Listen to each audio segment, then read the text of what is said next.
Galw'r aelodau I drefn yr eitem gyntaf yn agenda ni'r prynawn yma yw cwestiynau i'r Prif Weinidog a'r cwestiwn cyntaf Lee Waters. Diolch. What measures are in place to scrutinise the plans that local authorities have submitted under the Active Travel Act? Well, officials are currently in the process of procuring an update of the Active Travel Design Guidance, which will build on the first 3 years of using the guidance and take account of new best practice and regulations. I can say to the member that all but one local authority have submitted their first integrated network maps by the set date, and they're now being appraised, and the remaining authority has been directed to submit their INM by the end of February. So we are currently considering options for independent validation of the appraisal outcomes, and the Cabinet Secretary will update the member and the Assembly when a decision has been taken. Thank you, First Minister. On Friday night, I held the latest of my monthly public meetings, and top of the list are the concerns of people in Ticros, just as it was in Ponteberem and Llangenech and Kidweli, was volumes of traffic.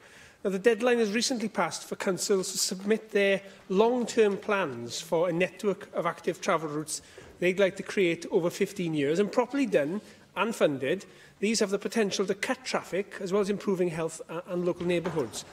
But the feedback that the new cross-party group on active travel has heard from right across Wales is that councils aren't being ambitious enough. A bit of route here and there won't encourage people out of their cars. So would he congratulate Cardiff Council for acknowledging they can improve on their draft and for being willing to submit a more ambitious plan within a year? And what will he do to make sure the plans approved by the Welsh Government set us on a different path? Well, the one thing I can say clearly is that this is not some kind of optional extra. We expect the Act to be observed, not just in terms of the theory behind it, but the practice as well. I offer my congratulations to Cardiff Council. I hope that others will learn from their good example, because we want to make sure that we have a proper network across Wales and not just isolated routes. At the moment, that is the case, but to join them up and to be able to say in the future that people are able to get to work, they're able to cycle for leisure as well, on a network of cycle routes that can compare with some of the best in Europe. We've got some way to go, because I've seen what's available, for example, in countries like Austria. But yes, I can say to the member, but we are absolutely determined to make sure that the integrated network maps are robust, sound, and promote healthy travel and active travel in the future. Janet Finch-Saunders. Josh Llywydd. The Active Travel Wales Act 2013 was a very widely welcomed piece of legislation, and the member there is quite right to raise concerns about how it is being fully implemented and taken forward. And I have heard those very same concerns that local authorities have been quite slow to prioritise that, clearly with the budget pressures and everything. But I know that the previous Cabinet Secretaries and Ministers for Local Government have often said, oh, local authorities have their own autonomy. This is Welsh Government legislation, and it is government legislation that is going to make lives better for our young and for all of our people across Wales. So how can you prove and provide some very strong leadership, First Minister, in making sure that the Active Travel Act isn't just a wish, that it actually becomes full legislation and fully applicable, and that we get more people actually active travelling on a daily basis from now on in? Well, it's the law, and it has to be observed. But in terms of money, I can say that the Local Transport Fund and its predecessor, the Regional Transport Consortia Grant, have both been the main source of funding for local walking and cycling routes, in particular new routes, including those to employment sites. And the proportion spent on schemes varies from year to year, depending on bids, but has amounted to around £6 million annually in recent years, helping to develop more ambitious schemes and packages. That's on top of course, the grant that's been in place for safe routes to safe routes in communities, and the road safety grant. Adam Price. Ond mae yn wir, nid Prif Weinidog, bod na raid I Lywodraeth Cymru hefyd dangos mwy o uchelgais, achos o feddwl am y ffigurau mae e'n newydd dyfynnu, os ni'n cymharu reina gyda'r ffigwr cyfatebol ar gyfer yr Alban, maen nhw'n newydd ddyblu y buddsoddiad maen nhw'n rhoi mewn I teithio llesol, hynny yw cerdded a seiclo, o 40 miliwn, oedd yn llawer mwy na ni I ddechrau. Mae e'n nawr lan I 80 miliwn. Dyna Lywodraeth sydd yn rhoi y priod le i'r maes mewn bolisi. Dyn ni ddim yn neud a lefel cenedlaethol ar hyn o bryd. Wel, os yna gyfraith yn yr Alban sydd yn mynnu dylai fod drwydwaith mewn lle mwyn hybu cerdded a seiclo, na, beth dwi'n deall. Ni, wrth gwrs, yw'r wlad sydd wedi wneud hwn, cam nesaf sicrhau bod y mapiau y rhwydwaith integredig yn cael wel, wedi mwy neu lai, ond un wedi cael ei roi mewn i fel Llywodraeth. Mae rhaid i hynny, wrth gwrs, cael ei ystyried, a ni mo'n sicrhau, wrth gwrs, bod y mapiau hynny yn gadarn fel sylfaen i adeiladu teithio llesol yn y pen draw. Cwestiwn 2, Russell George. Will the First Minister make a statement on rail services in Mid and West Wales? Well, yes, since 2011, Welsh Government has invested around £200 million into a programme of rail improvements, including enhanced infrastructure and additional rail services in Mid and West Wales. First Minister, I've received a large number of complaints from regular travellers on the Cambrian line operated by Arriva's Trains Wales. There have been a large number of cancellations or part cancellations with no alternative bus service being provided, leaving passengers totally in the lurch. The cancellations often occur minutes before the train is due to depart, which of course makes it near impossible for passengers to make alternative arrangements. One of my constituents, Christopher Banks, is a student living in Newtown, studying in Shrewsbury, and he said in an email to me, cancellations of just the 7:38 service in November impacted me on the 13th, 17th, 20th, 21st, 27th and 29th. Can I ask, First Minister, do you think this is acceptable? And if not, will you take this up, as I have done, with Arriva Trains Wales? No, it's not acceptable. Of course, this is a service that is not devolved. There have been some cancelled services on the Cambrian lines, various reasons. Some are rolling stock shortages, which from when the new franchise starts is something we want to see end, and there have been repair issues that I understand. But no, I can understand the deep frustration felt by customers on the rail services, and Arriva Trains Wales have to ensure that they do what they can to avoid cancellations, and if there are cancellations, to put on alternative transport. That's what people would expect, and that's the kind of service that we would urge them to provide. Simon Thomas. Diolch, Llywydd. Wel, wrth gwrs, bydd y gwasanaeth yn cael ei datganoli cyn bo hir, a byddech chi'n gyfrifol am fasnachfaint newydd. Gan fod Arriva ei hunan wedi tynnu allan o'r broses yna, pa sicrwydd fedrwch chi roi i'r bobl yn Gorllewin a'r Canolbarth drwyddo fi bod y buddsoddiad staff presennol yn mynd i aros o safbwynt gorsaf trwsio a cadw y chynnal sydd yn Machynlleth ac wrth gwrs y staff yn y gorsafaidd ac y draws y reilffordd. Dwi yn gwybod bod cwsmeriad yn gwerthfogi'r ffaith bod staff i gael ar reilffordd fan hyn ac wrth gwrs yn ei tro mae wedi arwain at mwy o defnydd o'r reilffordd. Bydd yn efn, wrth gwrs, i Arriva i sicrhau bod nhw'n cadw at delerau y franchise, tra bod nhw'n gyfrifol amdano fe, a ddim gweld unrhyw fath o leihad yn y gwasanaeth ynglyn â'r gwasanaeth trenin na'r lefel o staff, tra bod nhw yn gyfrifol. Rhiannon Passmore. Diolch, Llywydd. First Minister, the Welsh Government is committed to ensuring that the service from Evervale to Cardiff is doubled from 1 train an hour to 2. Can the First Minister update the people of his... Sorry. I know it's Christmas, but even in the Christmas spirit, I'm not sure I can allow a question about Mid and West Wales to include the Evervale to I can try Cardiff. and link it, Llywydd. Yeah, try and twist it, and I'm sure you'll get it. Do you want me to continue? Yes. Can the First Minister, thank you, can the First Minister update the people of Eastloyn how the work being carried out by Network Rail is progressing and when the scheduled work is due for completion? Well, yes, we know how important it is to be able to travel across the whole of Wales, including Eastloyn and including, of course, Mid and West Wales.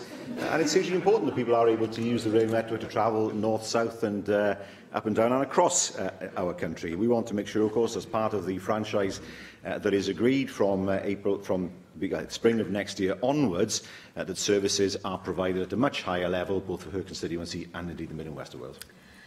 Galwaf nawr ar arweinwyr y pleidiau holi'r Prif Weinidog Leanne Wood, arweinydd Plaid Cymru. First Minister, I've raised the question of homelessness with you several times this year in the hope that you would take further action. Recent plunging temperatures have given this topic a new set level of importance. In October, I asked you to abolish the Pereira test, which would end priority need so that everybody who's found to be homeless is then entitled to accommodation. At that time, you chose to answer a different question. You answered by saying that you didn't believe that welfare should be devolved. Can I therefore have an answer to my actual question today? Will you abolish the Pereira test, which would end priority need and intentional homelessness?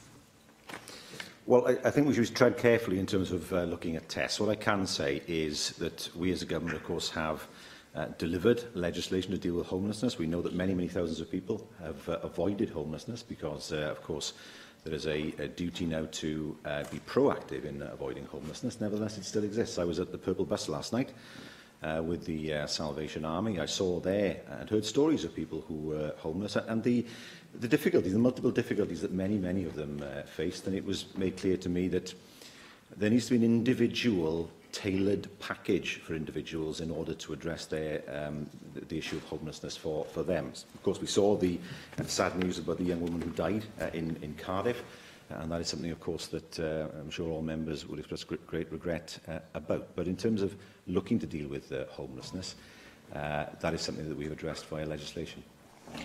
Well, as a change in tone to when my colleague Beth Ann Jenkins asked a similar question to the government, when it was said to her that priority need could be reviewed. Abolishing priority need and intentionality is one of the steps we need to take towards moving towards a housing first approach. That's the only way that we can tackle homelessness in the long run. And in the meantime, we've got a crisis of rough sleeping. People are dying on the streets, First Minister. Still, people are falling through the gaps. Street sleepers face great risks, and it's not helped by some of the stories I've heard, for example, where sleeping bags have been confiscated from street sleepers. Now, I can't corroborate that, but if it is happening, will you join me in condemning those responsible and turning to your responsibilities as a government? Do you honestly believe that your government is doing enough to tackle homelessness this winter? Well, listening to what people said to me last night, it was clear that there are some people who have lived on the streets for years. And for some people, it seems to be a choice that they make. For most not, of course. It's something that they find themselves having to deal with.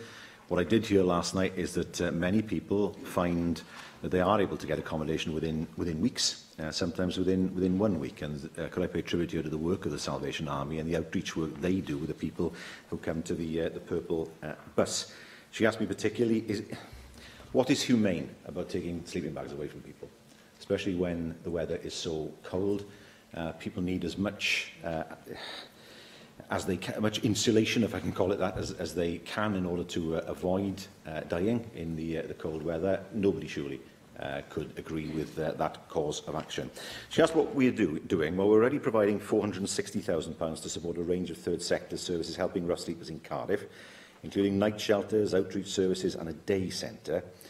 In August, we announced an additional £218,000 for services in Cardiff to support rough sleepers, including improved emergency accommodation and funding for a new Housing First programme in the city. We have announced, of course, an additional £20 million to support homelessness services over the next 2 years in our draft budget, and we will shortly be announcing an action plan to tackle rough sleeping, which has been developed with Frontline Services. I'm just staggered to hear you say that some people are on the streets out of choice. If they are there out of choice, we're talking a tiny, tiny number of people, and that is because there are no other options for them. Recently, the Mayor of Manchester, Andy Burnham, announced that he was strengthening the severe weather emergency protocol. Now, this means that emergency cold weather shelter for homeless people will kick in as soon as the temperature dips below zero for one night, instead of the UK government's 3-day minimum period. Now, I've had information that confirms that even that 3-day period doesn't apply to Wales, let alone the stronger protocol that's going to be coming in Manchester. And I've been informed that the Welsh Government has guidance asking local authorities to come up with a written plan, but that none of this is binding. Now, that's clearly inadequate. It's not right that homeless people in Wales face a weaker protocol than they do in Manchester under a Labour government. Will you confirm that that information is correct, that the guidance is non-binding? And if it is, will you now strengthen it to reduce the risks that people face from being forced to live on the streets, especially over Christmas? I was very surprised last night to be told that for some people that's what they were choosing to do. I think it's more to do with the fact that they find it difficult to cope with any other circumstance they find themselves in. They are a minority, it's right, and I was quite surprised to be told that last night. The vast majority of people know, of course, they don't choose to be living on the streets.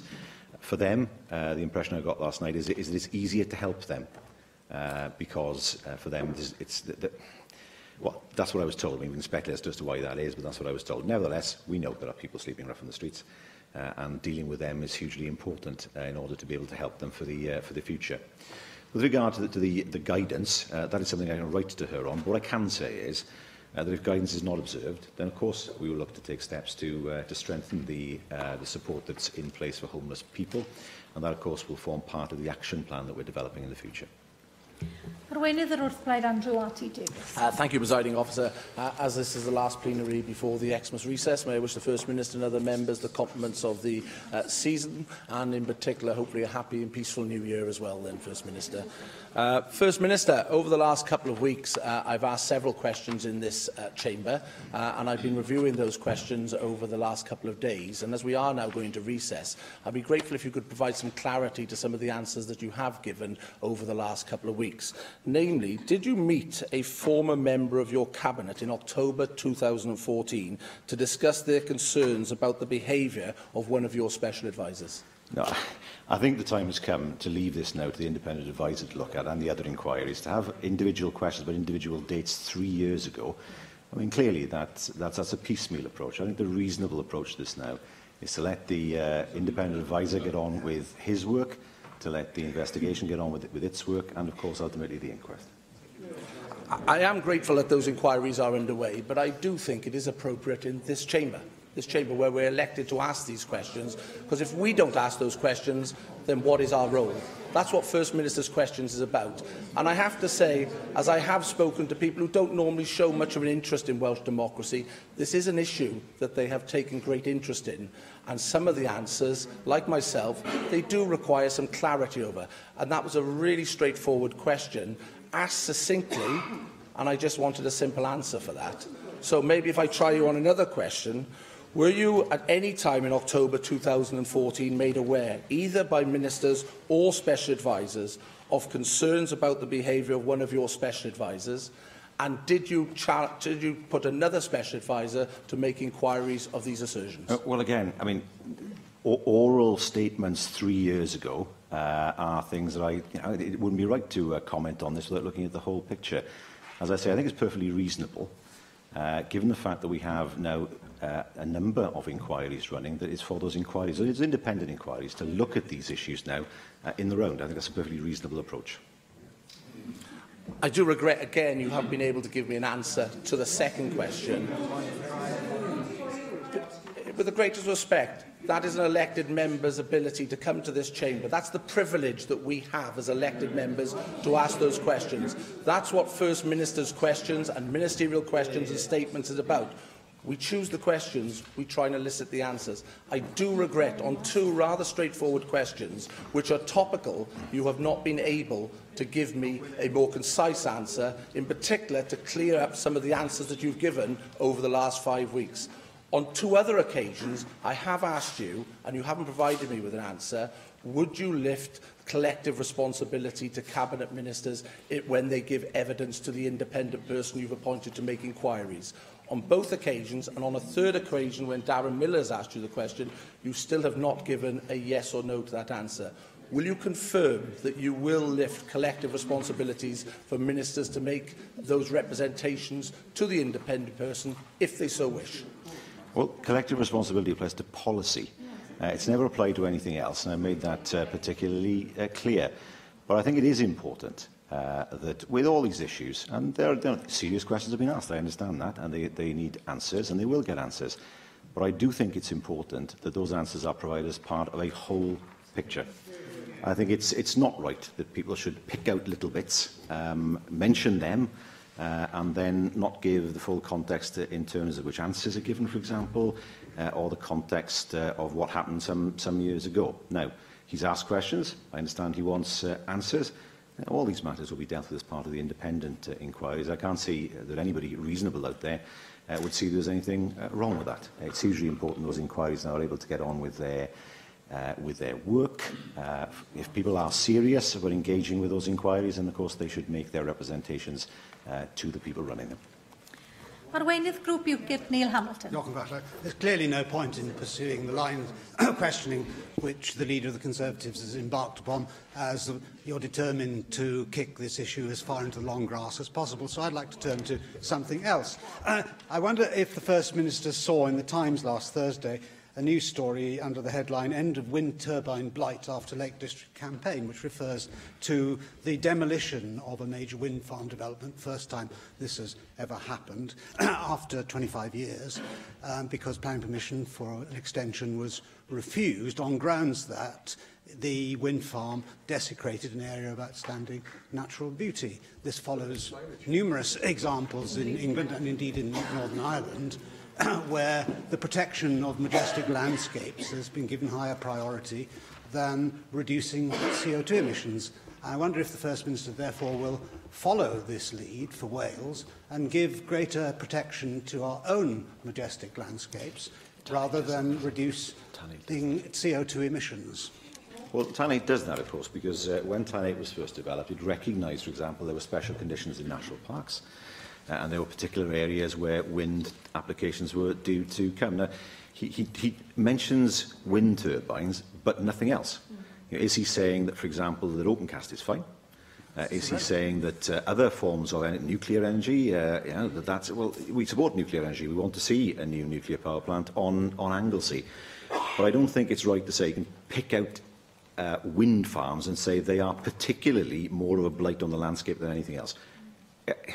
And some people love them, some people hate them. I think that's what I've discovered over the years. What we do know is we do need more sources of energy. We need our nuclear plants, that's true. But we also need to make sure that we have renewable sources of energy that create energy security. Or are we saying that we need to import energy from other countries, which is something I'd be surprised if he was advocating. And one way of doing that is to harness a renewable natural resource like wind, and also the tidal lagoon. We're still none the wiser as to whether the UK government will back the tidal lagoon. We have, out here in the Bristol Channel, one of the highest tidal reaches in the world.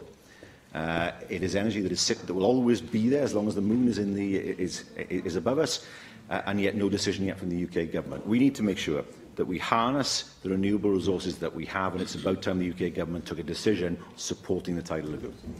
I rise to the challenge that the First Minister gave to me. No, I would take exactly the same view of proposed open-cast developments which intruded upon areas of outstanding natural beauty, and similarly with nuclear power stations. There would be no Hinkley Point power station in prospect if it weren't for the UK government's decision to pay ridiculous amounts of money for energy to be produced in many years' time, more than twice the going rate that we have at the moment. So I agree with the First Minister in that respect.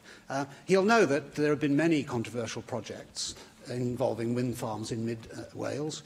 There is one currently in respect of which there's an appeal at the Hendy wind farm near Llandegli Rocks in Radnorshire. And the chairman of the CPRW in Brecon and Radnor says that this wind farm will have serious impacts, particularly on local landscape, historic culture, ecology and tourism. Let's not forget that 1 in 6 jobs in Wales depends on tourism. So there's always a balance to be drawn in these cases. But I think the question of proportionality comes into play here. You know, Wales is irrelevant, actually, in the context of reducing CO2 emissions over the entire planet. We produce maybe 0.1% of global CO2 emissions. The whole UK produces only 1%. So it makes no difference in terms of CO2 emissions globally if Wales participates in this Grand Green project or not. But it does make a vast difference to the people of mid-Wales if their landscapes are desecrated by having forests of windmills all over the place. And that impacts also on the tourism economy. So what I'm asking the First Minister for is more proportionality in the Welsh Government's policy on green energy. Well, the proportionality is already there. It's not all focused on one form of energy. I can't comment, obviously, on any appeal that is ongoing. What I can say to him is this: Wales is never irrelevant. Wales is never irrelevant, and we have a role to play in terms of reducing greenhouse gases for the good of all humanity. From CO2 emissions in Wales is, to all intents and purposes, irrelevant. That's the point I was making, given that our output is so small, whereas the effect upon landscapes is immediate and apparent. But on that note, I would like to wish the First Minister a happy Christmas and a successful New Year, to congratulate him on the dexterity with which he's dodged or deflected most of the questions that I've asked him in the course of the year, and to look forward to many repetitions of today in the course of the next 12 months. Well, damned by faint praise, I call that. I return the compliment to him. I look forward to more relevant questions from him in the future. But nevertheless, he and I will not agree when it comes to climate change and to carbon emissions. I take the view that the vast bulk of science shows us that climate change is happening and that human beings have an effect on climate change, and we in Wales must play our part just like any other country. Question 3, David Melding. Will the First Minister make a statement on mental health support in the workplace? Yes, working with businesses to promote health in the workplace, including mental health, is the key principle. Now, is a key principle of the Economic Action Plan launched today. In addition, Healthy Working Wales and in-work support programmes provide support for employers and employees across Wales. First Minister, Cardiff has recently been named the most stressful city in Britain, which I do find a remarkable finding. And the report says that pressure at work, financial worries and concerns about health are leaving Britain in the grip of a stress epidemic, and I think many of us see this through our casework as well. And a survey of 4,000 adults by the insurance company AXA found that 4 out of 5 felt stressed during a typical week, and almost 1 in 10 stressed all the time. This is very serious, and Unison Cymru have also recently called for improved mental health services within the workplace. Can I welcome the fact that the Economic Action Plan is going to address this? And do you agree with me that it's often middle management or a position to pick up on these issues and do need effective training so they can identify when those who they're responsible for supervising are under stress? Yes.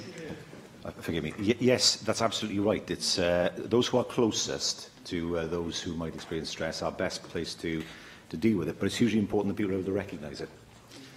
Particularly with some people, it's very difficult to recognise signs of stress. They will never exhibit signs of stress or complain about stress. But often, of course, those are the people who are experiencing internally the most stress. So I entirely agree. To have a more healthy workforce, it's important that those who are in positions of management are able to recognise stress in a way that might not be obvious to members of the general public and deal with it for the good of the person who's experiencing stress, of course, and, of course, to make them happier and more productive workers. Dawn Bowden.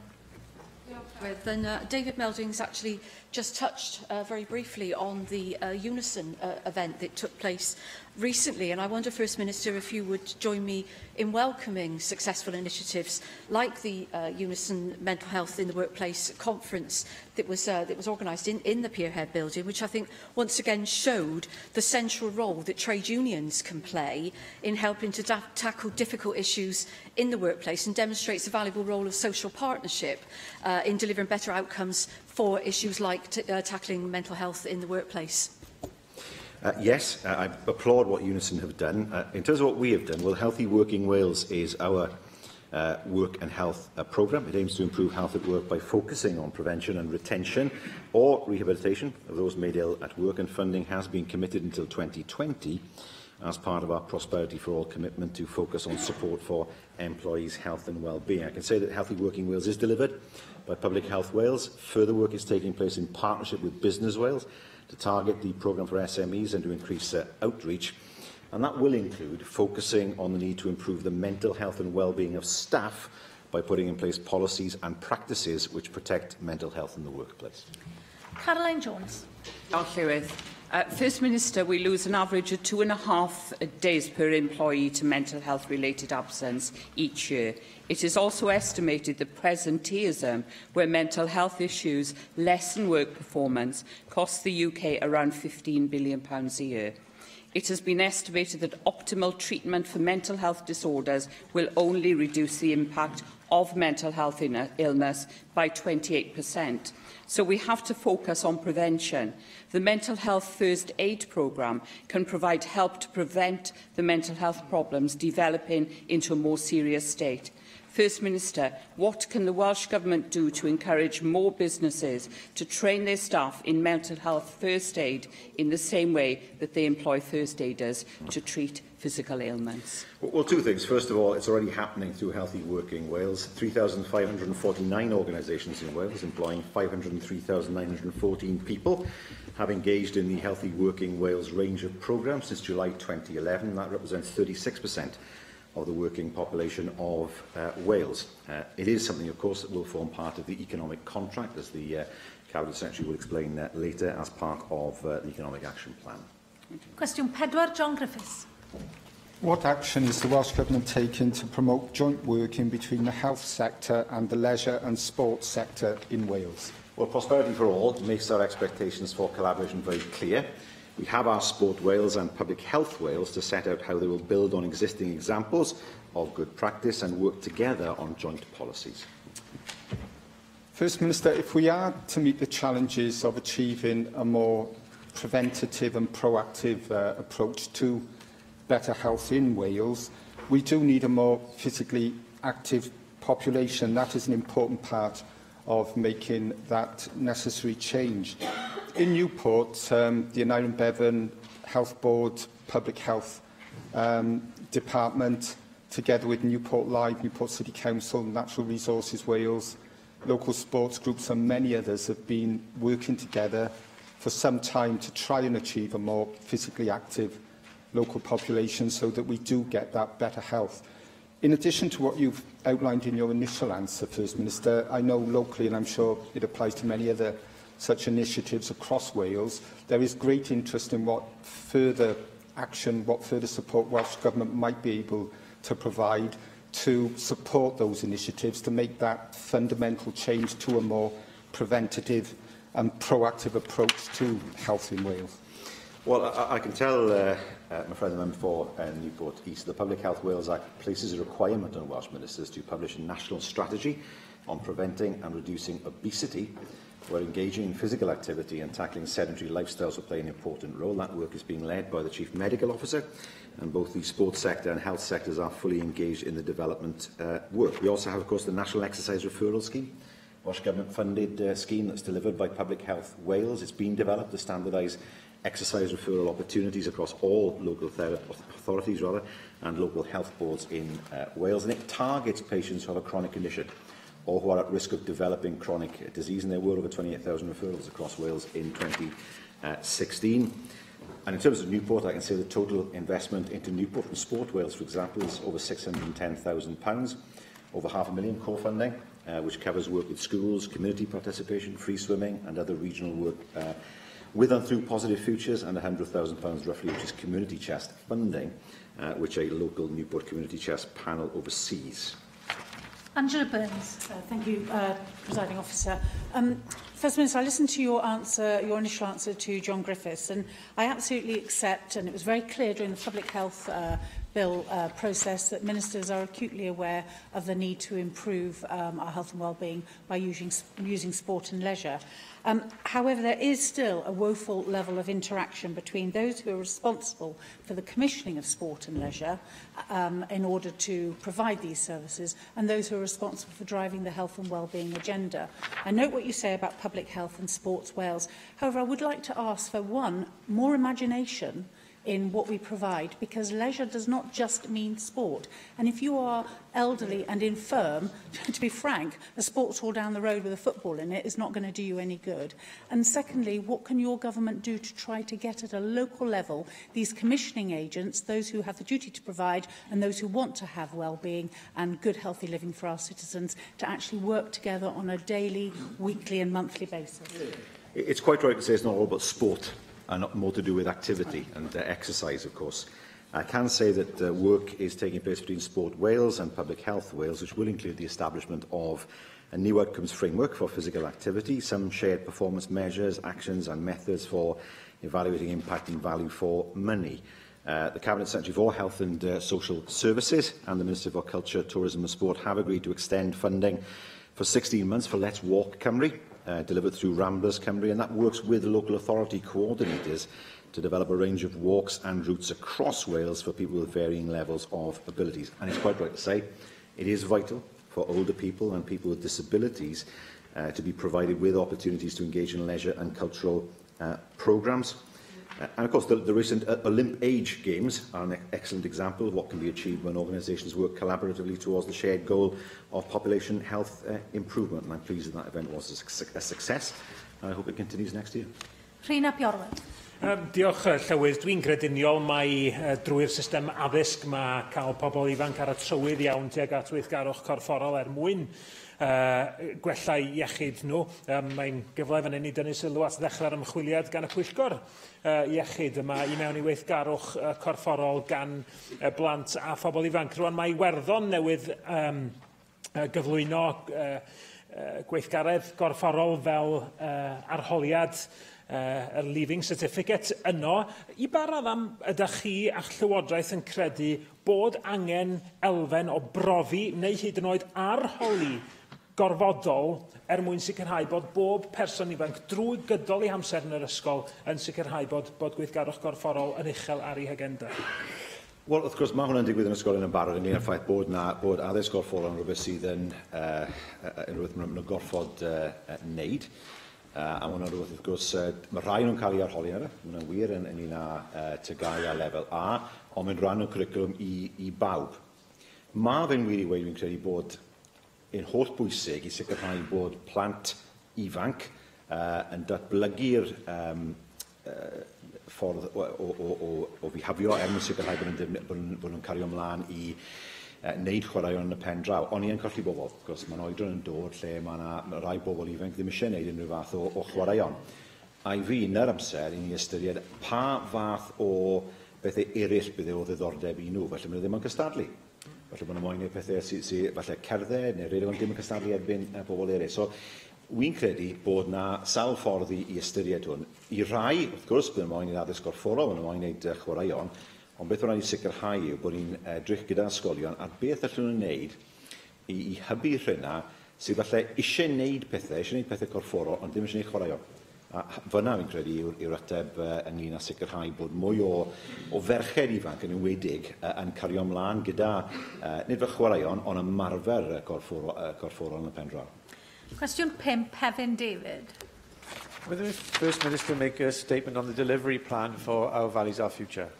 Yes, the Task Force Delivery Plan sets out actions and milestones to deliver 3 priorities: good quality jobs and the skills to do them, better public services and strengthening communities, and it's an excellent example of joined-up, collaborative working, all the buzzwords there, involving partners from across public, private and third sectors, and most importantly, Valleys communities. With that in mind, I particularly welcome the aspect that supports local SMEs to bid for public sector procurement contracts. Caerphilly County Borough Council piloted a project for local SMEs to deliver, to bid for contracts as part of the WHQS, the Welsh Housing Quality Standard Programme, and it brought together 4 SMEs who worked together to deliver an external refurbishment package worth £1.2 million. The work was successfully completed, but the Council was disappointed that the consortium of SMEs broke down soon afterwards and then were unable to further bid for contracts that were in their infancy. So the concern that the Council have is that there's limited support to help those small firms continue to work together. So can the First Minister tell us what further support can be made available to assist and encourage such relationships in the future, and how that then will be embedded in the economic plan? Well, we know they're hugely important to what we want to deliver as part of the economic action plan. Without a coordinated approach across government, we won't succeed. I can say that the Cabinet Secretary for Local Government and Public Services has met with all other ministers and Cabinet Secretaries to discuss the work of the task force and the delivery plan, and it will be very much part of the delivery of the task force's work to work with those SMEs that are the bedrock of so many examples of enterprise in our communities. Mohammed Ashkar. Presiding Officer, First Minister, our Valleys, Our Future pledges to exploit the job creation potential of major infrastructure investment such as M4 Relief Road and the South Wales Metro project. The M4 Relief Road is currently bogged down in a public inquiry, and one of your own backbenchers has claimed the South Wales Metro project is being set up to fail. First Minister, what contingency plans do you have if your government failed to deliver these projects, which are essential to success our Valley's strategy, and that is desperately we need there? Thank you. Well, he will know that the M4 Relief Road is something as a government we've taken the view is very much needed. There has to be a public inquiry because it's hugely important that these issues are tested. I don't think anybody would disagree with the need to do that, to make sure that any decision we take in the future is based on what the inquiry has found. Secondly, given the fact that I was the first person to talk about a South Wales Metro at Bedwas Rugby Club, if I remember, back in 2009, I can guarantee that it's not been set up to fail. I want the Metro to work. It's hugely important as far as South Wales is concerned. It provides huge opportunities, not just to get people to work faster, but to get investment into communities that up to now have struggled to get the right levels of investment because of where they sit geographically. So the South Wales Metro is definitely something that I want to see succeed for the people of Wales. Adam Price. First Minister, the Economic Action Plan that's just been published says that government will be able to utilise the regional approach as a glue to bring together and integrate the interventions of the Valley's Task Force and City Deals. Now, what that says to me is that the singular focus on the unique problems and opportunities of the Valley's will be lost. The Valley's Task Force has been disbanded. There's been no new money put on the table that I'm currently aware of. And so without a structure to deliver it, without a specific budget, won't this strategy be just, once again, a long list of very good intentions, which unfortunately won't be delivered upon? No, I mean, if we take the Western Valleys, for example, which he will have an interest in naturally in terms of the area he represents, we know that the Western Valleys are linked to the wider economy of South West Wales, particularly the city of Swansea. So, how is that delivered? Well, the task force is working closely with the Swansea Bay City deal to maximise its benefits to the Valley's communities and to ensure that the priorities of the city deal and the task force are aligned. So, it's a question of tapping into existing sources of funding when it comes to the city deal. And we know, of course, that as we look at developing strategic hubs, for example, in the future, that we will need to consider what the financial implications are in order to deliver on the recommendations of the task force. Cwestiwn 6, Simon Thomas. A wnaeth y Prif Weinidog amlinellu'r amselen ar gyfer datganoli pwerau dros ynni o dan Deddf Cymru 2017. Wel, bydd cymhwysydd gweithredol dros y pwerau yn ymwneud â rhoi caniatâd ar gyfer gorsafoedd cynhyrchu ynni a llinellau trydan uwch ben yn cychwyn ar y cyntaf o Ebrill 2019. Bydd darpariaethau yn ymwneud â thrwyddedu olew a nwy yn cychwyn ar y cyntaf o Hydref 2018. Wel, diolch am yr ateb hwnnw, Prif Weinidog. Pan nath Plaid Cymru pleidleisio yn erbyn cydsyniad deddfwriaethol ar gyfer y deddf yma, fe wedyn ni bod ni'n gwneud hynny oherwydd bod ni'n colli gwym yn ogystal ac ennill gwym. A wy'n cofio chi'n gwaed a Llywodraeth yn gwaed bod ni'n bwysig bod ni'n gwneud hyn achos ni'n ennill y gwym yma, dych chi newydd amlinellu dros pwerau ynni yng Nghymru. Pam felly dych chi ddim yn manteisio ar y cyfle cyntaf, mis Ebrill y flwyddyn nesaf, i ymgymryd y pwerau hyn, enghraifft, i wahardd ffacio yng Nghymru, rhywbeth fydd yn cael ei coeso yn eang iawn gan y boblogaeth. Mae cynulliad hwn yn barod ar gyfer y pwerau hyn, mae pobl Cymru yn barod ar gyfer y pwerau hyn, pam nag i'ch chi?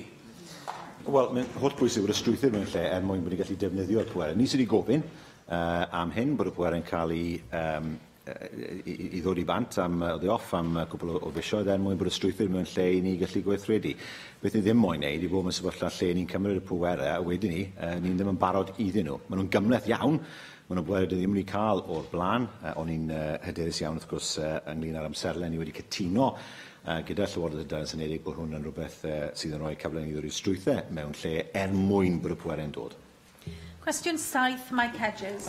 Fydd y Prif Weinidog yn wneud darganau ar y hun sy'n gyffystyr a siaradwyr Cymraeg yn y cynlluniau am filiwn o siaradwyr Cymraeg erbyn 2050?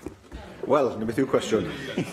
A gai ddiolch i ofyn cwestiwn yn Gymraeg. Wel, data'r cyfrifiad yw sail y targed o filiwn o siaradwyr Cymraeg.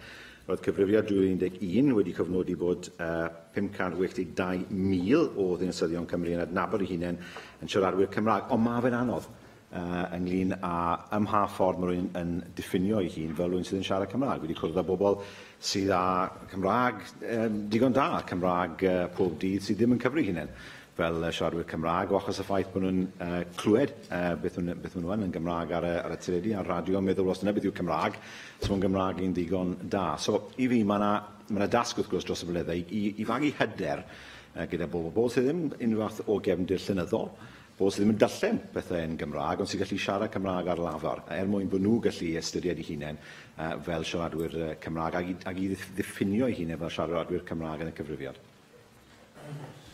Diolch am eich ateb, Prif Weinidog, yn nawr yn Saesneg. Developing 3 levels of Welsh speakers. Following the huge improvement in the teaching of Welsh English medium primary schools, no child should leave a primary school as a monoglot English speaker, which wasn't true when I was in school. There are now those educated in schools to the medium of Welsh and those who study Welsh in university. What strategy is being followed to achieve 1 million Welsh speakers by 2050?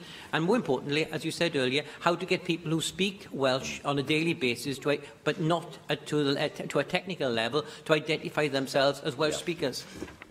Well, first of all, we have to make sure that people who have learned Welsh at school to a high standard, first of all, in English medium schools, it's hugely important that Welsh is taken seriously.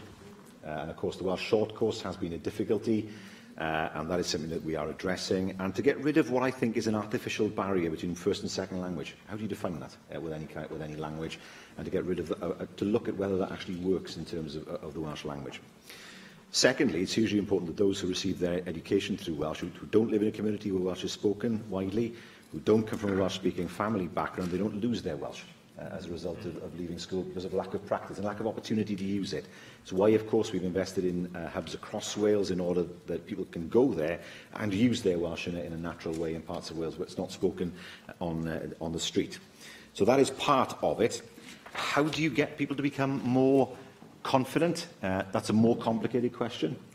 Individuals see themselves in different ways. We know, for example, looking at other surveys, that in other surveys the numbers of Welsh speakers can go up to 750,000 because people see the surveys as less formal than the census, whereas in the census people tend to focus very strongly on what they think their level of proficiency is in a language. They're not asked about their proficiency in English, but their proficiency in Welsh.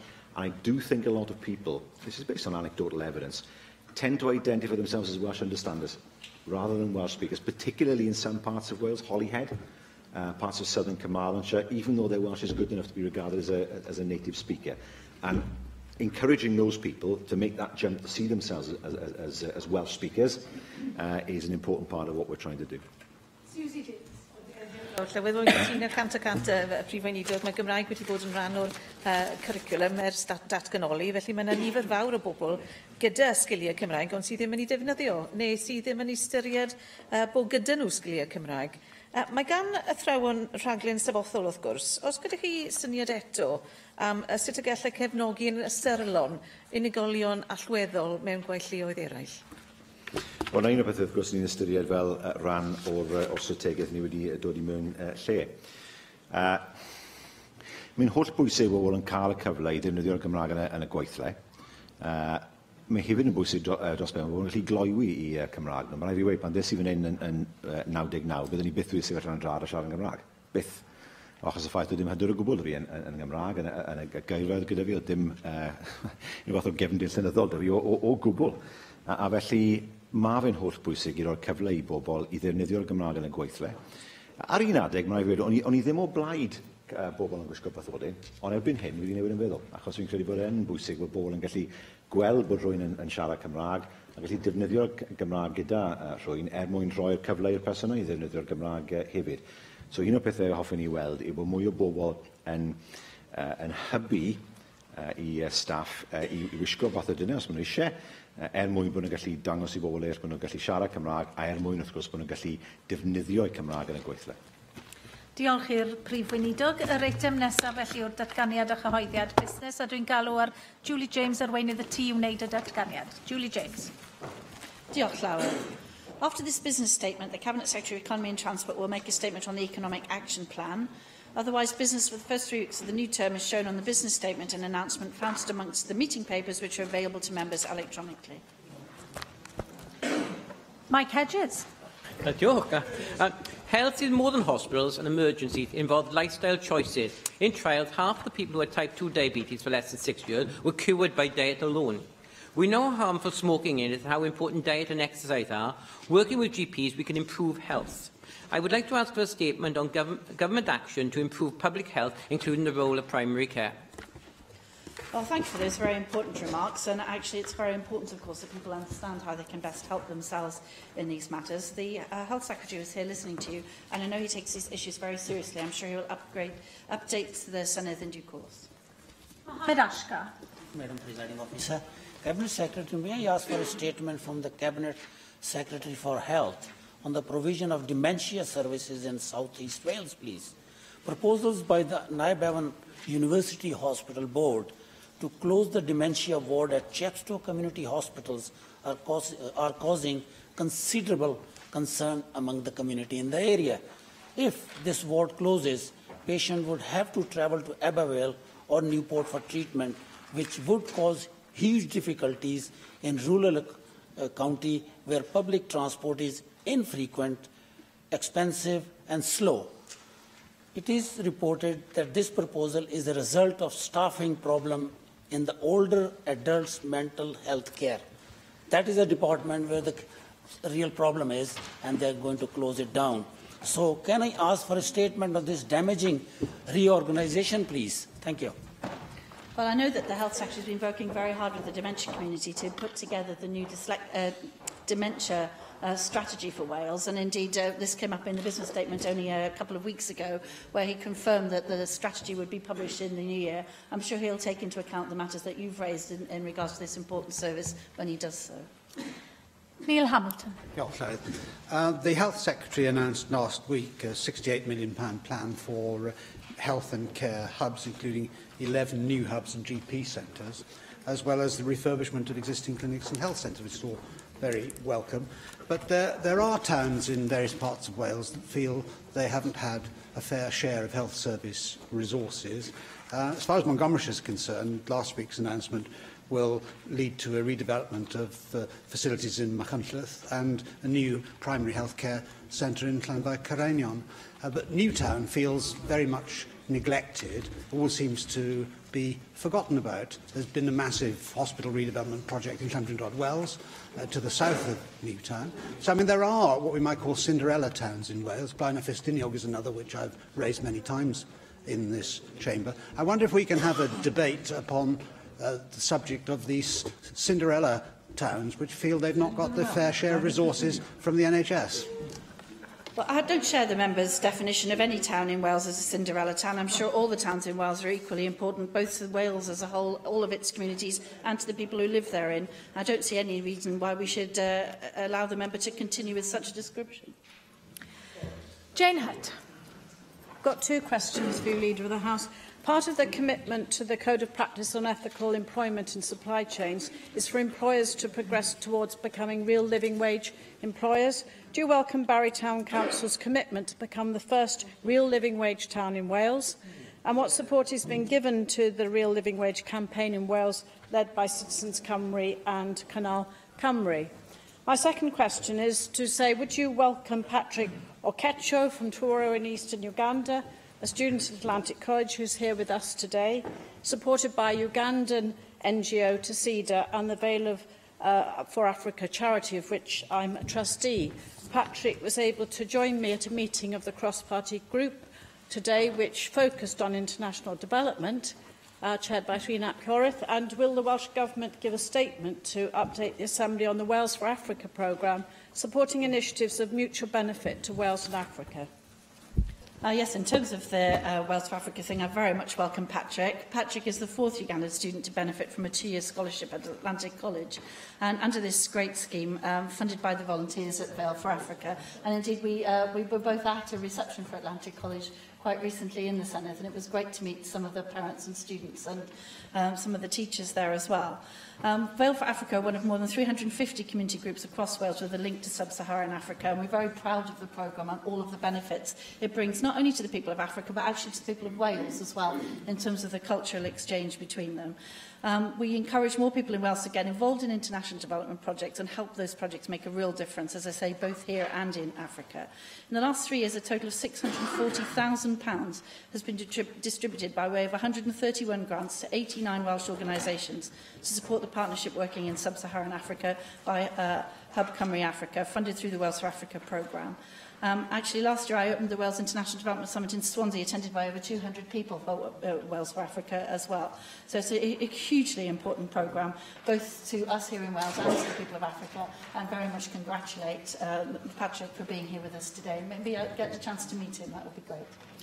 In terms of the real living wage, very much do congratulate Bury Town Council for that. Actually, the Cabinet Secretary will shortly be launching his economic action plan and saying something in that about the need to pay, to recognise fair work across Wales. Our public sector are clearly going to lead the way in that, and it's very nice to see that Bury Town Council has signed up to that commitment in that way. Of course, the First Minister launched the new real living wage recently here at the Senedd. And indeed, universities in Wales have recently announced that they too will all be paying real living wage, and I very much welcome that development as well. So it's an excellent development, and they are very much to be congratulated. Susie Davis. Diolch, Llywydd. It's been 15 months since the issue of woodchip fires and illegal dumping of woodchip was raised in the Chamber, so I'd be very grateful if you could have a statement from the Cabinet Secretary, or possibly from the Environment Minister now, updating us on progress on the areas of regulation that need reform, the evidence that's underpinned the decisions that they've come to, and what progress has been made on drafts of improved regulations that will help these.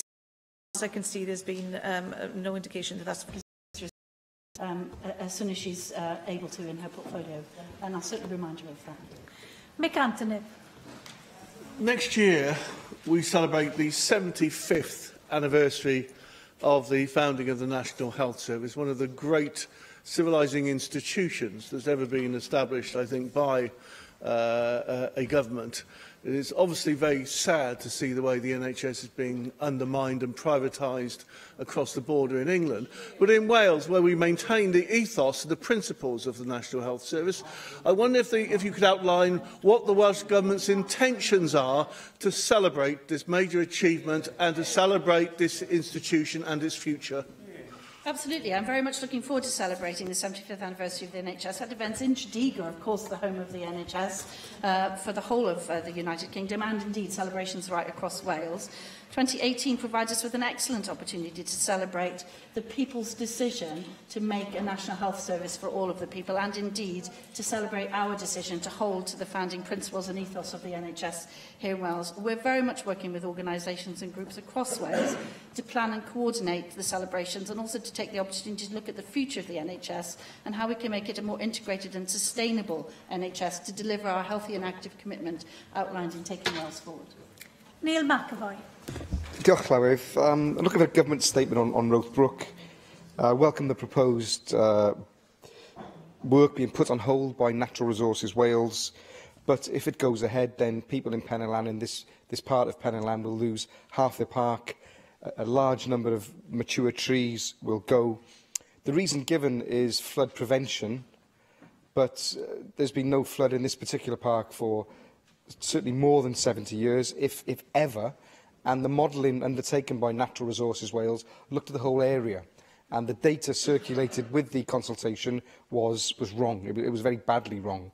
So I'm wondering if there's a government policy on redoing consultations which are flawed, and whether or not the people of Pennylan in this Rothbrook area will be listened to. Well, the consultation is a matter for NRW. I'm sure that flood prevention is very important in every area of Wales. It causes real catastrophic damage. And as we approach winter, we need to be really prepared for winter preparedness. It's actually really important to take it very seriously indeed. If the member has specific problems with the consultation, I suggest he writes to the consultation sponsors and point out the specific issues. Mark Isherwood.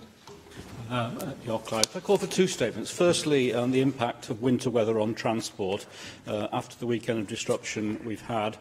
Yesterday, along with thousands of others, it took me 7.5 hours with multiple train changes to travel from Wrexham to Cardiff. The staff, I have to say, on the train were fantastic, offering free coffee and goodness knows what else. And they can't be responsible for snow, they can't be responsible for trees falling. There were signal failures as well, trains going backwards as well as forwards. In the context of understanding how this could have happened in the way it did, the extent to which it was beyond anybody's control, and the extent to which we can plan better should there be any further recurrence of this sort of temperature, snowfall and ice as the winter progresses. Secondly and finally, mesh implants. Now, I know last week Neil McAvoy called on you for a Welsh Government statement on mesh implants, and you replied that the Health Secretary had already made a commitment to bring forward a statement on mesh implants, and you were sure he would be doing so very soon. Thus far, his statements, including written responses to me on behalf of constituents, have stated he still believed that the benefits outweigh the risks. I'll therefore be grateful if you could ensure that the statement takes account of developments, recent developments, in this context. In Australia, their regulatory body in Department of Health, the Therapeutic Goods Administration, has concluded that the benefits of using transvaginal mesh products in the treatment of pelvic organ prolapse do not outweigh the risks these products pose to patients. They also consider that there is a lack of adequate scientific evidence before them to be satisfied that the risks to patients associated with the use of mesh products as single-incision mini-slings for the treatment of stress urinary incontinence are outweighed by their benefits. And Australia is removing these products from their register of therapeutic goods. And in the UK, it's reported that the health watchdog NICE, National Institute for Health and Care Excellence, has stated that vaginal mesh operations should be banned, and that in the documents to be published after consultation this month, that they say there are serious but well-recognised safety concerns. And, of course, use of the implants to treat both organ prolapse and urinary incontinence has already been suspended in Scotland. I therefore be grateful when the promised statement is brought forward, these developments could be brought into consideration. Thank you. Well, in terms of your first request for a statement, I know the Cabinet Secretary himself experienced some considerable difficulty getting down from North Wales, as did a large number of other members in the Chamber, and he's indicated his willingness to bring forward a statement about what can be done in the terms the members outlined, what couldn't have been avoided, what might be avoided in the future, and so on. He's indicated his willingness to do so. In terms of vaginal mesh implants, the Cabinet Secretary heard what you had to say. There are obviously very serious issues to take into account here on both sides of that argument, and I'm sure he'll take those into account when he brings forward his statement in due course. Finally, David Rees. Leader of the House, you may be aware, you should be aware, of the concerns over the British Pay Steel Pension Scheme and the actual advice being received by steelworkers, and the fact that some steelworkers may have lost money because of poor advice. Now, one of the firms that's been identified is Celtic Wealth Management, which has given Welsh Government money. Can you get a statement from the Cabinet Secretary of Economy and Infrastructure to discuss as to how they're ensuring that the money they invest in companies such as this are being used wisely, and therefore steelworkers who have spent many years building up their pension pots are not losing out because of bad advice coming from either companies supported by the Welsh Government or companies they're passing on as a consequence? Yes, I share the members' concern about the steelworkers' pensions, and I was actually very alarmed at some of the stories. I have no idea of the I haven't had any chance to corroborate some of the stories, but I also have constituents affected. I'd be very happy to broker a meeting between yourself, the Cabinet Secretary, and any other members with a constituency interest in this to take the matter forward. Diolch I arweinydd y tŷ. Rwyf wedi cytuno gall Darren Miller wneud datganiad personol galwaf felly ar Darren Miller. Diolch, Llywydd. I'm very grateful for you giving me the opportunity to make this personal statement today. It's a statement which I'm making after much soul-searching, but which I feel a moral obligation and duty to make to the National Assembly so that it appears on our record of proceedings. Last Tuesday, during First Minister's questions, I indicated that I would be seeking to present evidence to the independent investigator James Hamilton in relation to allegations of bullying in the Welsh Government back in 2014 and whether the First Minister misled the National Assembly. The Assembly record attests to the fact that on the 4th of November 2014, I tabled the following 3 questions. Has the First Minister ever received any reports or been made aware of any allegations of bullying by special and/or specialist advisers at any time in the past 3 years? And, if so, when and what action, if any, was taken? Will the First Minister confirm whether any exit interviews were conducted with special and/or specialist advisers in each of the past 3 years? And, if so, what was the outcome of these? And will the First Minister advise as to how many individuals have ceased being employed as special and/or specialist advisers in each of the past 3 years, including the date their employment ceased and the reason for their departure? The reason I wish to present evidence to the independent investigator is because I was requested to table those questions by somebody else. That person was our former Assembly colleague, Carl Sargent. I had a private conversation with Carl in early October 2014, away from the National Assembly building.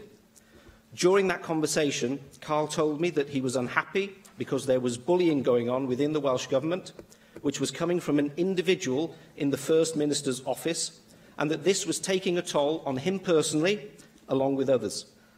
I will not be naming the individual who Carl identified to me today, but I wish to make it absolutely clear at this point that at no time did Carl, in his discussions with me, ever accuse the First Minister himself of bullying.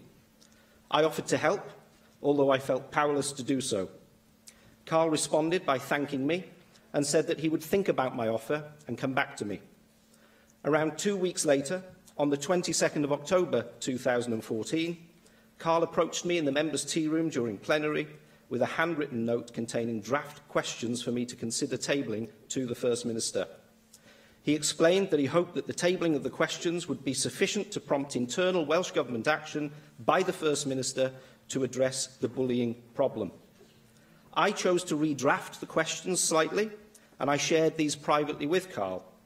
He was happy with the redrafts, but he asked me not to table the questions immediately.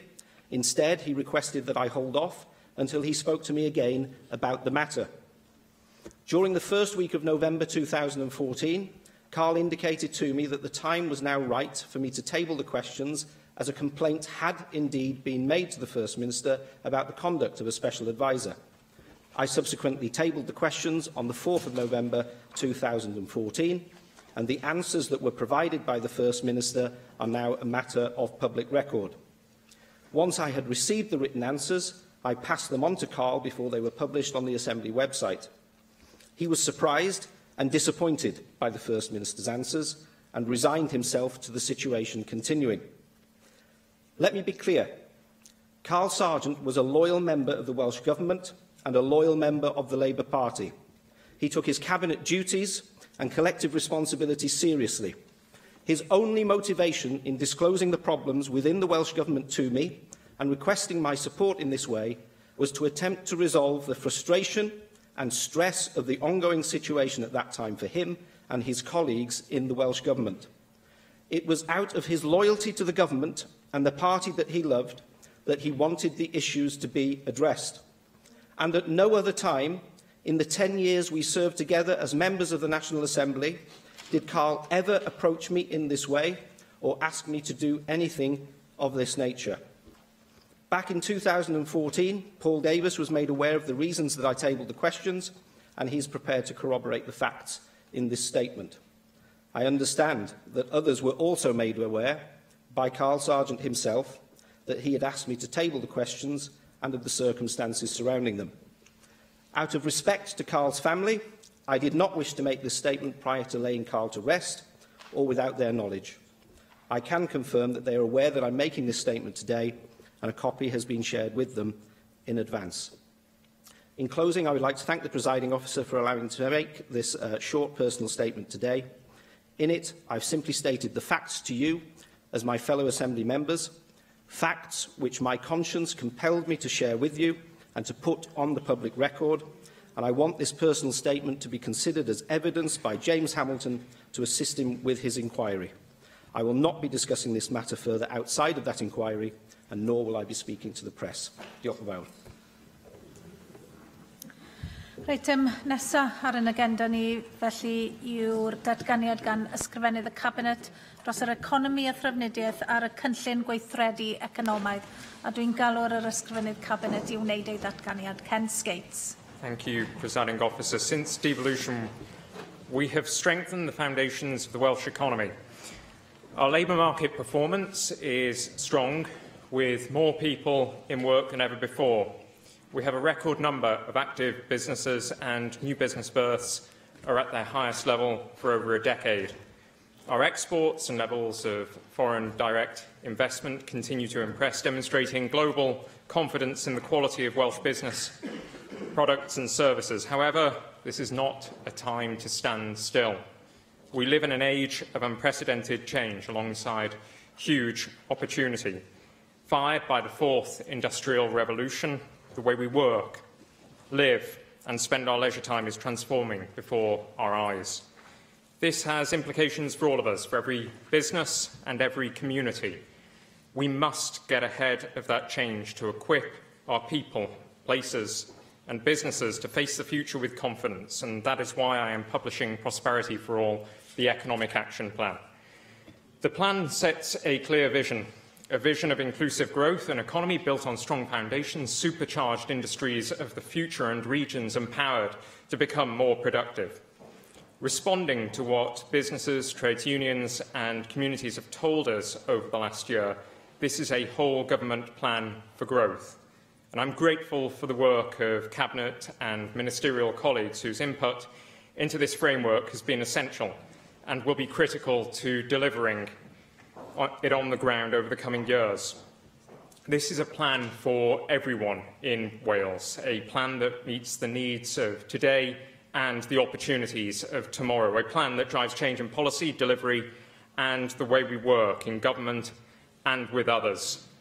And amongst its key changes are a new economic contract to frame a fresh and dynamic relationship with business based upon the principle of public investment with a social purpose. As part of a reciprocal relationship, we expect businesses to commit to growth, fair work, reducing carbon footprints, health, skills and learning in the workplace. In return, we will simplify our finance offer and deliver a competitive, wider offer to business. We will help businesses overcome the key challenges of the future, summarised by our 5 calls to action. Decarbonisation, because we want to enable more of our business base to become carbon light or free. Innovation, entrepreneurship and headquarters. We want to support businesses to innovate, to introduce new products and services. Exports and trade. We want to proactively support trade with the UK and with the rest of the world. High-quality employment, skills development and fair work. We want to improve our skills base and ensure that work is fairly rewarded. Research and development, automation and digitisation. We want to help to develop new products, automate and digitise to remain competitive in the fourth industrial age. We will change our primary support mechanisms to focus on these calls to action. Any business asking for direct financial support will be required to develop proposals that respond to and align with at least one of these. This will ensure the financial support we provide delivers against businesses preparing for the future. And whilst our economic contract requires a business to do the right things today, the calls to action requires businesses to respond to the challenges of tomorrow. Together, they ensure the investment we provide to business delivers for the present and for the future. As part of our offer, we are responding to the call from business and others for greater simplicity. We will streamline and simplify our approach into a single, consolidated Economy Futures Fund. The fund will align the financial support we provide business to our 5 calls to action and the economic contract. And for the first time, we will actively encourage and work with groups of businesses to develop challenge proposals delivering against our calls to action. We'll consider proposals that have a transformative effect on those businesses themselves, as well as wider regional impacts. And this approach empowers the business community to drive change with bold and ambitious proposals. And in addition, I will establish a cross-party group of Assembly members to help to identify challenge proposals that focus on the key themes in the Economic Action Plan and its calls to action in particular. To maximise our impact, we need to focus our financial resources and target our support. We cannot proactively work with every sector in the economy. And so in response to the rapidly changing economic environment, including a convergence of sector boundaries, we are simplifying our approach around 3 thematic sectors and 4 foundation sectors. Our national thematic sectors are tradable services, including fintech services, online insurance and creative. High-value manufacturing, including compound semiconductors and new composites manufacturing. And enablers, including digital, energy efficiency and renewables. And our foundation sectors are tourism, food, retail and care. We'll work across government on a range of issues in these foundation sectors, including skills development, new business models and infrastructure. And we'll also work with the sectors to develop enabling plans to capitalise on opportunities for growth and innovation and address key issues. Despite being a small country, we are no less diverse. Each of us represents different parts of Wales that have their own distinctive opportunities and challenges. And it's a time for us to recognise and respond to these. Rather than a one-size-fits-all approach, we will strengthen regional collaboration and use local intelligence to tailor our national delivery. Chief regional officers will promote regional interests in government. This will complement good activity already happening on a regional basis, including city and growth deals. And in order to make a success of regional and local economic development, it will require more effective partnership working on the ground. And I am keen that this plan works with and complements associated announcements such as the new model for regional economic development being launched later this week. The regional footprint of the plan is consistent with our local government reform agenda and those used by the regional skills partnerships. We do not discount the importance of Mid-Wales and commit in the plan to working with partners there on a growth deal proposal. We'll improve our infrastructure and through the plan we commit to a 5-year programme of transport capital funding aimed at delivering projects in the most efficient and effective way. This will have a headline target of driving 15 to 20% efficiencies across the 5-year investment portfolio for new projects. And so taking the 2018-19 draft published budget figures for transport capital over the next 3 years as an average annual spend, potential efficiencies of up to £630 million over a 10-year period may be achievable. Pumping savings of this magnitude back into business, skills and infrastructure development will further enhance our growth and competitiveness. This is an exciting agenda for change in what we do and how we respond to challenges and opportunity. We understand the need to measure progress, and we are making, through this new approach, recognising economic outcomes are influenced by a range of issues beyond our control. UK government policy, EU exit negotiations and the state of the global economy are all hugely influential. The wellbeing indicators provide us with a clear and consistent measuring framework across government, and we'll use these to track progress over the longer term in line with Prosperity for All national strategy measures. And I'm keen that in taking forward this plan that we work within an international framework, learning from the very best practice across the world. In the context of Brexit, this challenge is more important than ever. This means opening ourselves up to constructive challenge from international bodies with expertise in economic development. And so, for this reason, I am keen to open a dialogue with the OECD and other international partners in this area, and will seek further engagement in the future. Change is rarely easy, but it can be necessary. Unless we change our future today, we will never grasp the opportunities of tomorrow. We cannot do this alone, though. And I call upon all of us, the business community, our learning institutions, trade unions and wider society to join with us. Let us unite for a growing Wales, a fairer Wales, and a Wales that seizes opportunities for prosperity for all. Thank you. Russell George. Job, Deputy Presiding Officer. Cabinet Secretary, I'm pleased that you have finally launched your Economic Action Plan. I would say it has come 19 months since the 2016 Assembly elections, at which, of course, you stated that the economy would be your government's #1 priority.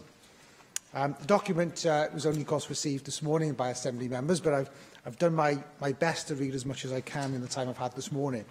I am somewhat underwhelmed by your passive approach. The plan has no reflective merit upon the economic challenges which face Wales. Now, back in 1999, the then Welsh Government announced its intention to raise GVA in Wales to 90% of the UK average in order to deliver a strong Welsh economy and higher wages for the ordinary Welsh worker. Now, the Economic Action Plan today is the 4th economic strategy launched by the Welsh Government since 1999, almost 20 years of these economic strategies. Welsh GVA has shrunk from 72% of the UK average in 1999 to 71% in 2015. Now, the practical results of these successive failures, I would say, in strategies is that productivity in Wales is now the lowest out of all home nations and regions, and Wales therefore now faces an acute productivity crisis, and Wales has the lowest weekly earnings in the UK. Now, no surprise that the 90% GVA target has been quietly dropped by successive Welsh governments as a stated aim for the performance level of the Welsh economy. Now, looking at the action plan, there are very laudable ambitions, I think, in the action plan, but the strategy is devoid of any strategical insight and methods of delivery. And though I welcome the intent, of course, in the action plan, it seems that the commitments are simply ambitions and words with little insight and direction as to how they will be driven forward and little support for businesses. Now, as you would expect, is also correct, I want to closely scrutinise the development of the ambitions as they move from words to reality. But this is going to be almost impossible, as the action plan includes no measures or no measurable outcomes. So can I ask, what is the timetable for delivery on these ambitions, and how will you measure success? You say that the scale of your ambition is huge. That's what you say in the document. But what is the final goal? Okay? What does success look like in your view? And turning to the specifics of the action plan, the document makes no mention of the resources which will accompany the plan, or mentions the Welsh Government's flagship economic policies, including enterprise zones and the attracting of foreign direction investment into Wales. And the omission of these policies, perhaps from the action plan, perhaps I'd suggest speaks volumes about the complete lack of success on these measures.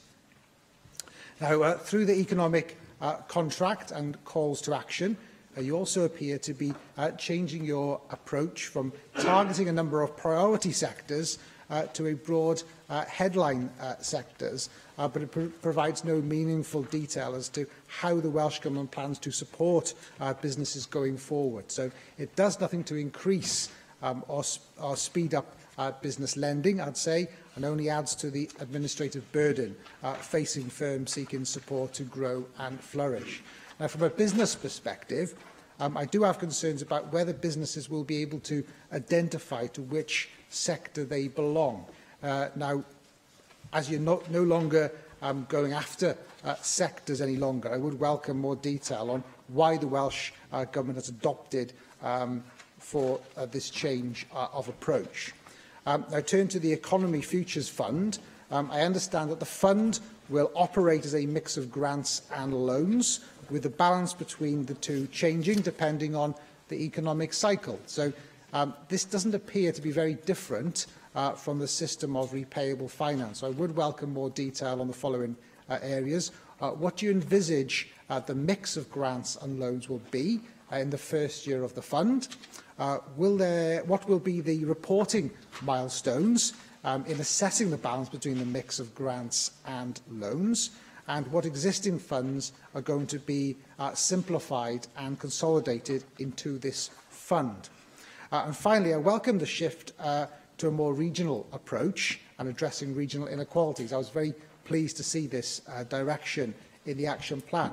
But I have to say, I am sceptical in the way which you have drawn up the map, grouping together Mid and South West Wales.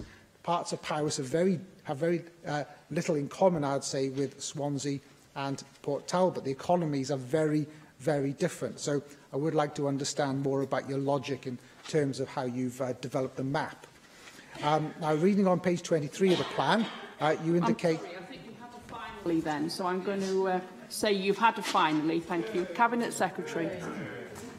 Can I thank the member for his questions? And I'm sure that there will be many more opportunities to question the plan further.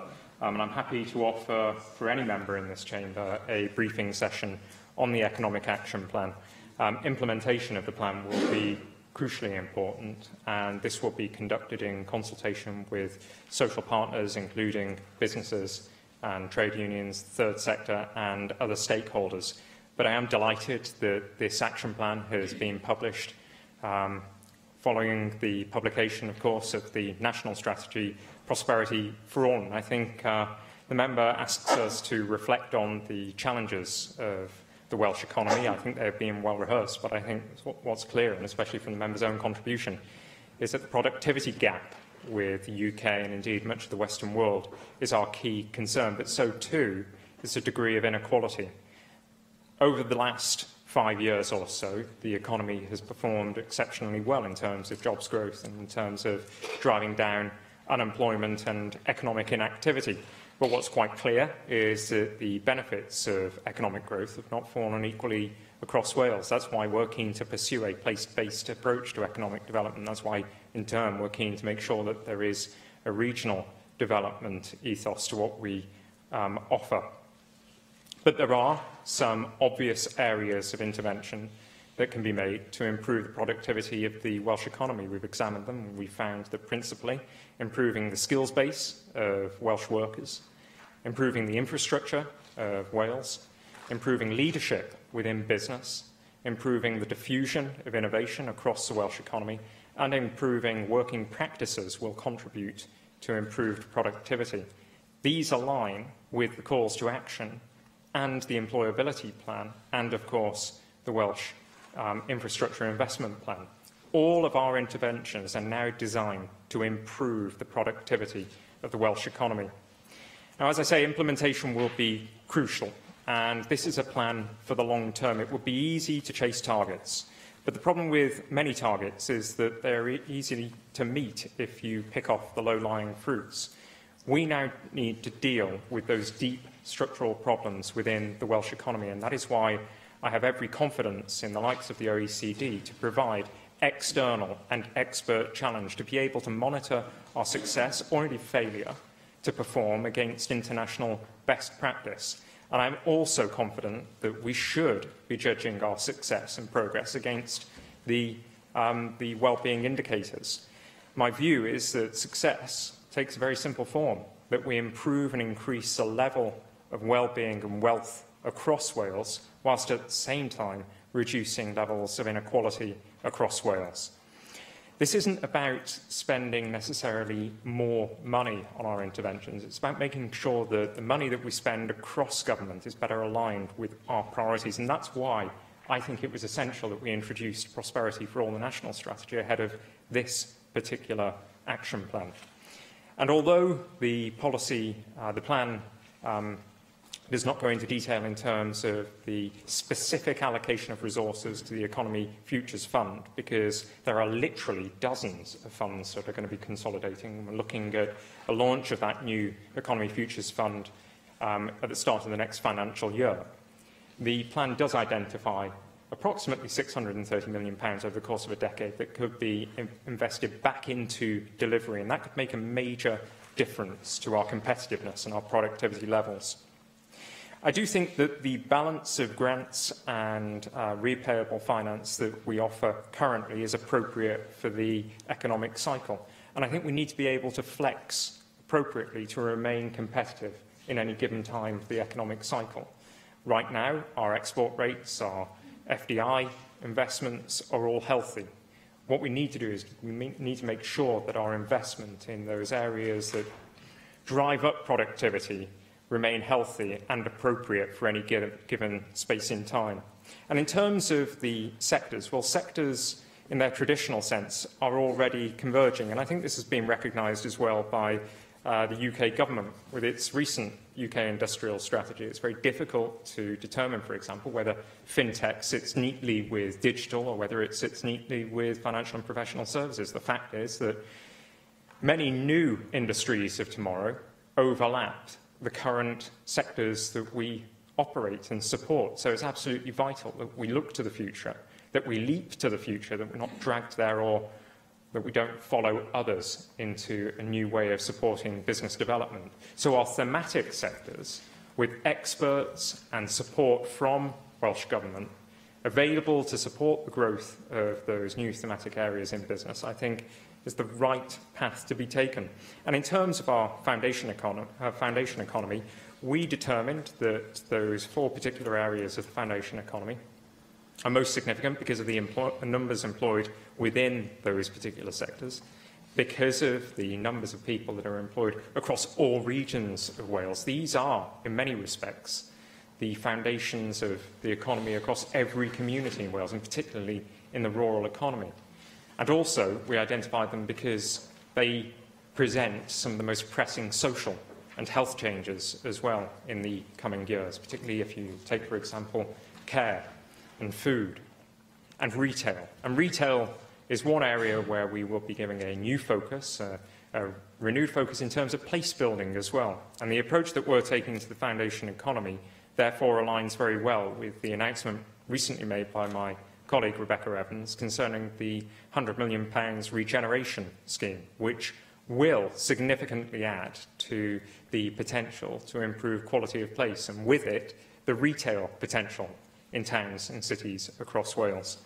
As I say, there will be an opportunity to consult further during the implementation stage. I think it's going to be vital that we continue to work in partnership with business and trade unions and other social partners, as we have done during the design of the Economic Action Plan. But this is a plan for the long term. This is a plan for the next 2 decades or more.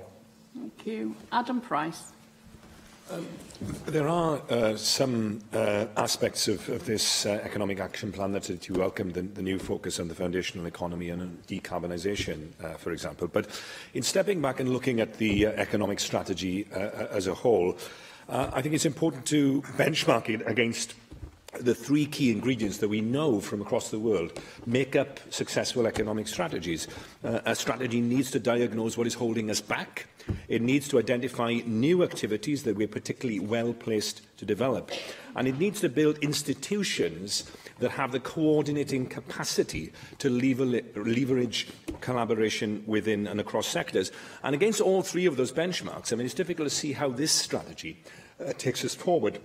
And indeed, arguably, I think it takes us a step back. I mean, let's take one of them, that issue of how do we understand our unique competitive advantage, those areas in which we can grow and develop. Now, the strategy here is at best unclear. I think it's unconvincing. The government is binning the sectoral prioritisation approach first adopted in 2009 for a much broader one. The Cabinet Secretary, you referred in your Western Mail article to evidence that shows that tradable services, high-value manufacturing and the catch-all category of enablers offer particular opportunities to grow the industries of the future. And I'd be very interested to hear, are you talking there about global evidence or evidence that is particular to Wales? Because, you know, the sectors or the broad themes that you're referring to they're very generic. I mean, you know, and we know that they could apply in almost any advanced economy in the world. And we know that that sort of cookie-cutter approach to economic development simply doesn't work. You need to actually understand where your competitive advantages lie. Now, we did have that attempt, I think, with the sectoral list that we did have before. And indeed, it was partially successful. You actually say in the Economic Action Plan, since 2009, our approach has been to support individual sectors, many of which, like creative industries, have become huge success stories. So much of a success story that isn't mentioned again in the Economic Action Plan. Life sciences, again, was a cornerstone growth sector. It was mentioned in the innovation strategy from only 3 years ago. It's disappeared, apart from a desultory reference to refocusing the life sciences hub behind us here, which has been half empty since you created it. You refer to innovation, very welcome as a theme, but yet your government is cutting innovation expenditure by 78%. Next year. You've demoted the post of Director of Innovation with the Welsh Government. You're abolishing the Innovation Advisory Council, and you're going to replace it with a subcommittee of the new tertiary education body, even though research quoted by the Be the Spark initiative, which you support, points out that 97% of innovation in Wales doesn't happen on the lab benches of our universities. It happens on the work benches of our businesses. And I think that's the area of Cabinet Secretary where I think the strategy is weakest. It's an action plan with 5 calls to action, but no clarity about who the actors are. Who's going to do the acting? You're abolishing the 48 advisory panels. It's a kind of mini bonfire of the Quangos, Mark II. You'll replace them with a single ministerial advisory board. I don't understand the difference between that and the Council for Economic Renewal. Maybe you can explain it to us. Just three regional officers across Wales. And underneath that tier, with the exception of the Development Bank, an institutional desert. And the problem, Cabinet Secretary, that small businesses face in a small nation is not so much being small, but being lonely.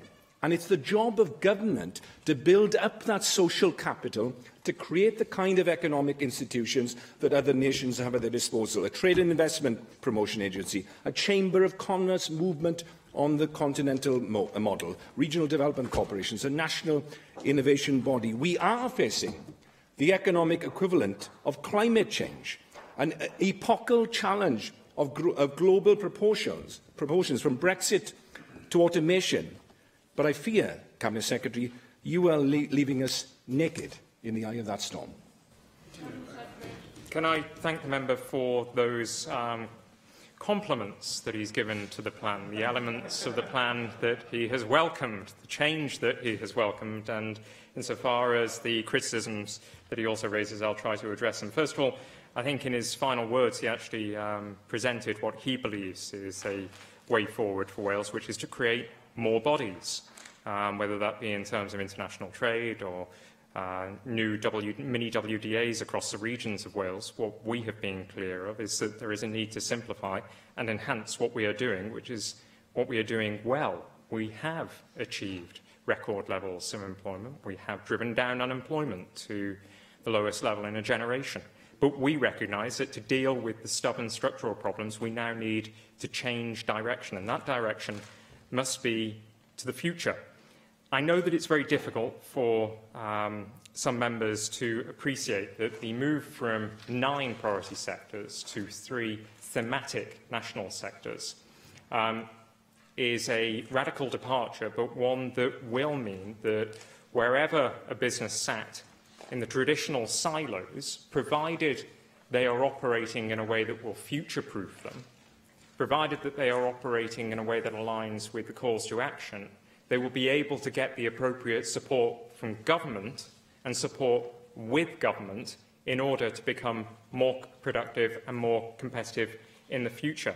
And the industries of the future align with those thematic areas and align with, indeed have to embrace, if they're going to survive, they're going to have to embrace the principles of the calls to action. Now, I agree with the point that the member made at the outset that any economy, to be successful, has to contain 3 key factors. Actually, those 3 key factors also relate to businesses themselves, and I think actually they were contained in the analysis by Jim Collins in his book, From Good to Great, and he framed it in a slightly different way. He said that you need to face the brutal facts, you need a hedgehog, what you do best, what your unique offer is, and also you have to have the right people on the bus. Now, in terms of the brutal facts, we know that our productivity is lagging because we need to improve our skills base. We're going to deliver that through the new employability plan. We also know that we need to improve our infrastructure. We're going to do that by building as never before.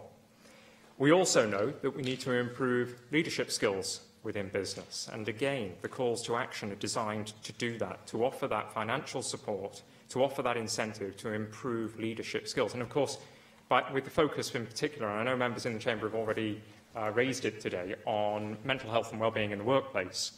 If we have a focus on that, by virtue of focusing on that, if we're successful, if businesses are successful, then they will have also achieved an improvement, a discernible improvement in terms of leadership practices. In terms of the other areas that you could constitute as brutal facts, those factors that are holding us back, the barriers, as I said to Russell George, you have to have the right regional economic development vehicle in order to support businesses. And I think it's absolutely right that we do have the regions acting as key influencers with one chief regional officer, but not one office, a whole range of officers across the regions, working as well with those officers in local government and with the regional skills partnerships, who are able to in turn influence government policy and in turn also work with, where necessary, cross-border partners. And this will be a new feature of our objective in empowering and growing the regional economies of Wales. And in terms of getting the right people on the bus, Wales is a very, very small country. And when I came into this job, I was somewhat surprised, given the small size of our country, by the number of advisory boards, groups and panels that currently exist, more than 40. I think by any measure, anybody reasonably minded would suggest that that is too many. Consolidating much of the expertise into a ministerial advisory board, I believe, is the right thing to do in order to not waste people's time, but also in order to bring together experts from across the sectors and from across the regions to work together to be able to share ideas and innovation. And speaking of innovation, the member also raised this as a crucial factor in the development of sustainable and resilient economies, highly productive economies. Well, our calls to action has innovation running through its veins. The challenge proposals are designed to extract the best innovation and the best calls for innovation from across the business community. And in terms of the actors, well, the actors are our partners with us in business, in trade unions, in social enterprise. We must work together. We are all actors. And in terms of what our unique offer is, it has to be our people, our human capital. And that's why I am determined, through the economic contract, to ensure that people in Wales don't wake up each working day dreading the working day ahead of them, but get up looking forward to work, being productive in the workplace. And Carolyn Jones was right, £15 billion is lost in productivity as a consequence of people turning up at work and not being able to operate to the best of their ability.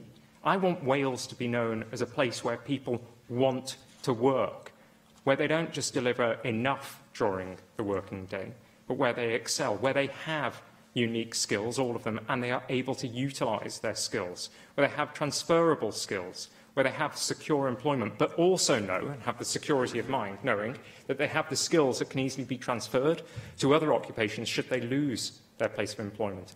And I want another additional unique prospect for Wales being a fair work country. We have to set our ambitions high insofar as the country and the values and the principles of Wales are concerned, and this action plan sets out to do just that. Okay, thank you. I'm going to have to ask for shorter answers, though, Minister. Sorry. We've had two very lengthy answers to only two questions, and we're way past into the third sector of this statement. So I have 4 speakers, so it's going to be, we're going to have tighter answers. Helen David. I welcome the economic plan, and Adam Price has already made reference in the Chamber to my Cardiff University briefing back in September. I had no sight of the action plan before the embargo, but I would say that it does reflect some of the things that we've been talking about as backbenchers on this side of the chamber. Certainly the introduction, particularly the foundational economy, and you mentioned human capital. Adam Price mentioned social capital, and I think that is the key. I don't think you answer that question, though, through institution building, it's got to be said. I think you answer it through skill building, which was the gist of my question to the First Minister earlier, and I think that's the focus it should be, particularly in the foundational sector. So in order to recognise the time constraints and cut things short, I'd like to reflect on that question I asked the First Minister earlier. Where you've got micro firms, self-employed people, bidding for contracts collectively, how do you ensure, how will this plan ensure those foundational sectors are able to continue and sustain their collaborative working through skill development, sustain that collaborative working beyond the contracts to which they apply, to ensure that you aren't just creating a short-term collaborative approach, but you're sustaining that for the longer term? I do think that Be the Spark, albeit a new initiative, is one that is already making great progress in bringing together stakeholders from across academia, finance and government, in ensuring that collaboration stretches over the long term and stretches beyond traditional boundaries and silos.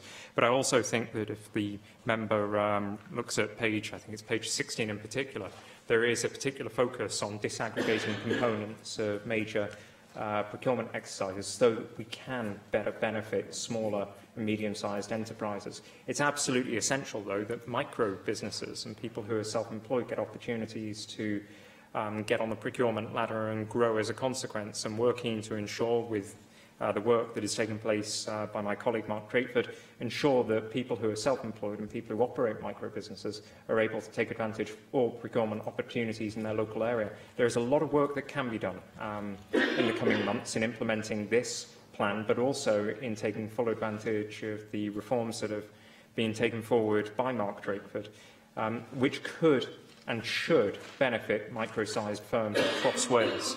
I think in particular the pilots that are taking place in the Valleys Task Force area concerning better jobs closer to home offer a template for this sort of improved opportunity across Wales. And certainly I'm looking forward to seeing the outcomes of those pilots, and I have every confidence in them being successful and enabling us to extend the same principles across the Welsh economy. David Rowlands. When UKIP welcome this plan and recognise such things as the Central Cardiff Enterprise Zone, which has been a major success story for Wales' financial and professional services sector, and we would hope that it's a model for further expansion across all sectors of the economy. We also note the Cabinet Secretary's past admission that all challenges we in Wales face can only succeed in partnership with the business sector. Those challenges include digitalisation, automation and an ageing population, all difficult obstacles to overcome. But if we are successful in dealing with this changing face of our economy, it will establish Wales' future for generations to come. And whilst having some political differences with the Cabinet Secretary, I sincerely do not want him to fail in his comprehensive ambitions for the Welsh economy. But can I ask him to note that the key enablers to economic success must include business support for the private sector, which should involve access to finance, minimum regulation, taxation or public sector intervention. A robust support regime for innovation and entrepreneurship in partnership with our universities, and perhaps most of all, investment in our youth in the form of the very best education, both academically and vocationally. And above all, we must instil aspiration in our youth, who are partners in this enterprise. The road to long-term improvement can only come through raising the education and training levels of our people, especially in ensuring that adequate literacy and numeracy levels are universal. But it must be pointed out that even the right educational policies will not alone be sufficient to change Wales' economic position. However, it is a necessary element that few, if any, would dispute. In order to achieve its economic objectives, the Welsh Government needs to have a system of targeting companies who provide higher value and a greater degree of sustainable tenure in Wales than has hitherto been the case. We must move away from satellite companies' approach to one which encourages those who will locate their headquarters in Wales. Economic development does not just happen. There is no invisible force that creates jobs, provides new investment or expands the tax-based authority of local government. It is people and organisations who make economic development happen, either through private or collective decisions. We need a heavy emphasis on investing in science, technology, research and development in this country's self-established goals. And we need to understand the failures of the past. The clear red water ideology that led us to what is termed the wasted years, where billions of pounds of so-called European money has been spent with little or no improvement in the economic prosperity of the nation or its people. Wales can no longer afford an economy that is based on a bloated public sector which adds little or no financial benefits to the economy. Economic policy in Wales needs to be considered and assimilated with appropriate adaptations to local conditions. We acknowledge the current situation of the Welsh economy can be described as challenging. GVA lower than the UK average, our country's peripheral position, the lack of large conurbations and relatively low skill levels in the general population all exacerbate the difficulties Wales faces. We in UKIP welcome the economic ambitions included in the plans and look forward to a stronger economy it promises, which will hopefully benefit all of Welsh society. I don't think I actually heard a question from the UKIP spokesperson, but I'm sure there were some comments that you could perhaps briefly respond to. Well, I'd like to thank the member for welcoming the Economic Action Plan and for giving it his party's best wishes. I think the member raises some important points about education and the role that education and skills training has in developing a modern and secure economy. And I think also the member touched on, I think it's worth actually my reflecting on the point that was made about appropriate regulation. There is a Welsh Minister's business service that currently exists, but we will be looking at strengthening that service, working with the Council for Economic Development and the new Ministerial Advisory Board in shaping regulation that is appropriate, regulations that are fit for purpose, of course minimal regulation, but also regulation that protects people as well as ensuring that businesses are as competitive as they can possibly be. And I would say that whilst employment numbers within the public sector have indeed reduced in recent times, the public sector still offers £6 billion of procurement opportunities for the private sector, and it's essential that Welsh-based companies are able to take full advantage of those opportunities. In terms of growth potential, well, that's going to be part of the economic contract. If you're going to get to base camp, you're going to have to prove that you have growth potential. And then, as part of the Climb to the Summit, we will offer, through the calls to action, an opportunity to draw down Welsh Government funding and support if you are willing to headquarter in Wales, because I think every person in this chamber would recognise the need to have more HQs in our country. Thank you. Vicky Howells.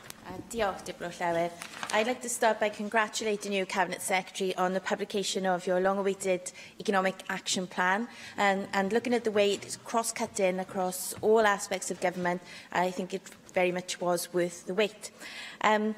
I welcome in particular the commitment to develop new structures to support the key foundational aspects of the Welsh economy. This is something that myself, along with other backbench Labour AMs, have been calling for some time. And with around 4 in 10 Welsh jobs being based in the foundational economy, this area, I would argue, has never yet been properly integrated into Welsh economic policy. So I'm very glad that you have redressed this. So I have 2 questions for you today. Firstly, we know that there can be challenges around the quality of jobs in these foundational sectors. How do you plan to work with foundational employers to improve the social ask of their firms and enhance their employment offer? And secondly, I welcome your reference to simplifying business support structures too. I know that evidence already heard as part of the cross-party group inquiry on small shops into entrepreneurship has strongly supported this.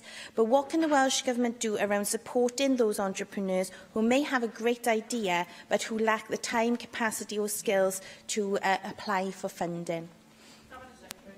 Can I thank Vicky Howells for her questions and put on record my thanks to her and to colleagues for the encouragement that has been given for developing an approach that will support the foundation economy across Wales, an economy that in many parts of Wales is the only economy, and I think many of the most marginalised communities in Wales are those that have great potential to develop the foundation economy over other parts of the economy, other sectors of the economy.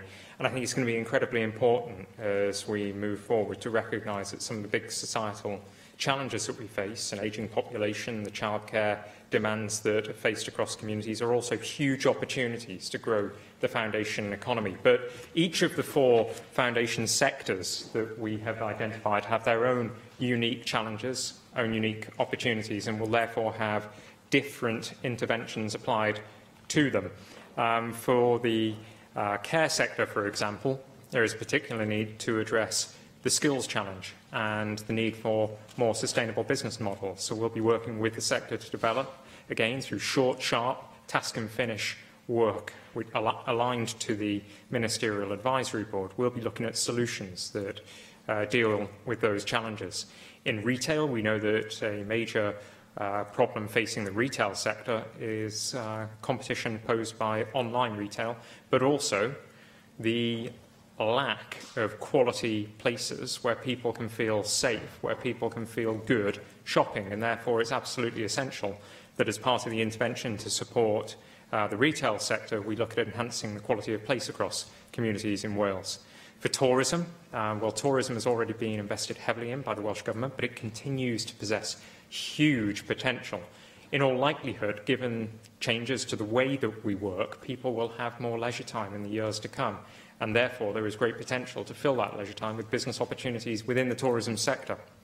And then with food, well, there is a good story to tell for the Welsh food sector. I think exports in the past few years have risen by approximately 95%. We have carved out a very distinct, high-quality identity as a food-producing nation, and we wish to support an improvement and an increase in the quality and availability of food produce, again working with the sector in this regard. And each of the approaches will therefore be different. But in order to drive up, and Vicky was absolutely right, some of these areas of economic activity offer, I'm afraid, job opportunities that are currently poorly paid and which are not secure. But interventions in the foundation sectors will also be relevant to the economic contract and dependent on that criteria being met. Where the criteria cannot be met, there will be support offered through other means, and in particular for smaller and medium-sized enterprises, and there are a huge number of those in the foundation economy, there will be the support of Business Wales and the Development Bank, of course, and other services outside of government. But our intention is to offer the incentive to become a responsible employer, a fair working place of employment. And that should apply not just to advanced manufacturing and fintech and life sciences, it should also apply, Deputy Presiding Officer, to those sectors in the foundational economy. And finally, with a question, just one question, Rhiannon Passmore. Thank you. I would like to obviously though welcome this particularly important and innovative document, and also the innovation around the new economic contracts. My question really is around the potential for the communities of Islwyn around tourism. I wonder how the Cabinet Secretary perceives the future of the Cwmcarn Forest Scenic Drive. It is an area of stunning Welsh landscape historically and for the future of that community. And also, how would you characterise the Welsh Government's prosperity for all plan on key sectors such as within the steel industry in comparison to the paucity of vision shown in the UK Tory government's expression of an industrial strategy? Thank you. Can I thank Rhiannon Passmore for the questions that she has offered, and also for the determination that she's shown in terms of delivering a reopen Cwmcarn Forest Drive, and I think that would contribute to the place building objectives of the local authority and indeed the member herself. And I'm keen that myself and my colleague in government, David Ellis-Thomas, take forward, if possible, the proposals to reopen the Forest Drive, potentially through an investment aligned with the year of discovery in 2019. In terms of steel, no matter how money we throw at the steel sector, unless it can be globally competitive, ultimately at some point it will fail. And therefore, our investment in the future has to be aligned to those calls to action, to decarbonise and therefore to become more energy efficient. Investment in research and development to bring new products to market sooner. And products are facing shorter lifespans. The cycle of a product is shortening by the day. And therefore, our investment in the sector, as with many other sectors, has to be based on making it more competitive and future-proofing it from competition around the world. Thank you very much. Thank you, Cabinet Secretary. Item 4 on the agenda is a statement by the Cabinet Secretary for Local Government and Public Services, working together for safer communities. And I call on the Cabinet Secretary, Alan Davies, to make the statement. Thank you very much, Deputy Presiding Officer. Next year marks the 20th anniversary of the Crime and Disorder Act that puts statutory partnership working at the heart of efforts to address community safety issues. Although the partnership principle of the original Act still holds, today's social, political, economic and environmental conditions in Wales are clearly very different to those in which community safety partnerships were established in the 1990s. Today's challenges include a range of new types of crime, including modern slavery and hate crime, the escalating threat from international terrorism, the influence of new psychoactive substances and the effects of cyber-enabled offending. Public service structures in Wales have evolved since 1998 as a result of devolution, and there has been numerous changes to the primary legislation itself. The Auditor-General's critical report, Community Safety in Wales, published in October 2016, suggested that Welsh community safety partnerships were not as effective as they should be. It highlighted important issues, including the complex and confusing policy landscape in which partners now operate, and concerns about leadership and accountability in the delivery of community safety priorities. However, the report doesn't fully reflect our work to create more sustainable partnership approaches to public services delivery. The recommendations are also unlikely to address the challenges and the issues that the Auditor-General himself identifies. Building on previous work, we have now undertaken a comprehensive and wide-ranging review of community safety partnership work in Wales. I am confident that this will help us further develop the many successes of the Welsh Government's approach. In partnership with the Youth Justice Board, Cymru, we have achieved significant and sustained reductions in the number of first-time entrants to the youth justice system. We have halved the number of fire casualties and fires, including grass fires, set deliberately. Welsh police forces have recruited an additional 500 community support officers paid for by the Welsh Government, whilst many areas in England are losing these valuable community assets. We have introduced groundbreaking legislation to address violence against women, domestic abuse and sexual violence, and are leading the way with our pioneering work to address modern slavery. Announcing the nature and scope of review in March, the former Cabinet Secretary for Communities and Children, Carl Sargent, said he wanted the review to be ambitious in its thinking and that the Wellbeing of Future Generations Act gave us an unprecedented opportunity to establish a sustainable approach to safer communities. I'm pleased to say that the review has lived up to its hopes, placing sustainable development principle at the heart of its approach. It has involved the widest possible range of stakeholders, aided by an oversight group with representation from local government, fire and rescue services, police and crime commissioners, the Youth Justice Board Cymru, police chiefs, probation and prison services, the third sector and UK government departments. As the review report is being published today, I do not propose to rehearse its conclusions here this afternoon. I will, however, say that I'm very encouraged by the overriding conclusion that despite the issues and challenges identified by the Auditor-General, we have much to be proud of and to build upon in establishing a new and shared vision for working together for safer communities.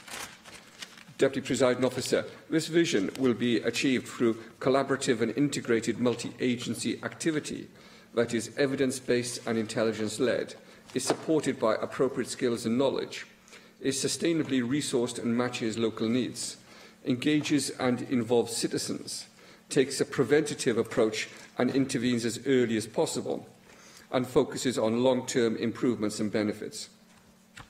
This is a vision which is underpinned by our Welsh Government ambition to create prosperity for all. The Welsh Government is therefore committed to long-term Safer Communities programme of work in partnership with our devolved and non-devolved partners and stakeholders. This Safer Communities programme of work will work with the Justice Commission for Wales to consider how we can do things differently in Wales and identify options for the development of a distinct Welsh justice system. Develop a different relationship and strategic approach with the non-devolved community safety partners, which establish a more effective community safety leadership role for Welsh Government. Establish a community safety partnership policy and practice leadership function within Welsh Government. And finally, it will develop a new Wales-specific guidance that builds upon the Sustainable Development Principle and the hallmarks of effective partnership. We will consider how to establish a new and inclusive national community safety network for Wales to support future Welsh community safety policy and practice development, and to help build the appropriate skills and knowledge required. We will explore opportunities for piloting joint thematic inspection arrangements for partnership working around the reducing reoffending theme. And we will consider how to improve community safety funding programmes to secure longer-term and more flexible outcomes-focused funding. Deputy Presiding Officer, I look forward to working with our many partners and stakeholders, both devolved and non-devolved, in leading this programme to help us achieve our ambitions and sustainable vision for safer communities and prosperity for all across Wales. Thank you. Mark Ishwood. Oh, thanks for that statement. And you indicate, or refer to the Auditor General's critical report, Community Safety in Wales, published last October.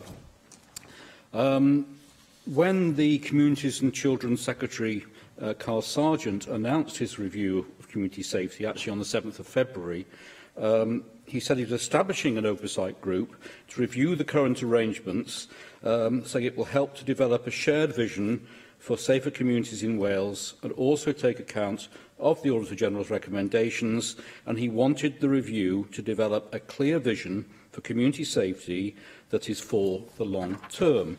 And you do use the word long term in your statement. But how do you respond to the Auditor General's recommendation that we needed to improve strategic planning by replacing the existing planning framework with a national strategy supported by regional and local plans?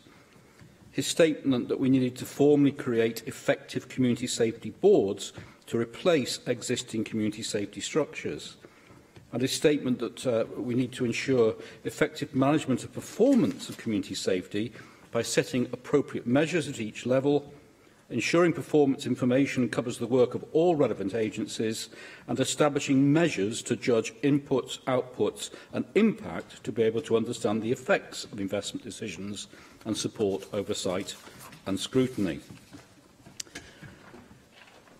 I previously repeatedly raised concern, not with you directly, but with other members of the Welsh Government, expressed by the 4 Chief Constables and Police and Crime Commissioners in Wales over their inability to access the £2 million they paid the apprenticeship levy, and their statement that this could result in fewer police officers and recruits choosing to sign up across the border in English forces instead.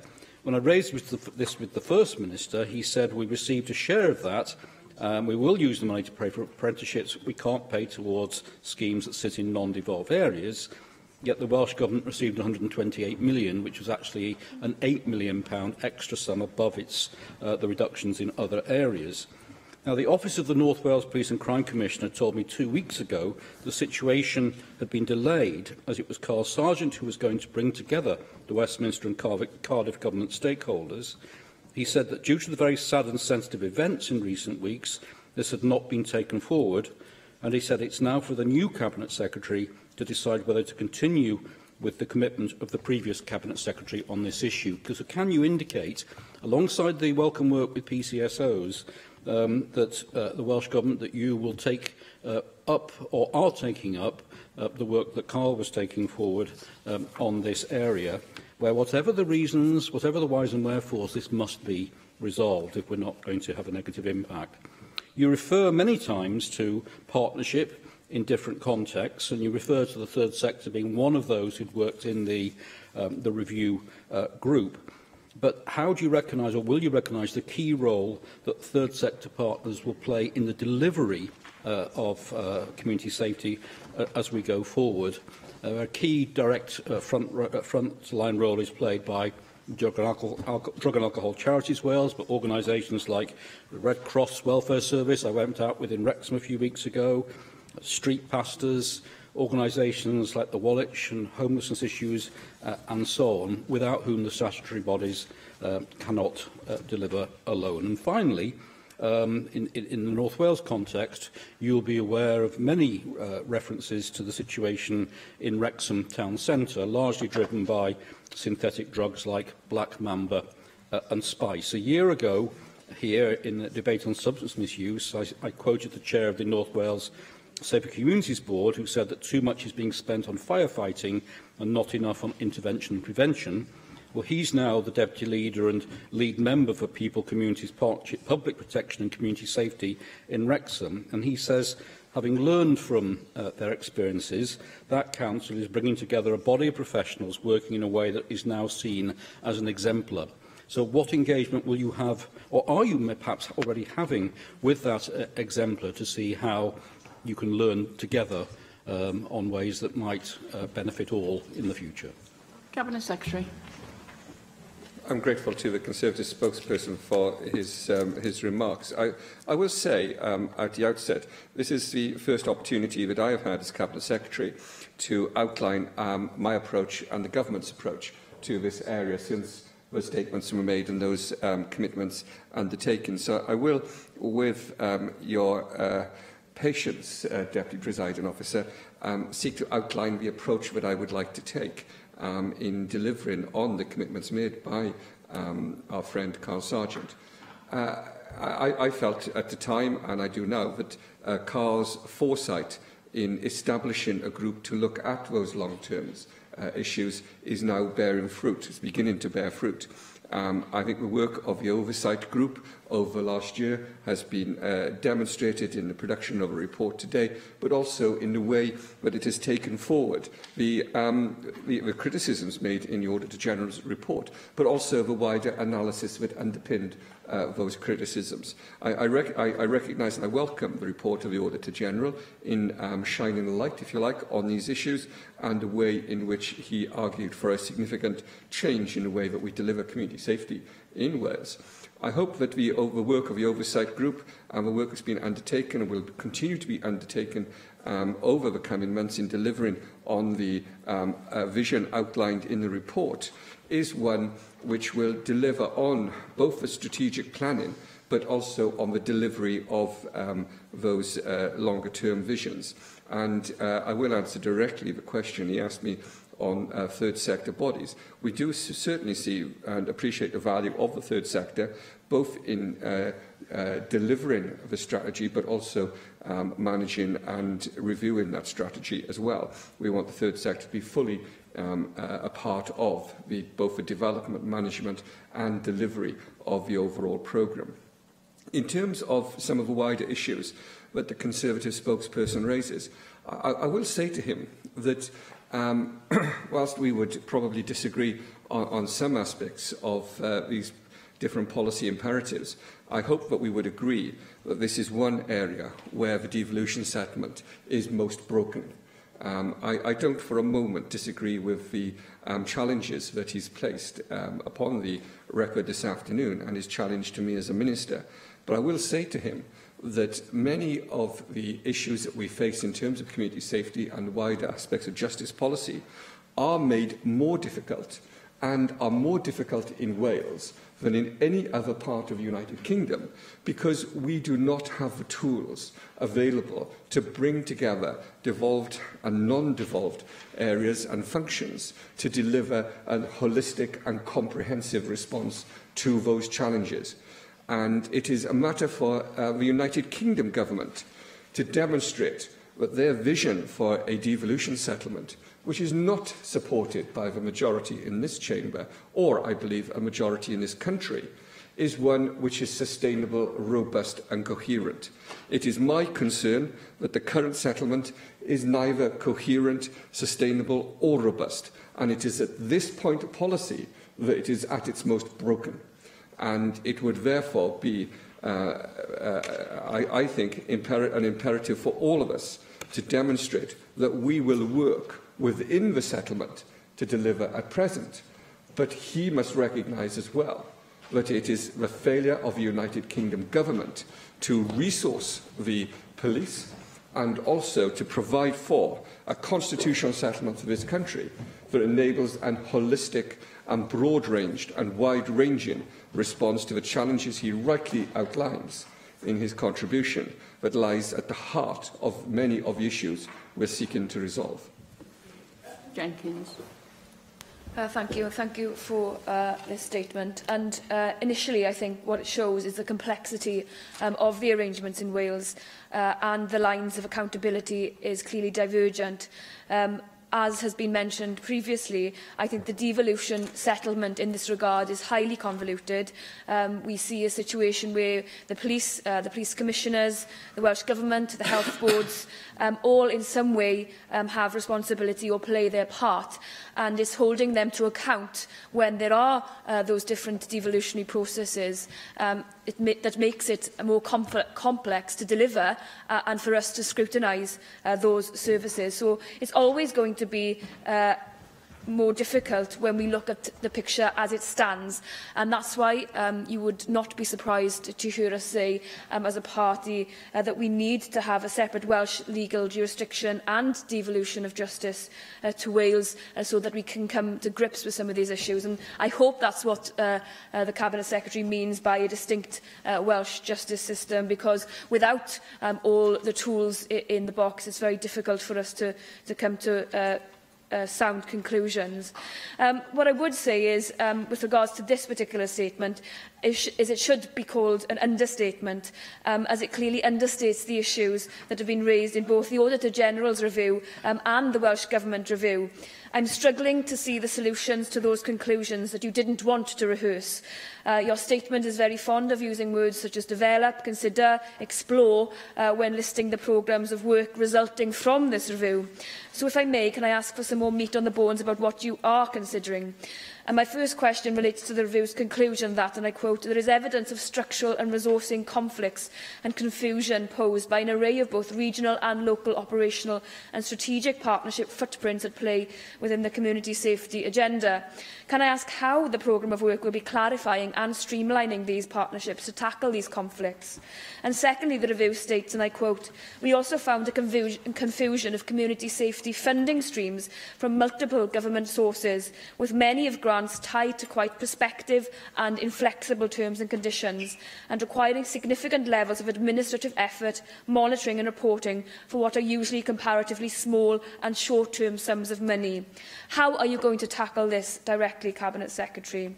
And moving on to the third issue that I've got here today is, and I quote, there is limited evidence of any significant shift in partnership investment towards invest to save principles, supporting more prevention and early intervention services, with the majority of community safety resources appearing to be directed towards crisis management and treatment. Clearly, in line with other government priorities, we want to be seeing proactive investment as opposed to this crisis management only. So do you think that this is an inherent limitation of austerity, or do you think it's to do with the fact that we don't have power over all the services? I'd like to hear your view. And my final view, I think, on this is I remember speaking to Carl Sargent about the fact that he was quite passionate about how we integrated services.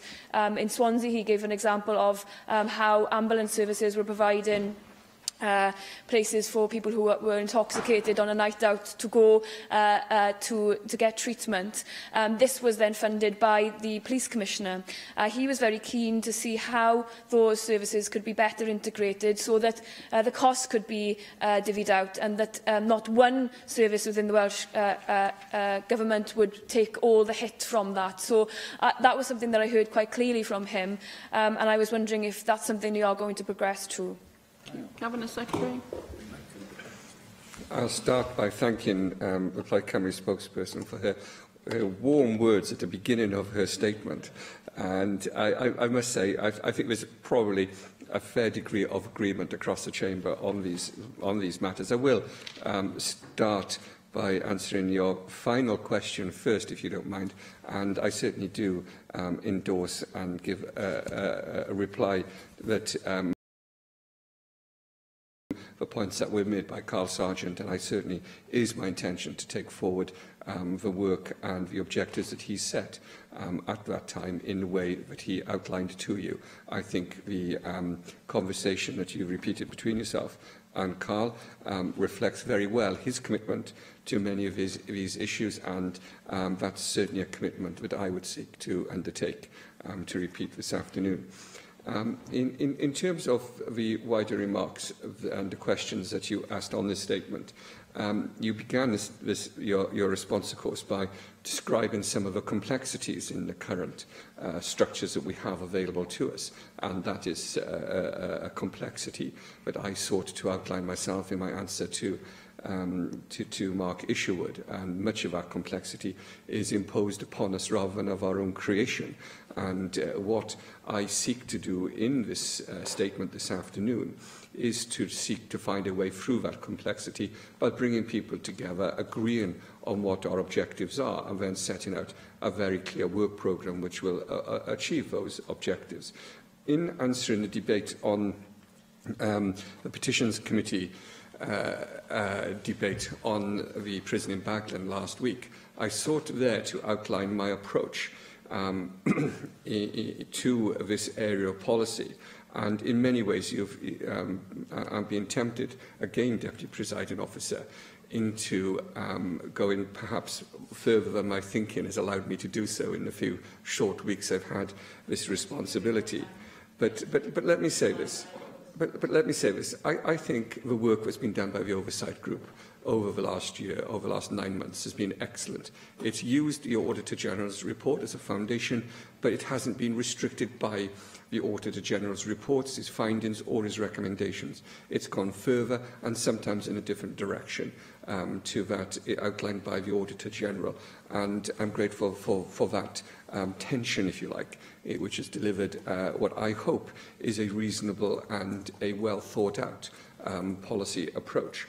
I want to meet the Oversight Group in the new year in order to understand their thinking along different lines and to understand how we can take forward this work. It is my view that the work that has been undertaken has been groundbreaking in the way it sought to bring together these different areas and different policy fields, but also that we need to be able to set some very clear targets to what we want to achieve over the coming years, and it is my intention to do that.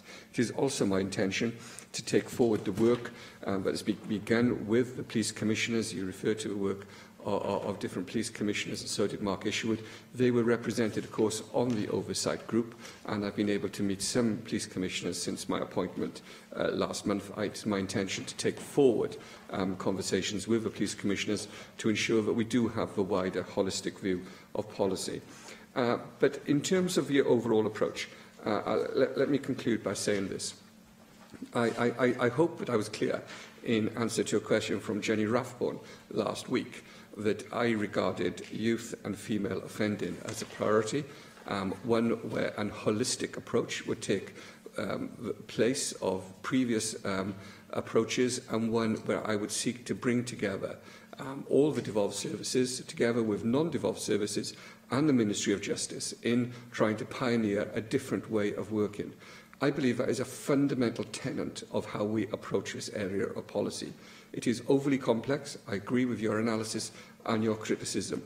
But for us, It isn't sufficient simply to criticise the structures. For us, we have to create new structures, new objectives, a clear vision and a means of achieving those ambitions. Gareth Bennett. Thank you, Deputy Presiding Officer, and thanks to the Minister for today's statement. Community safety is an interesting subject. A generation ago, when I was growing up, there were a lot more children playing in the streets and in the summertime in public parks, completely unsupervised by adults. I was probably doing this myself from an early age. I observed a few years later that parents were becoming more and more averse to allowing children to play on the streets due to fears of too much traffic and the impracticalities of too many parked cars, and also in public parks, which was largely due to fear of strangers. The odd thing is that children have increasingly become confined to their homes, and we now discover a few years later that they can also be unsafe in their home environment due to people interacting with them on the internet through social media. The only solution to this might be to encourage parents to spend more time in organising park outings in groups, so that there is a safe environment for children to interact with each other in outdoor play. So I wondered, Minister, if, when you consider the replacement schemes for Communities First, whether there is room for this kind of scheme enabling safer community play. Another problem touching on this is that of substance misuse. Because drug addicts don't always shoot up in back bedrooms, they sometimes do it in semi-public places. And there have been concerns over needles being left in public places. We've had newspaper reports about this fairly recently in Cardiff's Butte Town area, and residents in Valleys towns have also complained about this issue. There is a danger of children picking up the needles and inadvertently harming themselves. There have also been calls in some quarters for special areas where drug addicts can safely shoot up, called safe injecting zones. So I'm wondering what your thoughts are on this subject, Minister. Would the safe injecting zones lead to a safer community, in your view, or is this kind of liberal provision only likely to encourage further drug abuse? This is a pertinent issue since several of the western states of the USA are now moving towards more liberal drug laws in general. But these moves have divided opinion among policymakers.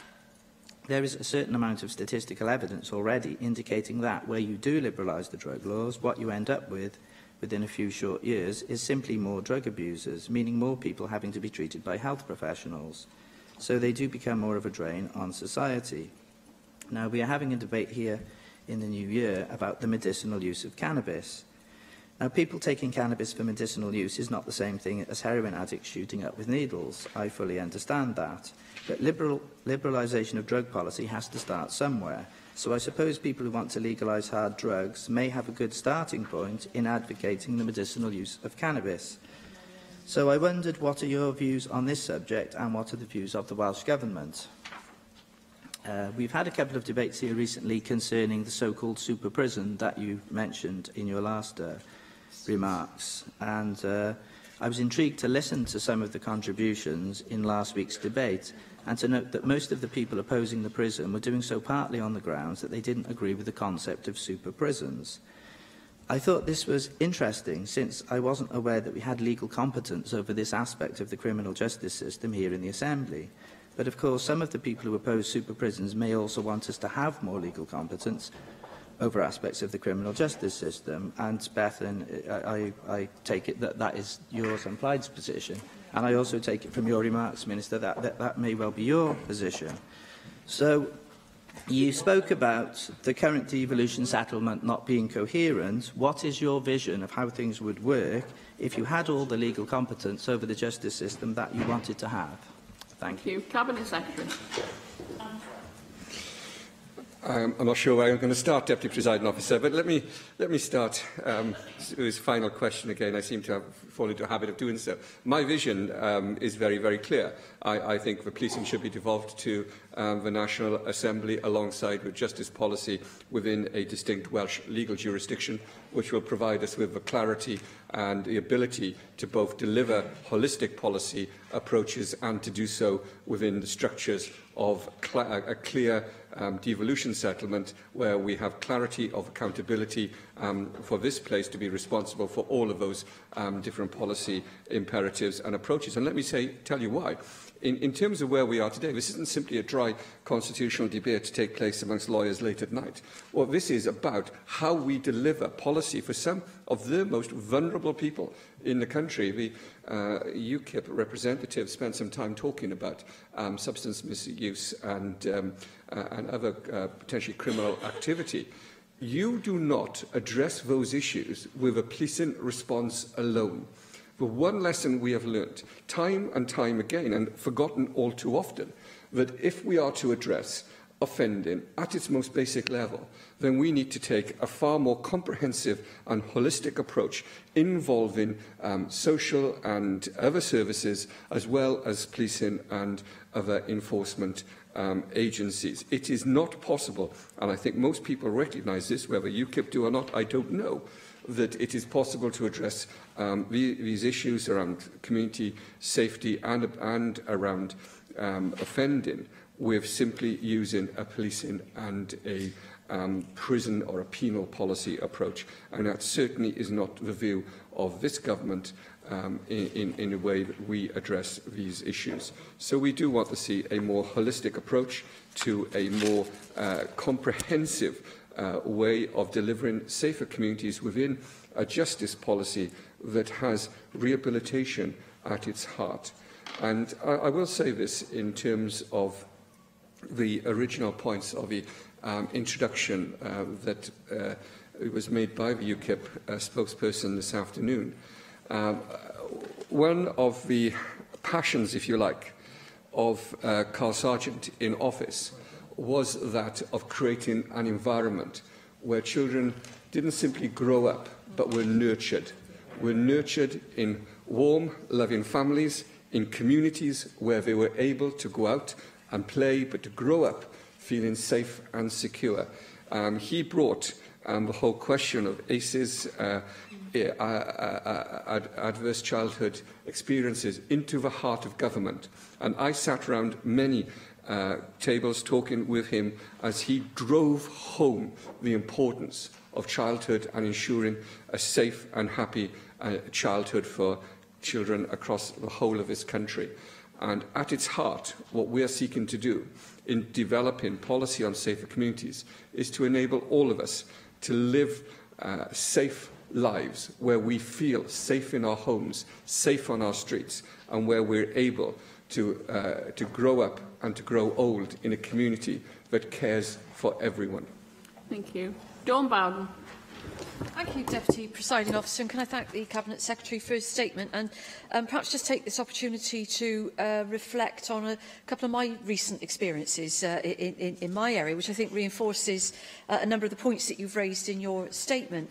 And can I start by saying I'd just like to take a moment, really, to stress that Merthyr Tydfil is not the town that was portrayed in the TV series Bally's Cops.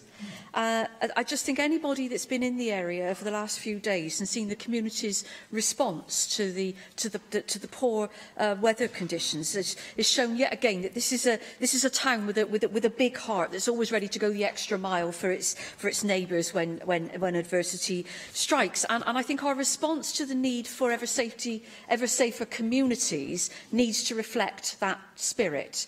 And at the core of that work has got to be the policing with consent from the community and a cooperative and responsive partnership approach. And as you've already identified, Cabinet Secretary, the cooperation has to be between the community, the police and other partners. And in that spirit of cooperation, each has a responsibility and each has a part to play. The community has to take responsibility for reporting crime and disorder, as that is the only way that the police gather evidence for their work. But in return, communities require effective responses from the police to the intelligence that's shared with them, and that does include a visible presence of police and PCSOs, which builds community confidence. But as you alluded to in your response to Mark Isherwood, even though Welsh Government has increased the number of PCSOs, unlike England where they've been cut, a visible presence of police officers is not easy when their numbers have and continue to be cut, and PCSOs can really only offer limited support. However, I will give one example of community safety partnership work in my area.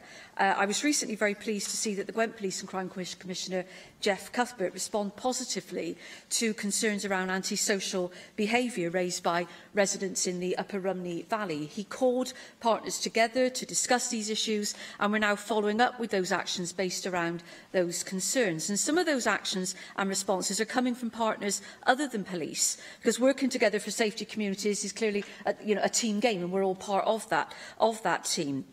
And we need that response from other partners. So some of these issues, for example, substance misuse, require intervention and support that are not police-focused. Similarly, with mental health, a crime-based response will not be the best solution, but other partners can help. So I'm interested to know, Cabinet Secretary, how you think we can focus our efforts more effectively to ensure that local partnership models that we need can deliver safer communities against the backdrop of the many obstacles that your statement acknowledges. Secretary.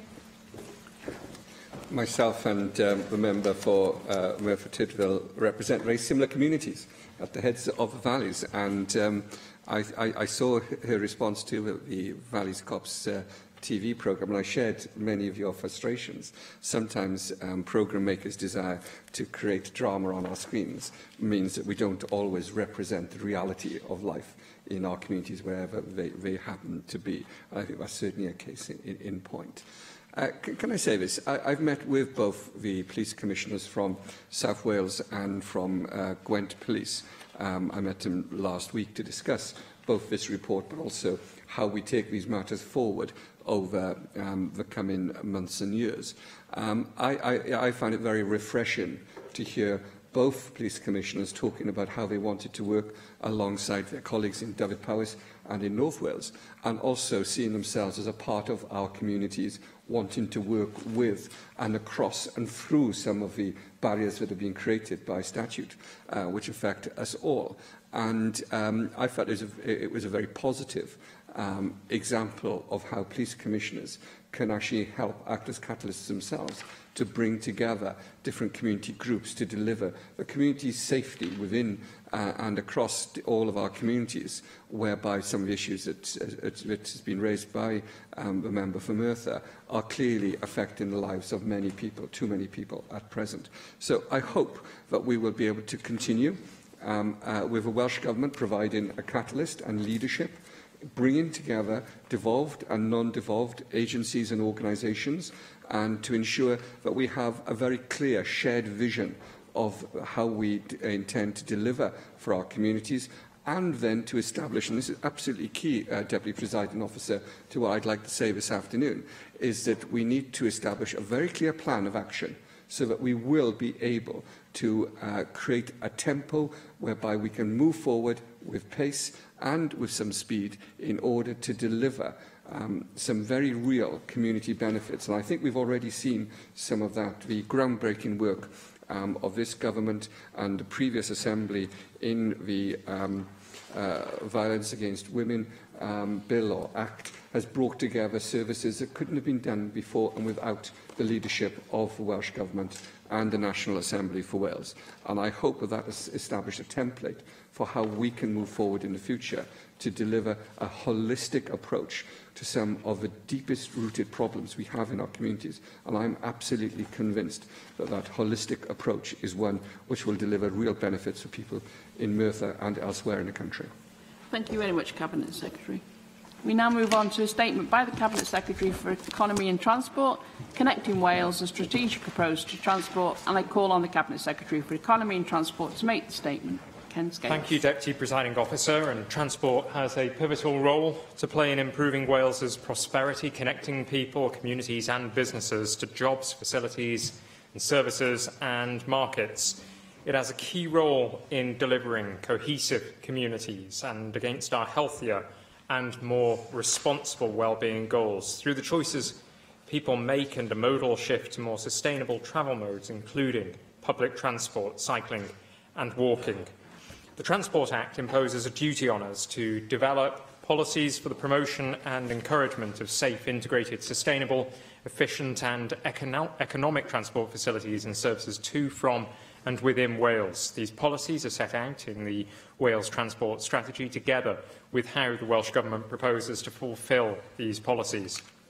Now, the current strategy was published in 2008 and was reviewed in 2013, when the decision was taken that policies and interventions within the strategy remained relevant and appropriate to meeting the transport needs of the people of Wales. More recently, however, there have been a number of key policy and legislative developments in Wales that require that we revisit the strategy to ensure that our policies and actions taken to improve transport in Wales continue to make a positive contribution to delivering prosperity for all.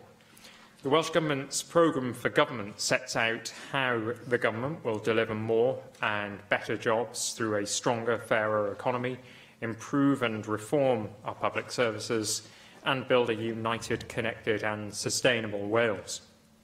To support our programme for government, which sets out the headline commitments we will deliver between now and 2021, our national strategy brings together the efforts of the whole public sector towards this government's central mission of delivering prosperity for all. Both the programme for government and the national strategy will help us maximise our contribution to the national wellbeing goals required under the Wellbeing of Future Generations Act. We also need to consider the coming into force of the Environment Act, which will lead to statutory emission and carbon reductions targets for Wales, of which transport represents the third largest emissions sector, accounting for approximately 13% of total carbon emissions in Wales. The demand for private vehicle ownership and use continues to increase. Private vehicles remain the dominant force for journeys and for freight transport. Indeed, 85% of journeys made in Wales are by car, with bus and rail journeys each accounting for approximately 8%. Walking is the highest mode chosen for the primary school journey, which is replaced by bus travel at the secondary level.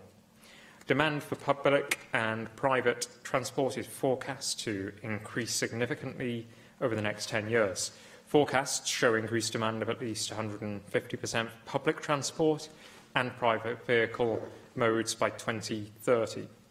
The potential impact on our environment, together with people's health and well-being, require that we need to refine our policy approach that enables us to better tackle the challenges we need to address in the coming decade.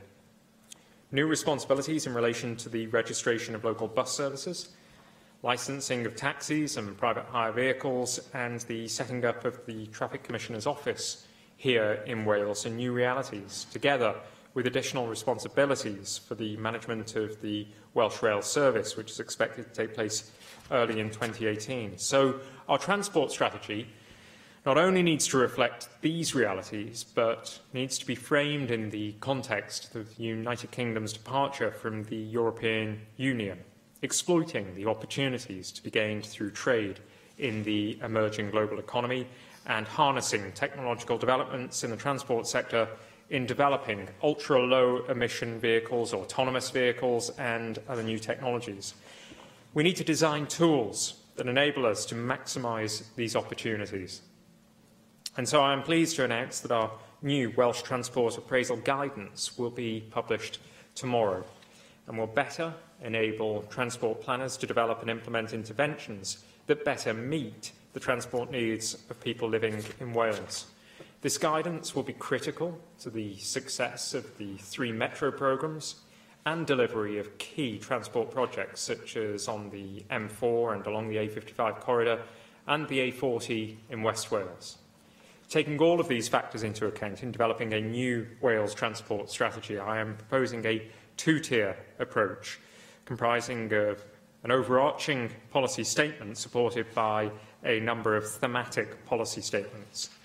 The overarching statement will set out our wider aims and objectives for the transport network in Wales. It will cover how we propose to take account of changes and, crucially, the wider government policy agenda in relation to land use planning, public service delivery, the mitigation of and adaptation to climate change and sustainable development. Now, I recognise that an ambitious transport strategy will require a radical change in land use policies, planning and service delivery, which is set out within the Economic Action Plan. The target to decarbonise 80% by 2050 may require a high level of ambition and will be dependent on the pathway the Welsh Government adopts to reach this target. This two-tier approach will allow us to adopt a more dynamic, responsive and progressive approach by bringing forward new policy statements or refining existing policies in the future to respond to emerging technologies and priorities. I propose that the Wales Transport Strategy will be a more flexible approach to policy development and objective setting, focused on outcomes and able to be refined to reflect new environments and address emerging priorities, such as our desire to improve accessibility and inclusion on the public transport network. A year ago, I promised to work with equality groups to develop outcome-focused objectives designed to improve accessibility and inclusion. And I am pleased to say that today I published a policy position statement setting out 6 outcome-focused objectives to improve the accessibility and inclusivity of the public transport network here in Wales. These objectives have been developed with the help of organisations representing the interests of disabled people in Wales, and I am sure that they will make a positive contribution to advancing equality of opportunity for all people living in Wales. This policy position will provide one of the cornerstones of our new transport strategy. I'm confident that the revised strategy, taken together with our new way of working to deliver sustainable transport that delivers for all people in Wales, will make a significant contribution to the fulfilment of our objectives for delivering prosperity for all. Later this month, I will be launching our update of the National Transport Finance Plan, which was published in July 2015. The plan, whilst not a policy document, sets out how we propose to deliver the outcomes described in our Wales Transport Strategy. And following requests from the Economy, Infrastructure and Skills Committee for their view on how frequently the plan should be updated, I have agreed with their recommendation of an annual review. This updated version of the National Transport Finance Plan provides information on progress made since 2015, the new schemes that will appear in the programme for the next 3 years, and it also sets out the programme to be delivered, its costs and sources of funding. As is the case of the 2015 plan, the programme is an ambitious one and includes important interventions such as the rollout of metro concepts in North East Wales, in South West Wales, Swansea Bay and the Western Valleys. There is a clear shift also to undertaking smaller, more affordable interventions that can still achieve a big impact and target more communities, such as the Pinch Point programme to tackle road congestion and to improve bus service reliability. Sustainable forms of transport is also prominent in our programme, targeting new railway stations, improvements to bus and rail services, and promoting walking and cycling and integrated transport solutions. A new strategy, a refreshed transport appraisal toolkit, and an annual delivery plan is a good platform to deliver a modern and sustainable transport system for Wales. Thank you. Russell George. Thank you, Deputy Presiding Officer. Cabinet Secretary, can I broadly welcome the updating of the Welsh Government's Wales's transport strategy? I think it's right that the strategy is updated to take account of both new powers and recent legislation. I also agree that seamless transport infrastructure is key to economic growth. Of course, for years we've had talk over the M4 Relief Road, and I'm a bit concerned about some scaling backs on some commitments about improving connectivity in other parts of Wales, such as the A40 and the A55. So I hope the Cabinet Secretary can give some assurance that these vital improvements are to be considered as a priority as part of the new transport strategy. I do have real concerns, though, that our traffic infrastructure is failing members of the public. The Cabinet Secretary heard my question to the First Minister this morning in regards to Arriva train services and in regards to the Cambrian line. And are also aware that the number of registered bus services operated in Wales has decreased dramatically in recent years. And the practical economic impact of inadequate transport network is, of course, acute. Congestion costs Wales's drivers and communities billions every year.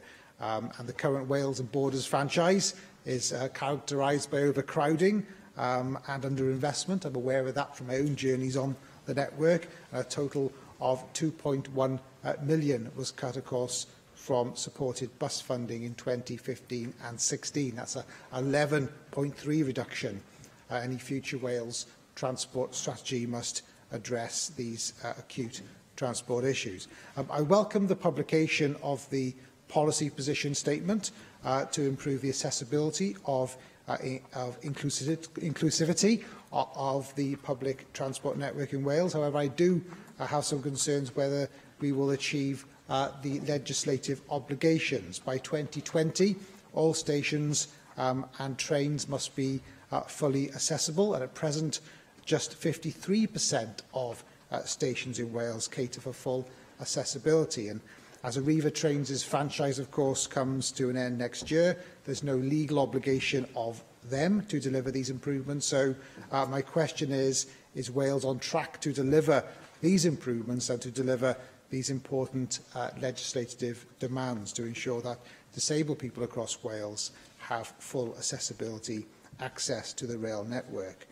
You also made reference to the Traffic Commissioner's office in Wales, and in your statement, now the Commissioner did tell the Economy, Infrastructure and Skills Committee just a few weeks ago that he doesn't even have an office or staff. So as you have mentioned his office in your statement, I wonder if you could offer any support in that area. You also note that the increase in demand for private vehicles and the challenges which will pose as a result of new carbon reduction legislation. So therefore, can I ask what plans the Welsh Government has to develop a network of electric vehicle charging points across Wales as part of this new transport strategy to ensure that our country is obviously fit for the future? And I would remind you, you have previously informed me that you don't have any immediate plans to use public funds for electric vehicle infrastructure so far. As I can gather, the Welsh Government doesn't currently have a policy in place on this issue. So given, of course, the UK Government's announcement stating its wishes to phase out diesel cars by 2040, I would ask if you can perhaps change your position in this regard, and I would welcome any change in attitude from the Welsh Government through this transport strategy, so we can meet obligations under the Environment Wales Act and Wellbeing of Future Generations Act. I'm grateful if you could comment on that. I am pleased that you will be updating the National Transport Finance Plan on an annual basis. I very much welcome that. And I have avoided Deputy Presiding Officer of saying the words "and finally" this time. Yeah. You're very good. You get a star for learning very quickly. Cabinet Secretary. Can I thank Russell George for his questions and the fact that he broadly welcomes the announcements that I've made today and the new strategy. It's being revisited, of course, during a period of immense technological change in terms of legislation, change in terms of powers, change in terms of the way that people connect with one another across Wales and across the UK.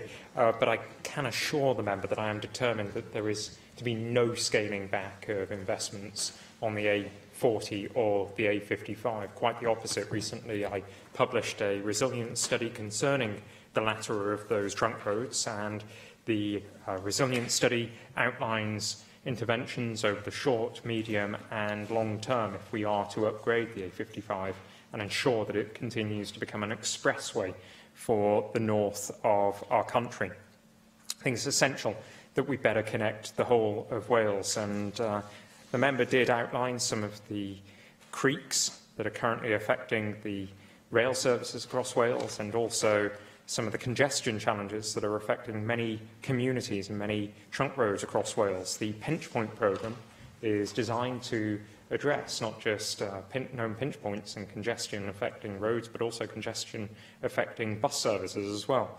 So I think one of the most important factors that determine whether people travel by bus or not. It's whether they know they can get to or from their chosen places, destinations and departure places in time on a reliable and punctual service. So resolving congestion is absolutely essential, and the pinch pump programme is designed to do just that.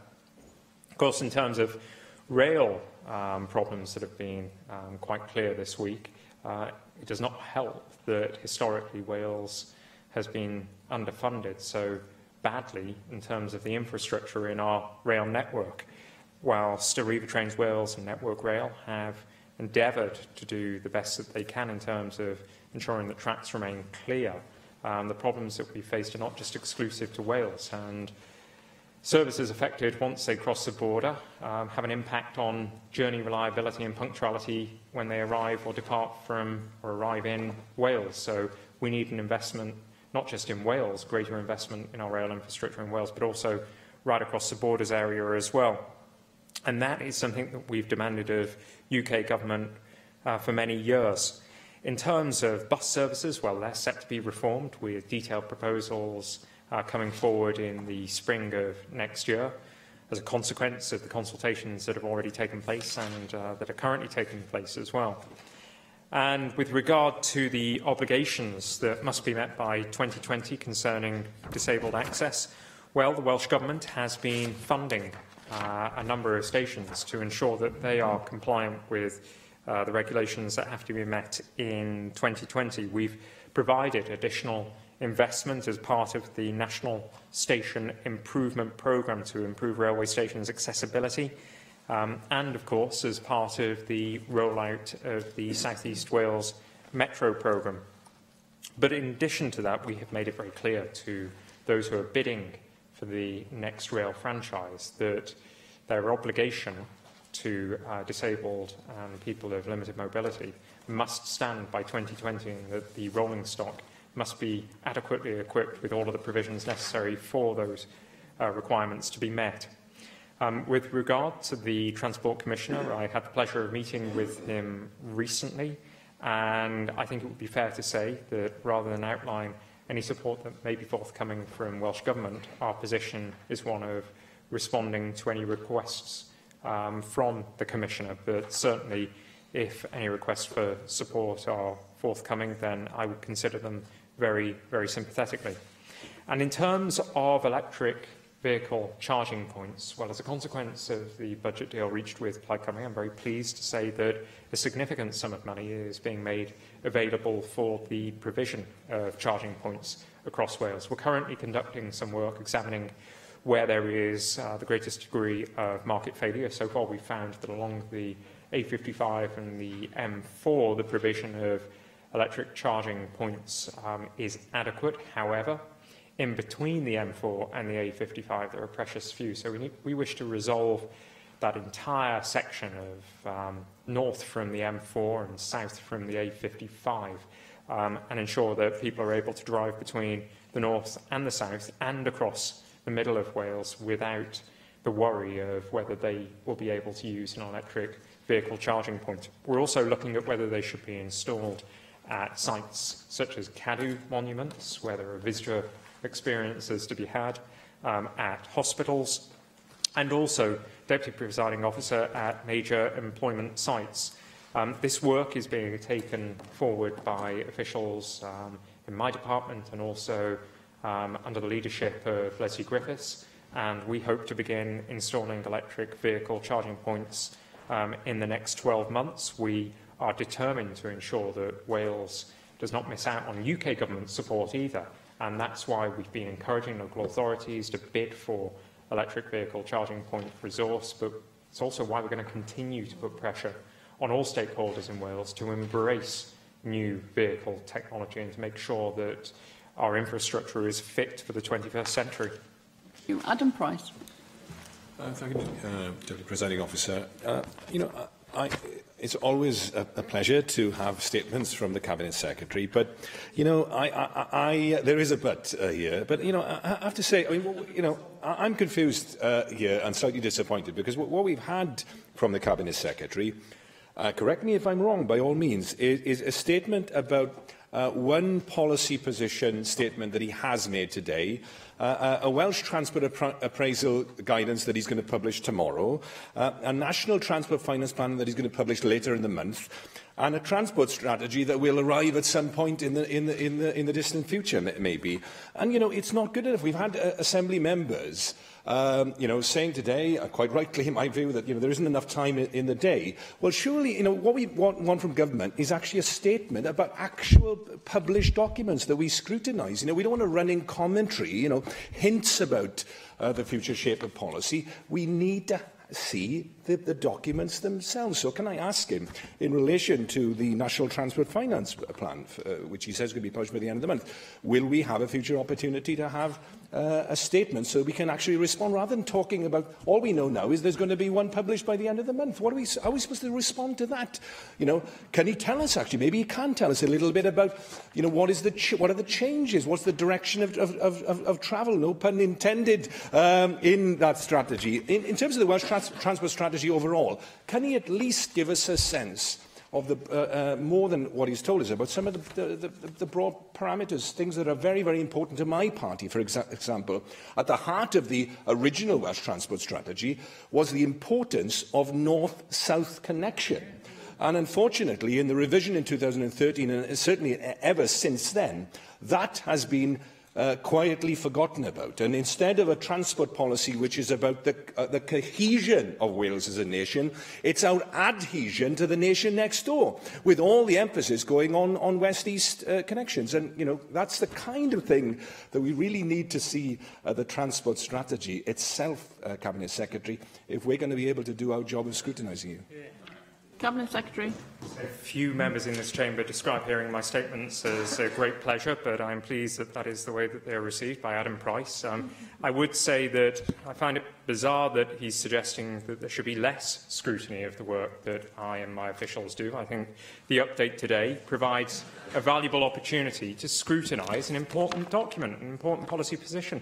And actually saying that this doesn't matter is nothing more than an insult to those young people from WizKids who brought forward an important petition regarding this very significant piece of work. There are people the length and breadth of Wales who often lack a voice, but nonetheless require strong representation. And disabled people require government to operate in a way that gives them more connective opportunities. And I think it's absolutely right that I bring forward this policy statement today.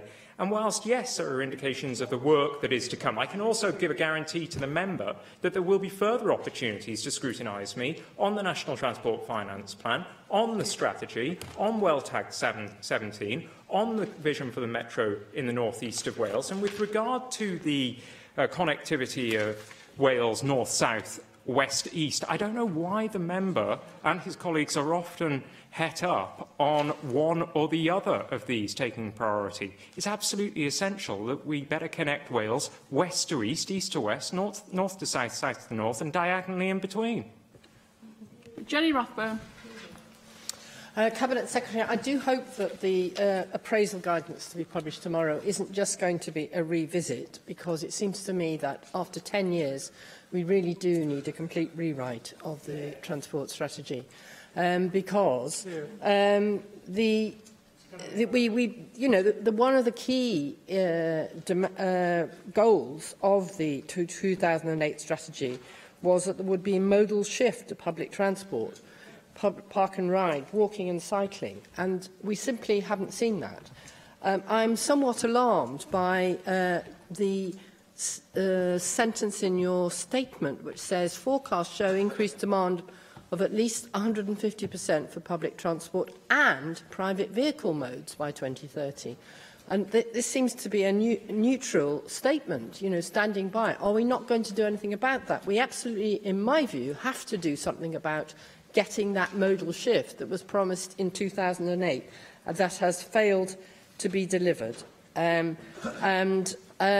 otherwise, the Welsh Government will end up in court because of the illegal levels of air pollution that my constituents are suffering. So are we going to passively continue to pander to the car lobby, who will undoubtedly continue to demand a free lunch, asking the taxpayer to pay for more and more roads which they refuse to pay for, while people who rely on public transport continue to see increase after increase in the amount they have to pay to travel by it. And that is the explanation why people continue to use cars in order to get to work. This is not an efficient use of their time. It's because they simply don't have the affordable, integrated public transport that is reliable and will get them there on time. So what I want to know is, will this radical change of land use planning that you refer to mean we won't see any more out-of-town shopping centres which artificially drive up car journeys and bleed town centres and local economies of Welsh pounds? And will this radical change of land use planning mean we won't allow private house builders to develop large housing estates on greenfield sites unless they are connected to the metro or other substantial public transport? Because that is what we need if we are going to really meet our climate change obligations, not simply standing by and allowing more and more car journeys to drown out all the public sector journeys that were previously there before. I'd agree with the member's assertion that we need to ensure that the investment in the metros in the south, the north and potentially in the Swansea Bay and Western Valleys leads to more homes, more services and more businesses being located around hubs and around station developments. It's absolutely essential that we take this once-in-a-generation opportunity of infrastructure, huge infrastructure investment, to develop communities that are more cohesive, better connected, and which encourage a shift in modes of transport that are utilised by citizens. I'd just like to take up the issue of demand for public and private transport. With the likely rollout of autonomous and connected vehicles in the years to come, it's likely that ownership of vehicles will reduce. It is also entirely probable that demand for autonomous vehicles will be greater than for driven vehicles. As a consequence of ownership dropping, vehicles will be on the road more regularly, and they will become, in all likelihood, more accessible as well. That means that we have to design the infrastructure in such a way as to ensure that people are connected, whether it's by public transport or by autonomous private vehicle. But also there's something in between, which is essentially community transport and also urban transport that sits in between traditional forms of public transport, such as buses and trains and taxis. And they could be autonomous or semi-autonomous minibuses as well. There are a whole raft of interventions that could be planned and utilised, particularly in urban areas. And I think it's an exciting time. And it requires the most creative and determined people to drive the sort of change that will benefit not just individuals, but also the economy and the environment. And I can assure the member that WellTag 17 is something that is a departure from the past. It's a departure because we've designed this and developed this hand in hand with the Future Generations Commissioner, and tomorrow I hope that members will be able to be reassured that WellTag 17 is a distinctly different set of guidance proposals than currently exists. David Rowlands. Diolch, Llywydd. Can I thank the Cabinet Secretary for his updated statement? We all acknowledge transport, in whatever form, is essential for most aspects of daily life. It provides opportunities for people to gain access to jobs, leisure, social activities, as well as vital services, including health and education.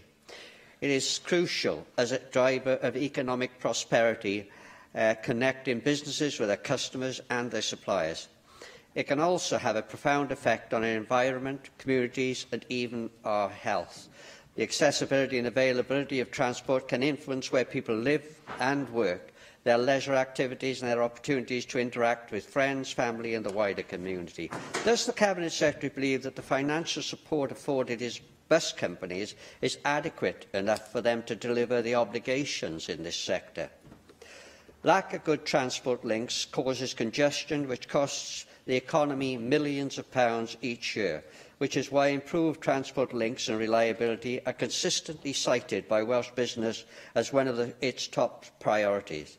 There are also growing concerns about the impact transport has on our health and well-being. And we note here the legislation and initiatives such as active travel, which has been brought forward by the Welsh Government with very laudable aims. But does the Cabinet Secretary believe enough is being done to promote active travel, given its potential to ease I'm sorry, I've lost the word.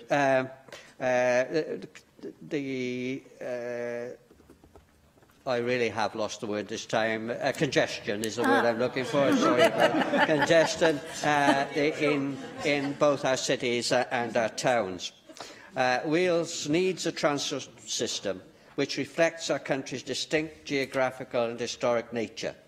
The traditional industries such as coal and steel meant travel was limited for much of the population, with many being able to walk to work. The decline of these industries has meant that the population often has to use some form of transport to access work, many for medium or long journeys. Growing affluence has meant the predominant form of transport is the car.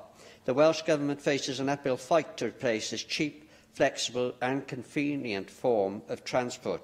Does the Cabinet Secretary not agree that only by making public transport cheap, reliable and readily accessible can it hope to facilitate this sea change in our approach to accessing to work?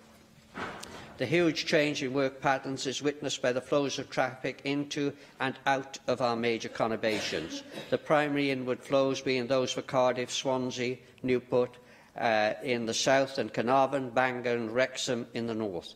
Outward flows being from the Vale of Glamorgan, Caerphilly and South Wales valleys in South Wales and Anglesey and North West England in North Wales. Does the Cabinet Secretary believe that there is a strong enough holistic approach to facilitate a comprehensive solution to Wales' transport problems? We acknowledge the Metro, both in the north and more especially the south, is designed to solve many of the problems mentioned above.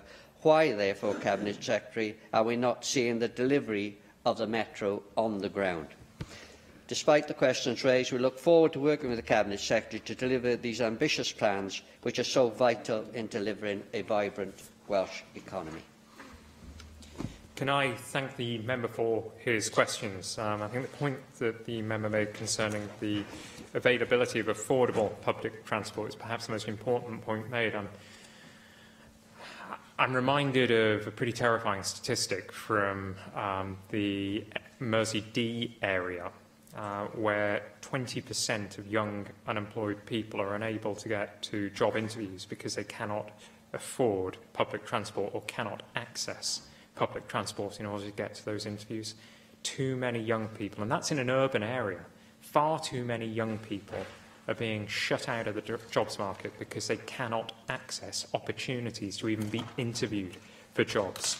So I'd encourage anybody with an interest in breaking down that particular barrier to young people's employment to take part in the consultation that's taking place right now on youth concessionary fares.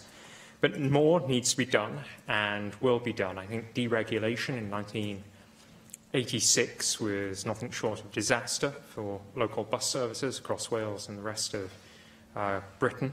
But next year, reforms will be brought forward and radical change will be proposed to make bus services better serve the people of Wales rather than profit motive. The member rightly asked, do I think enough financial resources being invested in bus services across Wales right now to make them fit for purpose, fit for the passengers that they are meant to serve? And I'd say yes. I do believe that enough resources being invested right now, something to the a year. And there are approximately 100 million passenger journeys taken on bus services, so you can estimate how much is spent as a subsidy on each passenger. But what I think is essential is that we get more bang for our buck from bus services, and that bus service providers do more to drive up the number of fare-paying passengers as well, to make themselves more sustainable. Are we taking a sufficiently holistic approach to integrating transport? I would suggest until recently, perhaps not, but with the creation of Transport for Wales, with our determined focus on the creation of integrated travel, On active travel, I think we are heading in the right direction, but far more needs to be done. And I think in particular in the area of encouraging people to take up active travel alternatives to motor vehicles.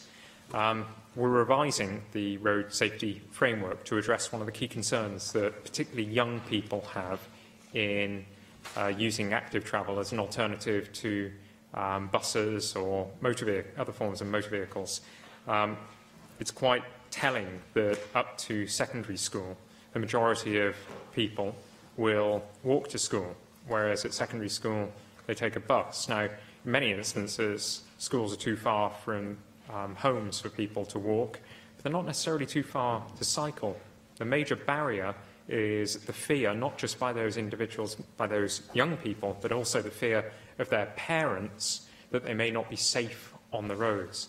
In order to address this, yes, more needs to be done in terms of educating young people and their parents, but also there needs to be better and more consistent training of young people in not just cycling safety and proficiency, but also in walking safety as well. And this is something that we are seeking to deliver through the newly revised road safety framework.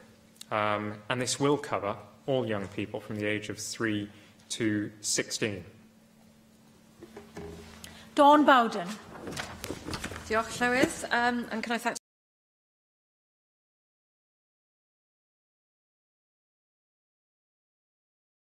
just make a few comments on how the strategic approach to transport has to reflect our wider ambitions for the valleys, because it's not just a matter of effective and efficient transport, as important as that is, but it is also about unlocking further potential across our valleys communities, whether that's for our people, whether it's the economy, whether it's the tourist industry, and I know that's something that you agree with.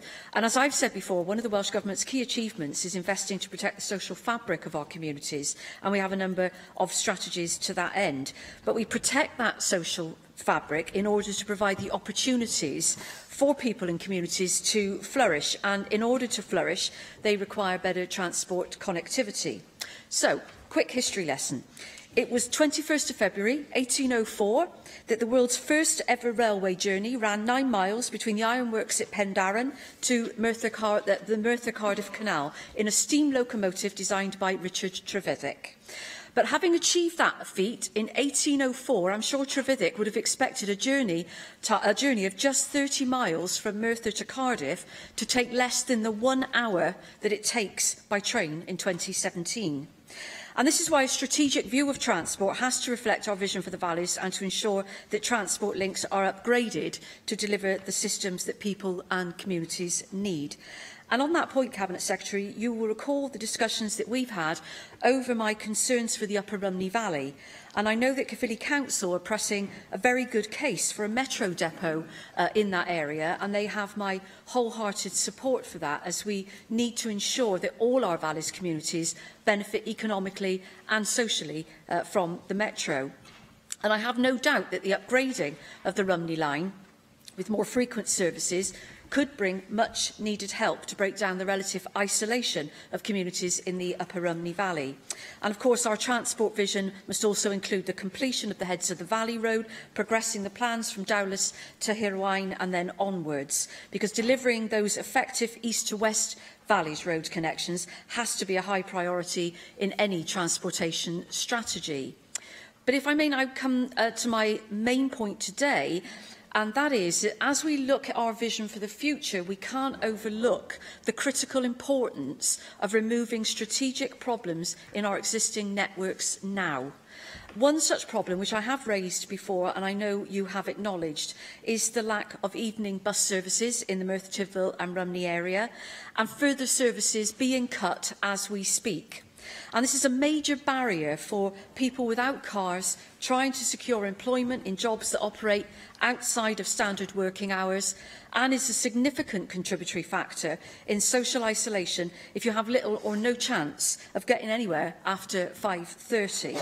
And this, I would suggest, is also a contributory factor to the next problem, which is the regular traffic chaos on the A470 at the Cyfarthfa Retail Park, and the fear of this being compounded by the opening of the new Trago Mills development next April.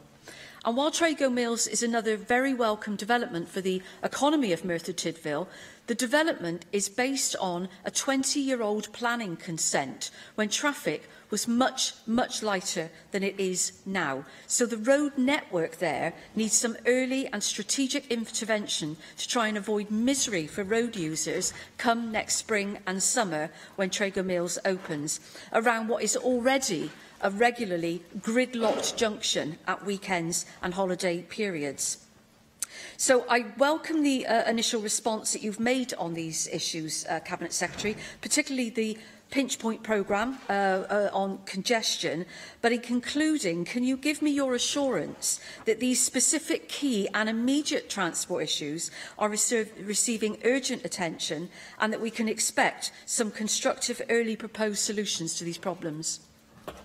Can I thank Dawn Bowden for her questions, and also say that I've probably learnt more about Merthyr in the space of the last 18 or so months from the member than I have from any books or history lessons. And again, today, Dawn Bowden gave a fascinating insight into the history of the area that she represents, and I think she was absolutely right to say that transport plays a crucial role in ensuring that the social fabric of our communities remains strong. I think Maslow's hierarchy of needs identifies that in terms of stress and anxiety and maximised in terms of fulfilment, we need to feel connected emotionally, but also connected physically. And the role of transport, therefore, is absolutely crucial. If we don't have good transport connectivity, people and communities can often feel marginalised or excluded in particular from economic growth, and I'm afraid that is what many communities, particularly in the constituency that Dawn Bowden represents, have felt over the last decade or more since deindustrialisation took root. And so we need to make sure that those communities are better connected, not just with each other, but also with the larger urban centres of Cardiff, Newport and other major cities. Better jobs closer to home requires us to invest more heavily in those communities where job prospects are minimal. And it also means ensuring that if you work in Cardiff but would like to live in a community outside of the city, you are able to access work on a more frequent basis, more frequent services and in a timely fashion. And so the Metro Vision is aimed at better connecting all people across an entire region. It's aiming to ensure that private sector investment is maximised in those valleys communities, and as well as shaping a long-term vision of the redevelopment of the valleys, we are also determined to use the Metro Vision in the short term as a means of, in tandem with the work of the Valleys Task Force, to develop the valleys as an attractive place for investors to develop their businesses. And I can assure the member that we are looking at always at pushing out public sector jobs from areas where there is zero unemployment to areas where there is high unemployment. And I know that officials are looking not just at the maintenance depot that is being raised today, but other opportunities to get public sector work higher up into the north of the valleys. I'd also say that in the short term, we are committed to an ambitious programme of road and rail and active travel infrastructure upgrades, specifically designed to meet the needs of people across the region that will be served in the medium and long term by the Metro. Llywydd, I'm certainly looking forward to seeing a Wales-wide transformative strategy for transport that will not only revolutionise how we move around our country, but changes attitudes towards how we want to move around our country. But I think we all have also in our constituencies particular elements of transport planning that we might want to focus on today. I see in your statement, or I heard in your statement, you said that sustainability will be a key driver in moves towards opening new railway stations. I was pleased when you announced recently that Llangefni was on a list of stations that could be reopened. Somewhat surprised, because it's not just about reopening stations. There's no railway line open to Llangefni, so that would have to be addressed first of all. And can I ask for an assurance that that is still in the pipeline? And can I urge you to move expediently towards what I hope will be a positive outcome on the possibility of opening the line to Llangefni, opening Llangefni station, but also and crucially beyond Llangefni and on to Amlwch, because opening a line to Amlwch really would be transformational for a town that has struggled of late. And we have a unique opportunity here in that we have a line there already and in very, very good condition that just needs a bit of upgrading and support from Welsh Government. So I look forward for a positive response on that. And a reason why I ask for an expedient process is that whilst you presumably are looking at this as a positive way forward, delays could inadvertently lead to holding back progress on work that has already been done on opening, say, a heritage line from Llangefni to Amlwch, because it's good uncertainty in a way, because now we have the prospect of a government-backed scheme to open the line, but it is uncertainty nonetheless, and it's uncertainty that I would certainly like to see being resolved as soon as possible.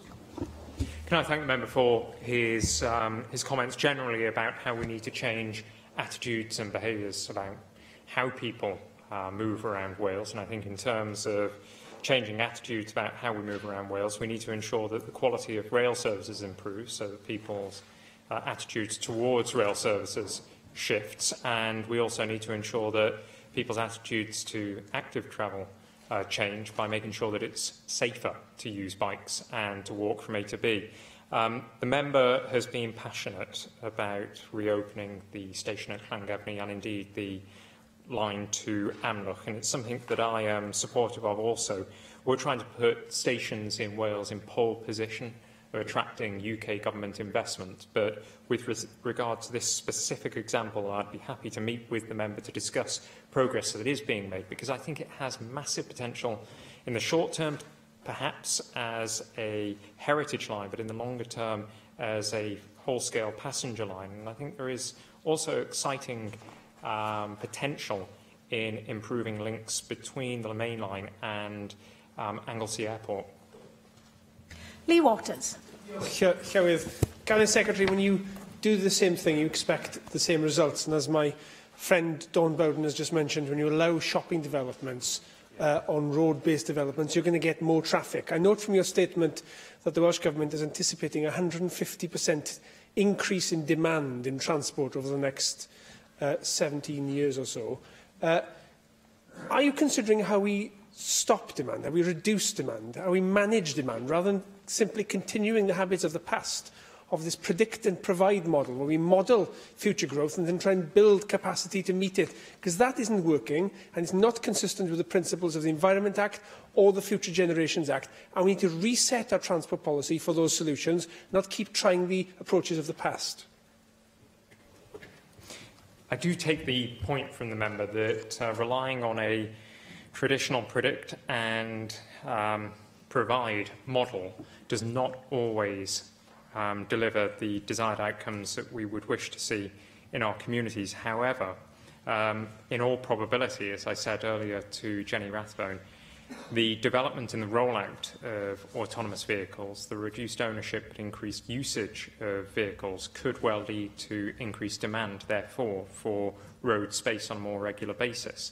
It is essential that we use an evidence base, but equally that we do what we can to shift behaviours and attitudes towards transport. That can be a longer-term objective, but it's nonetheless one that we are keen to pursue. It's one that we are keen to pursue from the earlier stage, which is why I said earlier that we are changing the framework for road safety in Wales to encourage more young people from the age of 3 upward to view active travel as the most desirable form of travel. I think the sort of behavioural change that is required in order to reduce the use and the dependence on private vehicles is something that we should instil at the earlier stage.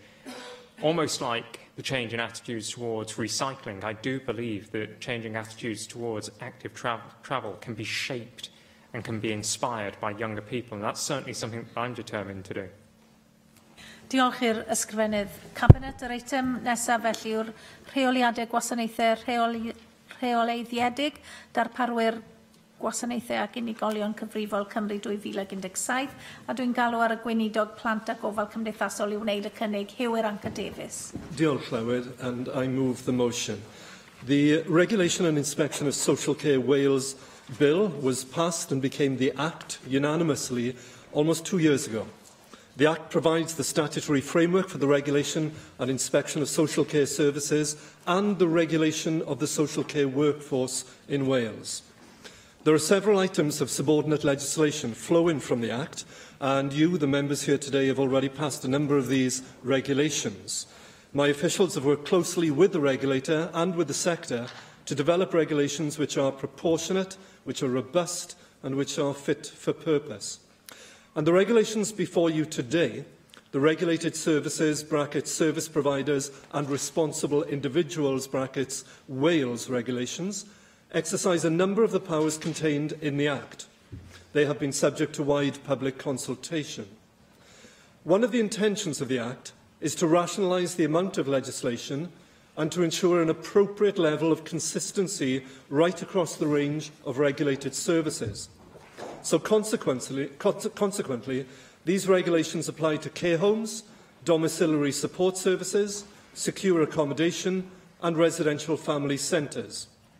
They are supported by statutory guidance which sets out in greater detail how providers and responsible individuals may comply with the requirements.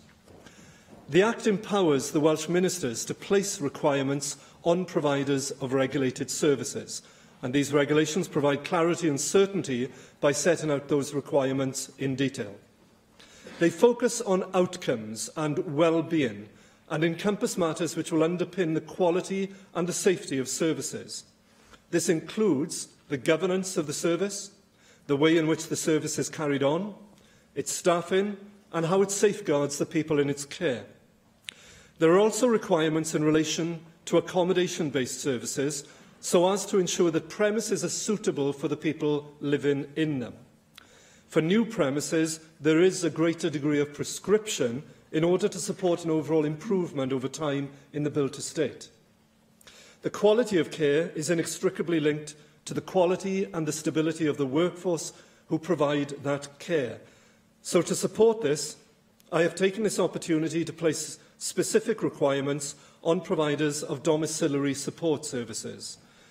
This will ensure that workers are offered a choice of contractual arrangements and that care time is planned appropriately without being eroded by travel time. The Act strengthens corporate accountability by requiring providers to designate a responsible individual as part of their registration. Aligned to that, the Act allows Welsh Ministers to place duties on that responsible individual. The regulations place specific requirements on responsible individuals in terms of the quality and the compliance of the service, and I expect responsible individuals to be involved with rather than detached from the service, and so this does include a requirement to visit the service. The regulations also set out which services are exempt from regulation. It is important that we have clarity here so that providers are certain as to whether they come within the scope of these regulations or not. These largely replicate the exemptions under existing legislation, but also specify other arrangements which are intended to fall outside regulation. The regulator must be able to act should providers fall short. The requirements in these regulations are therefore capable of enforcement by the regulator. The regulations also provide clarity as to which breaches of the requirements will be treated as an offence. The regulations also deal with other matters, such as the notification requirements and the arrangements which will apply in the event that a liquidator is appointed, or that a provider who is an individual dies. They also set out the circumstances in which the Welsh ministers, instead of the service provider, may designate an individual to be the responsible individual.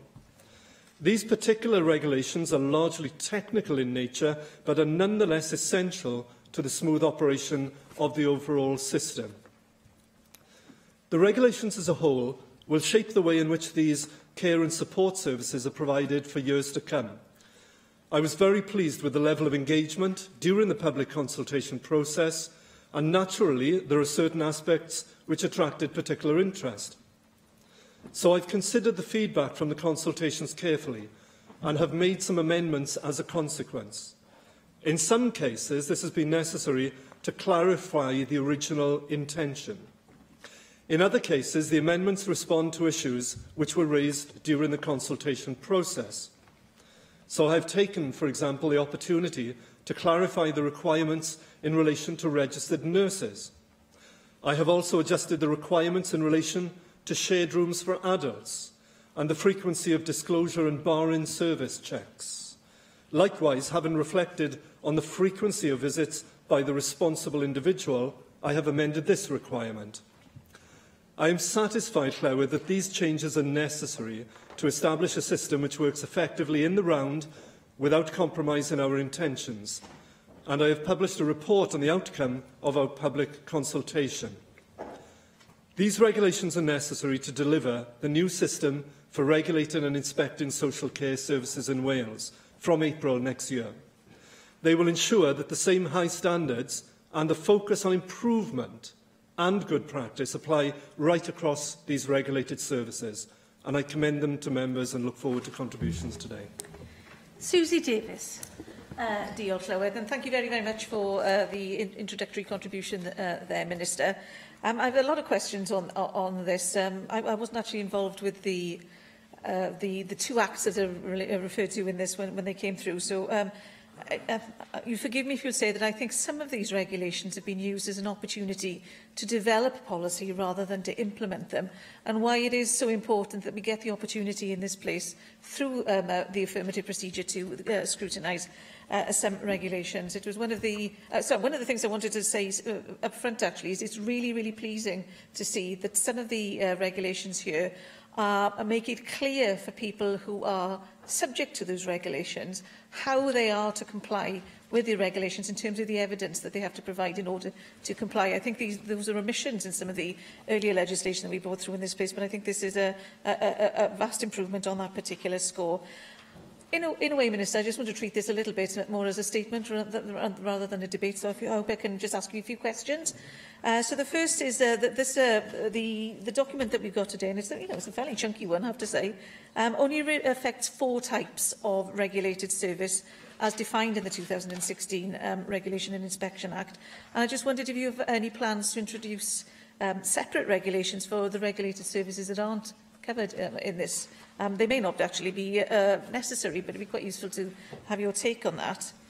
And in identifying those requirements that I've just mentioned to provide evidence, in this case, for good standards of care and support by the service provider, ministers have to have regard to the individual's well-being, as you might expect, and any particular standards set out in a code issued under Section 9 of the 2014 Social Services and Wellbeing Act, obviously a different act. Now, at the moment, I understand that there are no codes under that act. They haven't been issued. But as we know, with the school standards and reorganisation, the existence and interpretation of codes have been material in supporting one party's position or another. So I suppose my question is whether you were expecting any codes to emerge from the 2014 Act, and if some do, will these regulations that you're looking at today be revisited in order to take anything that might be in those codes into account in the future? On staffing, you mentioned that you'd taken into account proposals that were put, or information that came to you via the public consultation. And you might remember in particular, there was some concern, I raised this with your predecessor actually, about the removal of the requirement for 24-hour nursing care in some homes, despite there being expectations on the part of the people in those homes that that's what they would be getting, and indeed in some cases contractual obligations to provide that. Can you tell me how vulnerable to prosecution would the responsible individual be under these regulations in circumstances where nursing care is required unexpectedly for somebody who wasn't actually assessed as needing nursing care as an ongoing requirement? Either because of that reason or because a nurse was identified as necessary but isn't available for some reason, or whether there's a temporary staffing shortage, as opposed to deliberate flouting of the rules, because I just have to watch out for responsible individuals who might find themselves in this quandary. I'm quite happy to take some written replies to these, because I appreciate some of them are quite detailed. On the rights of 0 hours contracts, I'm really pleased to see that there's something in these regulations about this, although, as I say, this actually feels like policy development as well as bringing some clarity to the position. I just wanted to ask you on this. In the case of where a 0 hours contract care worker might choose to go on a contract, if we were looking at the first choice of contract, which is based on the average number of hours worked in the previous few months, have you made an assessment about the risk of care providers reducing artificially the amount of time that's worked by a care worker during that preceding 3 months in order to artificially deflate the average number of hours that they're working for a new contract? And in the case of a contract which would be for less than that average, which is also an option open to a care worker, what would be the benefit for the people being cared for in those circumstances? Because then potentially they could choose to go on a sort of, let's have 2 hours a week contract, which actually would probably, well, in some cases, even reduce the continuity of care of some of the people being cared for. As I say, you may not have answers for these today, but I'm genuinely curious to know how that's been looked at. Then finally, am I allowed to say finally? The delineation between the travel and caring time. I think this is something that we all recognised needed looking at, and I really welcome what you've done on this. And paragraph 41(3)(b) does actually attempt to answer some of my questions regarding this. But in the situation where a care provider has assessed the travel time on for a particular individual, and that turns out to be inadequate, does the care worker then have a right to go back to the service provider and insist that they relook at that particular period of time that's been assessed? I couldn't find it in the regs. I'm hoping there is something. Thank you very much, Llywydd. Y gweinidog I ymateb i'r ddadl, Huw Iranca Davies. Diolch. Diolch. Yes, I will do my best to reply to a string of questions there. But can I first of all just thank you, Susie, for the broad welcome you have of the detail within these regulations and also the clarity that the regulations do bring for providers. And I think some of that clarity has come through. I have to acknowledge the scrutiny that it has received in its transition to this point and included under the previous bill by Assembly members, but also the work done by my former colleague, the Minister on my left as well. There's been extensive stakeholder engagement. And that, I think, has informed the progress of this to get to this level of detail. And there's been, in some ways, whilst the focus has been on that continual improvement and driving up standards, both in the service and the workforce, it has also been on pragmatic solutions that will work as well with the sector. So I think we've come to a pretty good place. Let me try and turn to some of the issues that she mentioned. First of all, one of the issues that was quite interesting in terms of the consultation and broader feedback was exactly that point about accommodation or other services that are not caught within the compass of this current set of regulations. Well, there is actually scope within the Act to revisit that. So, for example, one of the ones that's been mentioned previously has been the issues of day centres. Now, there are day centres and there are day centres. There are day centres which can operate almost like a lunch club, arriving for a couple of hours, and great medium for social engagement and wider things. There are other ones which are, in effect, people are attending for 2 or 3 days of the week for a large segment of time. Now, those don't fall, based on the feedback that we've had currently within this, but the Act allows that flexibility to revisit and review, as time goes by, other services that could be deemed to be within the care provision generally there. The codes that you mentioned, I can tell you that the codes relevant to those areas have actually been issued already, flowing from the 2014 Act. But I'll happily write with more detail on that. Right, okay. Well, in that case, to clarify, I'll happily write to clarify on that, if Susie, if you're receiving some different information there. In terms of the approach, whether it's to the requirements on nursing, which, by the way, now are very much focused on the outcomes of individual, it's very much person-centred, rather than in any way a more prescriptive normative things that says you must have X number of nurses for X number of people and so on. This is much more to do with there is a requirement here on the manager and on the responsible individual who oversees those managers of the individual services to make sure that the needs of those individual people in each individual service have been accounted for. And if that requires full-time nursing presence of 1 or 2 or whatever, that will be provided for. What happens if, the question that you raised was, well, what happens if there is a failure in that? This is exactly where the regulator then would step in, but taking, I have to say, a proportionate approach. Because if it was part of a clear and deliberate pattern, I suspect the regulator would take a very different approach to something that happened on a temporary emergency basis, where there was a process being filled in to fill that gap rapidly. I think so. A proportionate approach would be taken, I think, by the regulator.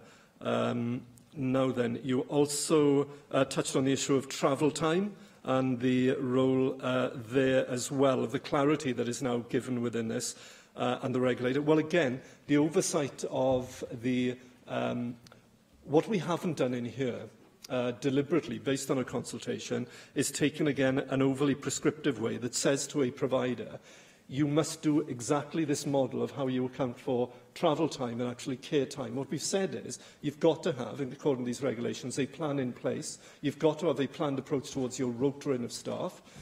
We recognise it'll vary in different locations and different type of service provided, but we want to see that. The regulator will want to see that.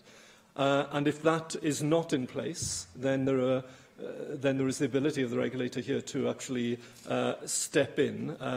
And if there isn't a proper model in place, then the regulator will take a dim view of this and has the powers within here. So there's a requirement here, both on the manager of that service, but also on that responsible individual, to make sure that those plans are in place and that there is that separation of the travel time and the care time. Because at the moment, as we know, unfortunately, what we have sometimes, not all providers, because there's some very good practice out there, but some, the two encroach upon each other, and that is neither good necessarily for the care of the individual, but it's also not good for the way that the staff themselves feel valued as part of their profession. And that's a key part of my approach, is to make sure that we, and part of the regulations do this, whether it's this or the approach that we're taking to 0 hours within here as well, that we actually say to the profession, this is a valued profession, we want to see you lifted up. If there is anything in terms of the codes that I need to write on clarity to you, I'll be happy to do that. Was there any other aspects? I think I've dealt with I don't think we've got all of your points. Well, thank you very much for those contributions, and I'll write to clarify what's happened as a result of the 2014 Act in terms of the issuing of codes. Thank you. Y cwestiwn yw a ddylid derbyn y cynnig, a oes unrhyw aelod yn gwrthwynebu? Felly derbynir y cynnig yn unol â'r rheol sefydlog 12.36, a dyma ni'n dod felly i'r ddadl ar adolygiad blynyddol y Comisiwn Cydraddoldeb a Hawliau Dynol ar gyfer 2016-17. Dwi'n galw ar arweinydd y tŷ i wneud y cynnig, Julie James. Diolch, Llywedd. I very much welcome the opportunity today to debate the Equality and Human Rights Commission Wales Committee Annual Review for 2016-2017. I very much welcome the EHRC's annual review and reaffirm the Welsh Government's commitment to working with the Commission to address the vital issues it highlights. We have already aligned the key objectives of our Strategic Equality Plan for 2016-20 with the 7 key equality and human rights challenges identified in the Commission's overarching report, Is Wales Fairer? These 7 key challenges highlight where improvements are needed in Wales. Aligning our plan and objectives with the Commission's challenges ensures we are taking a targeted, joined-up approach to tackling inequality in Wales. Our Strategic Equality Plan provides a flexible basis for a wide range of work we are doing across many aspects of equality and human rights. This includes, for example, investing strongly in new and improved sites for gypsies and travellers, our new Equality and Inclusion Funding Programme, close partnership working to tackle all forms of hate crime and improve levels of reporting, increased support for refugees and asylum seekers with more funding to support unaccompanied asylum-seeking children. In all of this work and other examples I will mention shortly, we have taken careful note of the EHRC's advice and research. We will continue with this approach both by working with the Commission and by listening and responding when they challenge us. It is fair to say that this year's annual review covers an unprecedented period for equality and human rights in the UK. The UK's impending exit from the European Union brings with it uncertainty about many things, including the future of important European funding streams. The decades of EU membership have produced a legacy of benefits covering many aspects of daily life in Wales, for example, cherished employment rights. We aim to safeguard these benefits to daily life in Wales, and we will vigorously oppose any attempt to cut corners and create worse conditions as we leave the EU. The UK Government's plan to reform human rights are currently on hold until the UK's withdrawal from the EU is finalised. The UK Government has also said it intends to remain a signatory to the European Convention on Human Rights for the duration of this current Parliament. We are very alert to the temporary nature of this statement. The Welsh Government has said on numerous occasions that we are strongly against any regressive reform of the rights currently enjoyed by the people of Wales. This includes plans to repeal the Human Rights Act. Despite the way it is sometimes caricatured, the Act is an inclusive piece of legislation which protects all our citizens and allows people to challenge inequality and injustice and to hold those in power accountable. This was recently illustrated during the second inquest into the Hillsborough disaster, where families of the victims were able to use the Human Rights Act to seek justice. Last Sunday was Human Rights Day, which commemorates the day in 1948 when the UN General Assembly adopted the Universal Declaration of Human Rights. The declaration was drafted by representatives from all regions of the world and was the first internationally agreed definition of the rights of all people. It was written following the horrific violations of rights during the Second World War, and it laid the groundwork for the UN treaty system, which the Welsh Government actively participates in. Next year marks the 70th anniversary of this milestone document, and it's a timely reminder of why we should value human rights and of the importance of promoting and safeguarding the rights of all people. It continues to be a challenging time for human rights in the UK, both at home and abroad. There are sections of the media and some politicians who are intent on fostering a suspicion of human rights, even questioning the need for them. In these challenging times, the work of the Equality and Human Rights Commission is as important as it ever has been. It's been another busy year for the Commission. In April, Ruth Coombs was appointed the new head of Equality and Human Rights Commission in Wales, and I know that Ruth is here. I'm looking forward to welcoming her to this role and looking very much forward to working with her in the future. I'd also like to take the opportunity to congratulate Kate Bennett, who led the EHRC's work in Wales for many years before her retirement at the end of 2016, on the award of the OBE in the Queen's Birthday Honours, very richly deserved. This year, the Commission was heavily involved in the UN examination of the UK on the implementation of the Conventions on the Rights of Disabled People. We welcome the UN Committee's criticism of the UK Government's austerity measures. The chair of the committee went so far as to say that the UK Government policies have led to a human catastrophe for disabled people living in the UK. This criticism comes less than a year since the UN held an inquiry into the UK Government's welfare reforms and cuts to public services. The inquiry concluded that there have been grave and systematic violations of the rights of disabled people in the UK. This is the harsh reality for some disabled people in the UK, and we will continue our efforts to mitigate the impact of austerity measures on some of the most disadvantaged people in Wales. The UN Convention reporting system provides an opportunity to highlight the work of the Welsh Government to promote human rights. We were pleased that the UN Committee welcomed the introduction of our Social Services and Wellbeing Act in its concluding observations. We acknowledge that there is more to do in Wales to promote disabled people's rights, and we value the feedback from the Committee on several areas where there is room for improvement. We will now consider how to take forward the recommendations of the committee as they apply to Wales. We are also taking into account the EHRC's report on being disabled in Britain, which was published in April. Throughout this year, we have been working closely with disabled people across Wales to review our Framework for Action on Independent Living, which was published in 2013. And I would very much like to take this opportunity to thank all those who have taken part in our engagement events, including the members of the steering group, which has overseen the process. We will shortly be setting out anew how our national strategy will support disabled people in Wales, taking account of the UN Convention and the Wellbeing of Future Generations Act to provide the basis for a new, stronger approach. We will continue to rely heavily on public engagement as we develop our policies, now in the context of prosperity for all. Our focus on equality across the whole of the Welsh Government and beyond helps to ensure that our national strategy really is inclusive of everyone. In September, the Welsh Government signed up to the Working Forward Pledge, the Commission's nationwide campaign to make workplaces the best they can be for pregnant women and new mothers. The Commission established the pledge following its research that shows that pregnancy and maternity discrimination and disadvantage at work affects around 390,000 pregnant women and new mothers across Britain each year. The pledge supports the Welsh Government's equality objective to become an exemplar in the Equality, Diversity and Inclusion agenda by 2020. For the Commission itself, it was another year of well-attended events. These included its annual lecture with human rights barrister Adam Wagner and its annual conference, which attracted over 120 people to the Cardiff City Stadium. Once again, the Commission released a number of informative and challenging publications over the past year, in addition to the report on disability I've mentioned already. There have been reports on faith-friendly workplaces, reducing pay gaps, and a report called Healing the Divisions on Protecting Equality and Human Rights After We Leave the European Union. These and many others are all available online, and I recommend them to all members. This year, the EHRC celebrates its 10-year anniversary. The Commission held an event at the Senedd last month to mark this milestone and also to formally launch the annual review. I would therefore not only like to thank the Commission for its work over the last year, but also for a decade of dedication to improving the lives of people in the UK. The Commission is an evaluator, an enforcer, an influencer and a catalyst for change.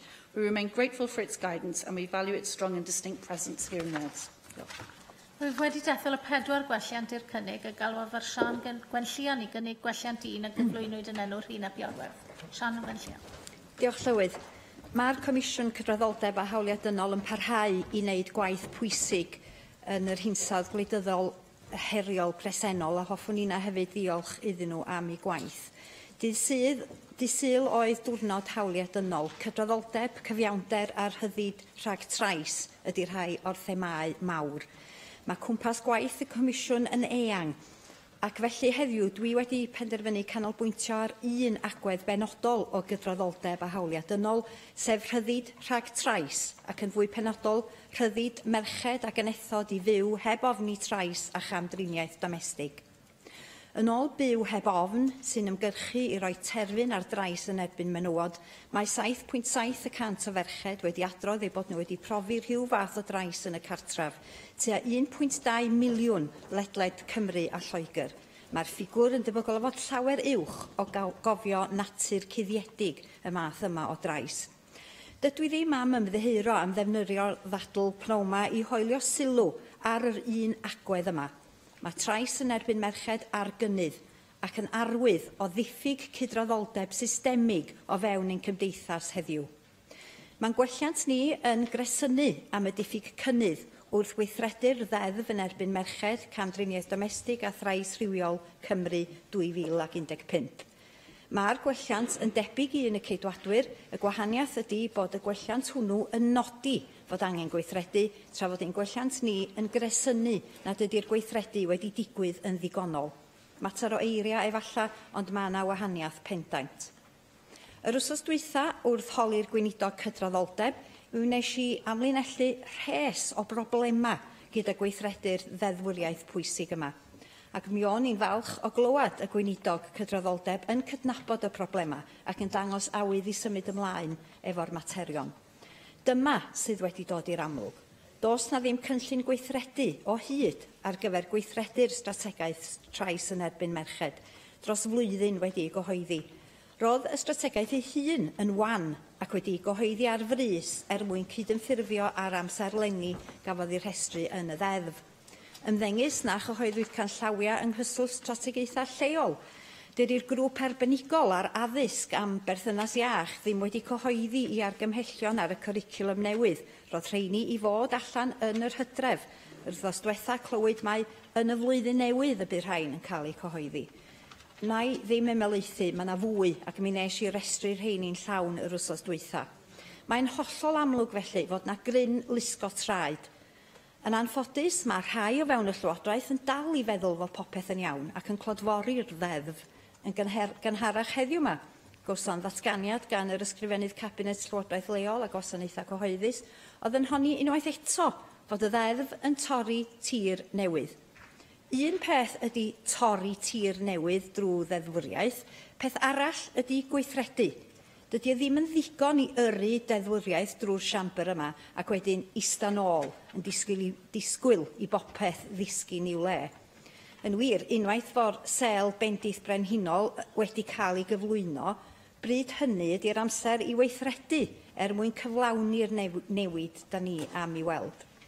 Na i ddim derbyn fod y ddeddf yma yn arloesol ac yn torri tir newydd, tan i mi weld fod yr ystadegau ynglŷn â cham drin domestig yn dechrau gostwng. Na i ddim derbyn fod y ddeddf yma yn arloesol tan i mi ddechrau gweld newid ymddygiad gwirioneddol gan ein sefydliadau ac yn ein cymdeithas. Mae'r rhyddid merched i fyw heb drais ac i fyw heb ofni trais yn hawl dynol sylfaenol di-gwestiwn. A dwi mawr obeithio y gwelwn ni weithredu buan gan y Llywodraeth mwyn symud yr agenda yma ymlaen ar ôl y llusgo traed da ni wedi weld. Mi fyddai'n craffu'r gwaith yn ofalus a dwi mawr obeithio o gallwn ni adrodd stori llawer mwy cadarnhaol wrth i ni drafod adroddiad blynyddol y Comisiwn y flwyddyn nesaf ac yn hapus iawn i gydweithio efo'r gweinidog cydraddoldeb ar hyn. Diolch. Galw fod Mark Isherwood i gynnig gwelliannau 2, 3 a 4 a gyflwynwyd yn enw Paul Davies. Mark Isherwood. Diolch. Well, as this annual review begins, the Equality and Human Rights Commission is here to make Wales a fairer place. And as it states, one of its key challenges is to eliminate violence, abuse and harassment in the community. Well, working alongside Plaid Cymru's Jocelyn Davies and Liberal Democrat Peter Black, I was one of the 3 AMs in the last Assembly who took the Welsh Government to the line over passage of the Violence Against Women, Domestic Abuse and Sexual Violence Act Wales 2015. And Welsh Women's Aid are now concerned about the lack of health budget being invested in specialist violence against women, domestic abuse and sexual violence providers. We will therefore be supporting Amendment 1, and in this context I also move Amendment 2, noting that the Commission's aim of eliminating violence in the community requires implementation of the wider Welsh Government pledges made during the passage of the Act. I moved amendments then calling for national and local strategies to meet the gender-specific needs of women and men. The Stage 1 Committee report recommended that Welsh ministers should ensure that services are tailored to the specific needs of men and women respectively. The Minister then opposed these amendments, stating that this will already be taken into consideration by authorities in the preparation and implementation of national and local strategies. In emphasising that women and girls are disproportionately impacted by violence, the Domestic Abuse Safety Unit in Shotton also provides a gender-neutral service because they say that domestic abuse and sexual violence affects both genders. When I visited them recently, they told me that their male refuge received 5 referrals for just 2 spaces on its first day, that it had been full ever since, and they're currently operating waiting lists. I understand it's the only male refuge in North Wales, currently funded by the Council, supporting victims to next March, with funding for female victims supported only 1 year more. And a written Welsh Government response to me last month stated that a 2015 survey showed 274 refuge spaces across Wales, of which 4 in Montgomery were provided for males. I moved then amendments calling for the national strategy to include provision for at least one perpetrator programme. As Relate Cymru had told committee, 90% of the partners they questioned sometime after the end of their programme said that there had been a complete stop in violence and intimidation by their partner. The Minister responded that he did not consider my amendments appropriate, but had jointly funded research to help inform future responses to perpetrators. Well, as reiterated at the last meeting of the cross-party group on the violence against women and children, Relate's programme, Choose to Change, is the only current Respect accredited programme in Wales. And tomorrow, I'll be chairing a meeting of the cross-party group, highlighting the Respect accreditation standard for work with perpetrators, its evidence-based focus on behaviour change and risk management, and its emphasis on the safety of survivors and children. Well, we fought resolutely for inclusion in the Act of Healthy Relationships Education. As I said in the Stage 4 debate, the three opposition parties had worked together to secure concessions from the Minister, and he then said he would involve stakeholders from the violence against women sector in developing proposals for healthy relationships education within the curriculum. So this Welsh Government must note the Minister's pledge then to report back to the Assembly on both this and perpetrator programmes. I move Amendment 3, noting the increase in reported hate crime in Wales, with the majority being racially motivated, but the biggest increase being in disability and transgender hate crimes, although this is in part due to better crime recording and more people coming forward. Finally, I move Amendment 4, which notes that the Commission's efforts to ensure that equality and human rights are embedded in work taken forward under the Wellbeing of Future Generations Wales Act 2015, there's an error on the paper, it should say 2015, detailed in their annual review, will require, quote, the real and meaningful dialogue between communities, individuals and their public services, end of quote, called for by the Future Generations Commissioner in her draft strategic plan. Equally, the Social Services and Wellbeing Wales Act places a specific duty on public authorities to promote the involvement of people and the design and delivery of care and support services. But tell that to the deaf community in Conwy, denied their independence, to wheelchair users in Flintshire, denied access to the coastal path, and to disabled learners in Wales, denied access to apprenticeships, where 1.3% of all apprenticeships were started by them, compared with 9% in England. There's much left to do. John Griffiths. Diolch, Llywydd. I am pleased to speak in this debate today as Chair of the Equality, Local Government and Communities Committee. And the Commission, of course, is one of the committee's key stakeholders. We have enjoyed a very positive and constructive relationship with them, and over the past year they have directly informed a number of pieces of our work, including our report on refugees and asylum seekers in Wales. More recently, we were pleased to welcome the Chief Executive to Cardiff earlier this term to hear her perspective on human rights in Wales post-Brexit. And I welcome the Commission's 2016-17 annual review, published as the Commission celebrates 10 years since its establishment. And in that time, their work in Wales has had a significant impact, and I am confident that that will continue. And I would as well, Claire, I would like to pay tribute to the central role that Keith Bennett, the first Wales Director, has played during those 10 years, and also welcome Ruth Coombs, Kate's successor. We've already had the pleasure of working with Ruth since she was appointed to the role of Director. The annual review then for 16-17 details some of the Commission's most significant achievements, which I think it's fair to say have been realised in a challenging and indeed unsettled political climate. And before moving on to some of those achievements, I wanted to mention briefly some of the statistics which indicate the challenges that we face. 32% of all children live in poverty in Wales. 32% of our children live in poverty. Black workers with a degree earn 23.1% less on average than white workers. And in 2014-15, only 1.3% of all apprenticeships in Wales were started by disabled learners. So there is significant progress to be made, further progress to be made. And of course, Brexit is a crucial framework in terms of how we move forward on these issues and all issues facing us at the moment.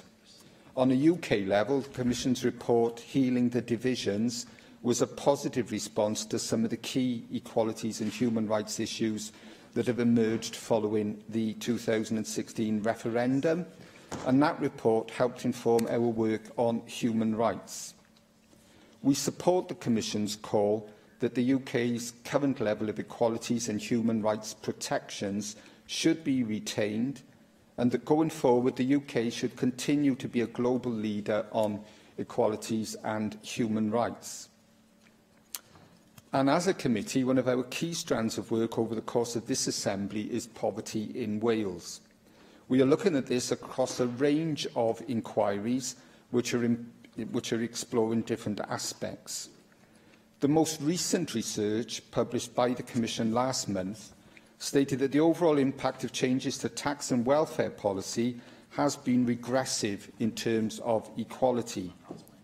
Ethnic minority households, households with one or more disabled member, lone parents, women and older people have faced the most significant decreases in household income as a result of these poverty policies. We also know from the UK Poverty 2017 report of the Joseph Rowntree Foundation that Wales has consistently had the highest levels of poverty of the 4 UK nations.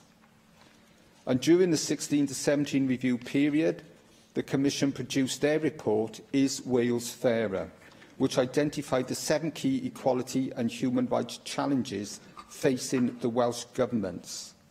All of these link with the work that my committee is taking forward in terms of poverty, and there are particular challenges around the need to encourage fair recruitment, development and rewards in employment, improving living conditions in cohesive communities, and eliminating violence, abuse and harassment in the community. And the committee will be pursuing further work in terms of our post-legislative scrutiny of the Violence Against Women, Domestic Abuse and Sexual Violence Act.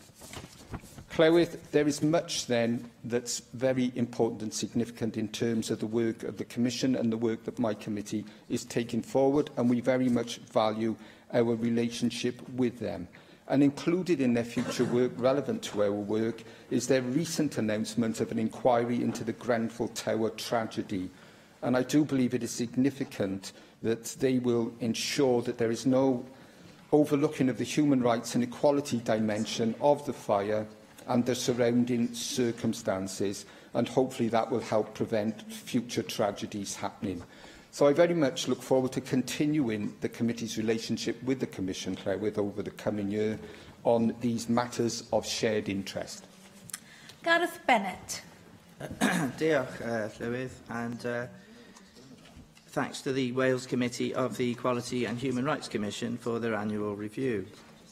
I think it would be fair to say that many of us in UKIP don't quite share the same enthusiasm for so-called human rights as people in other parties. That's true. Yes. We are specifically concerned that the increasing focus on the rights of minorities will ultimately impact negatively on the rights of the majority population. Now, we have to make a distinction here between... No, I'm not taking any interventions. I have no time. You've got plenty of time. Thank you for the offer, Joyce, but there is no time. You've got plenty of time. Now, we have to make a distinction here between the very genuine and meaningful rights that we enjoy here in the United Kingdom that have evolved over 1,000 years and more, and the very narrowly focused minority rights stuff that we get told today signifies human rights. We have a functioning democracy here in the UK. We have basic freedoms, and these things have existed in effect for a long time, regardless of whether or not they are specifically written down. Obviously, we don't have a written constitution, but we have a Bill of Rights, among other things. You can trace these rights back to Magna Carta in 1215, but they go back even before that to Alfred the Great, who was to some extent the English lawgiver. These rights are nothing to do with the European Court of Justice or the European Court of Human Rights, or with any other international organisation. They are rights that evolved here in the United Kingdom, and we won't lose these rights with Brexit. They also don't have anything to do with Amnesty International, or Liberty, or any other group that is fixated on minority rights. What we have to understand in terms of minority rights is that minorities are members of society. Therefore, yes, well done, Simon. Therefore, they should enjoy some rights. But we can't go on, as a society, endlessly acceding to the demands of minorities. At some point, we have to recognise that granting more rights to a particular minority group will negatively impact on the rights of the majority of people in our society as a whole. We have a perfect example of this with the recent controversies over transgender rights. A Conservative government at Westminster is proposing some fairly wide-ranging increases to the rights of transgender people. This could mean that anyone who wishes to identify as being of a gender different to their physical gender may be able to do so, simply by defining themselves as such. So we could have men entering women's public toilets because these men claim to define themselves as women. We could have male criminals demanding to be sent to women's prisons because they define themselves as women. We could end up with the Girl Guide movement having to accept men who define themselves as women as guide leaders, because if the Girl Guide movement refuses to do this, they may end up facing prosecution because they have somehow breached somebody's so-called human rights. We are going to have a lot of fun with this over the next few years if we continue to proceed as a society with this kind of minority-obsessed nonsense. What we need to do is have a grown-up conversation about the issue of minority rights and accept that there have to be limits to them. There is only so much deviation from the norm that any society can take before that society completely implodes.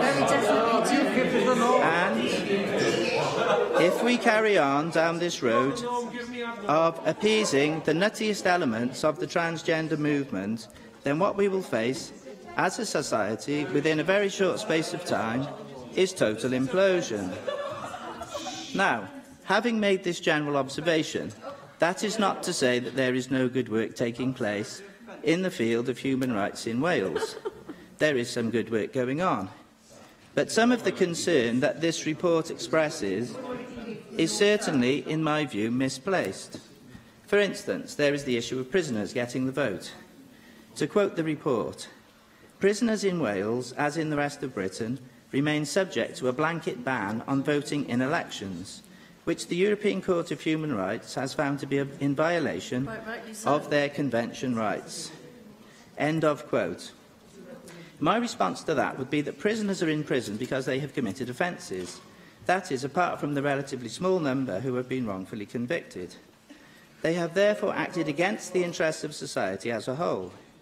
In doing so, they have forfeited some fairly major rights, such as the right to their own liberty. Therefore, they are locked up. The right to liberty is a greater right than the right to vote. Therefore, if they forfeit the right to their own liberty, what lunatic dreamed up the notion that they should have the right to vote? We are about to leave the European Union precisely because of nonsense like this. This proposal to give prisoners the vote has no popular consent. If this is what the European Court of Right comes up with, then the sooner we leave it and all the other related institutions, then the better. Thank you. Julie Morgan. Yes, I will. I'll have that, yes. Thank you very much. I'm very pleased to speak in this debate. And I'd like to start by paying tribute to the Equality and Human Rights Commission and thank them for the very important work that they do in Wales, highlighting issues that affect so many different groups in society. And I'd also like to thank Kate Bennett, my constituent for many years, for all the work that she's done there, and I look forward to working with Ruth Coombs. I think it's particularly interesting in their report how they point out that they are going to work strategically with the Future Generations Commissioner, work with the Children's Commissioner, and also the work with the Prison Service, I think, is very important. And I also think it's very important about the human rights that they will be working to protect when we leave the European Union. I'm also very pleased that they highlight the inequalities and promote the rights of gypsies and travellers, which I strongly welcome as the chair of the cross-party group on gypsies and travellers.